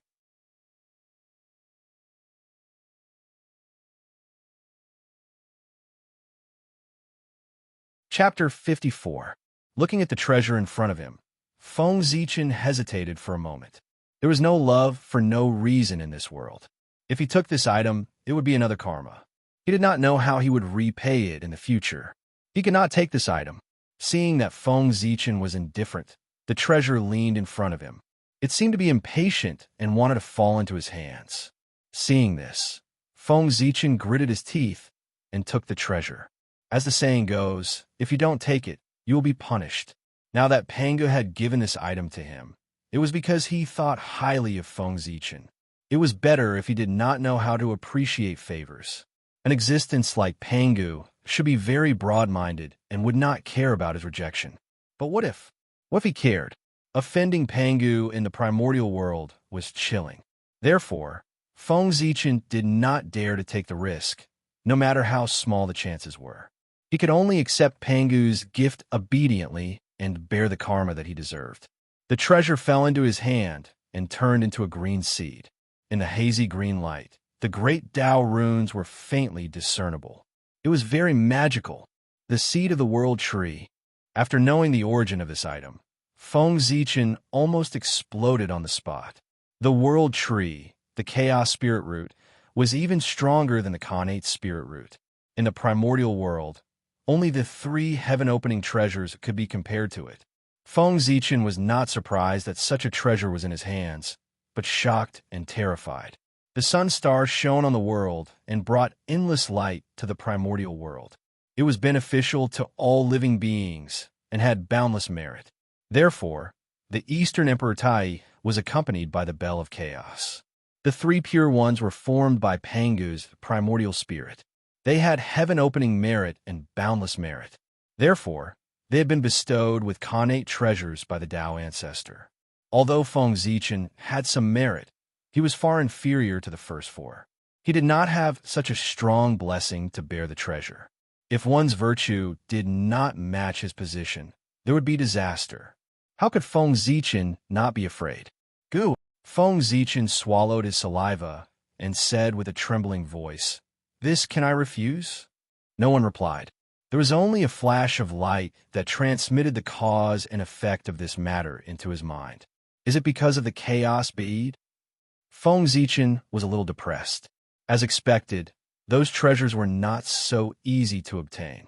One ring after another. It turned out that Pangu had predicted that Mount Buzhou would collapse and had deliberately left the world tree behind, to replace Mount Buzhou as the pillar that supported the heavens. Unfortunately, the chaos demonic celestial found out about this. He did everything he could to pull the tree of world into the seal, intending to destroy it and ruin Pangu's plan.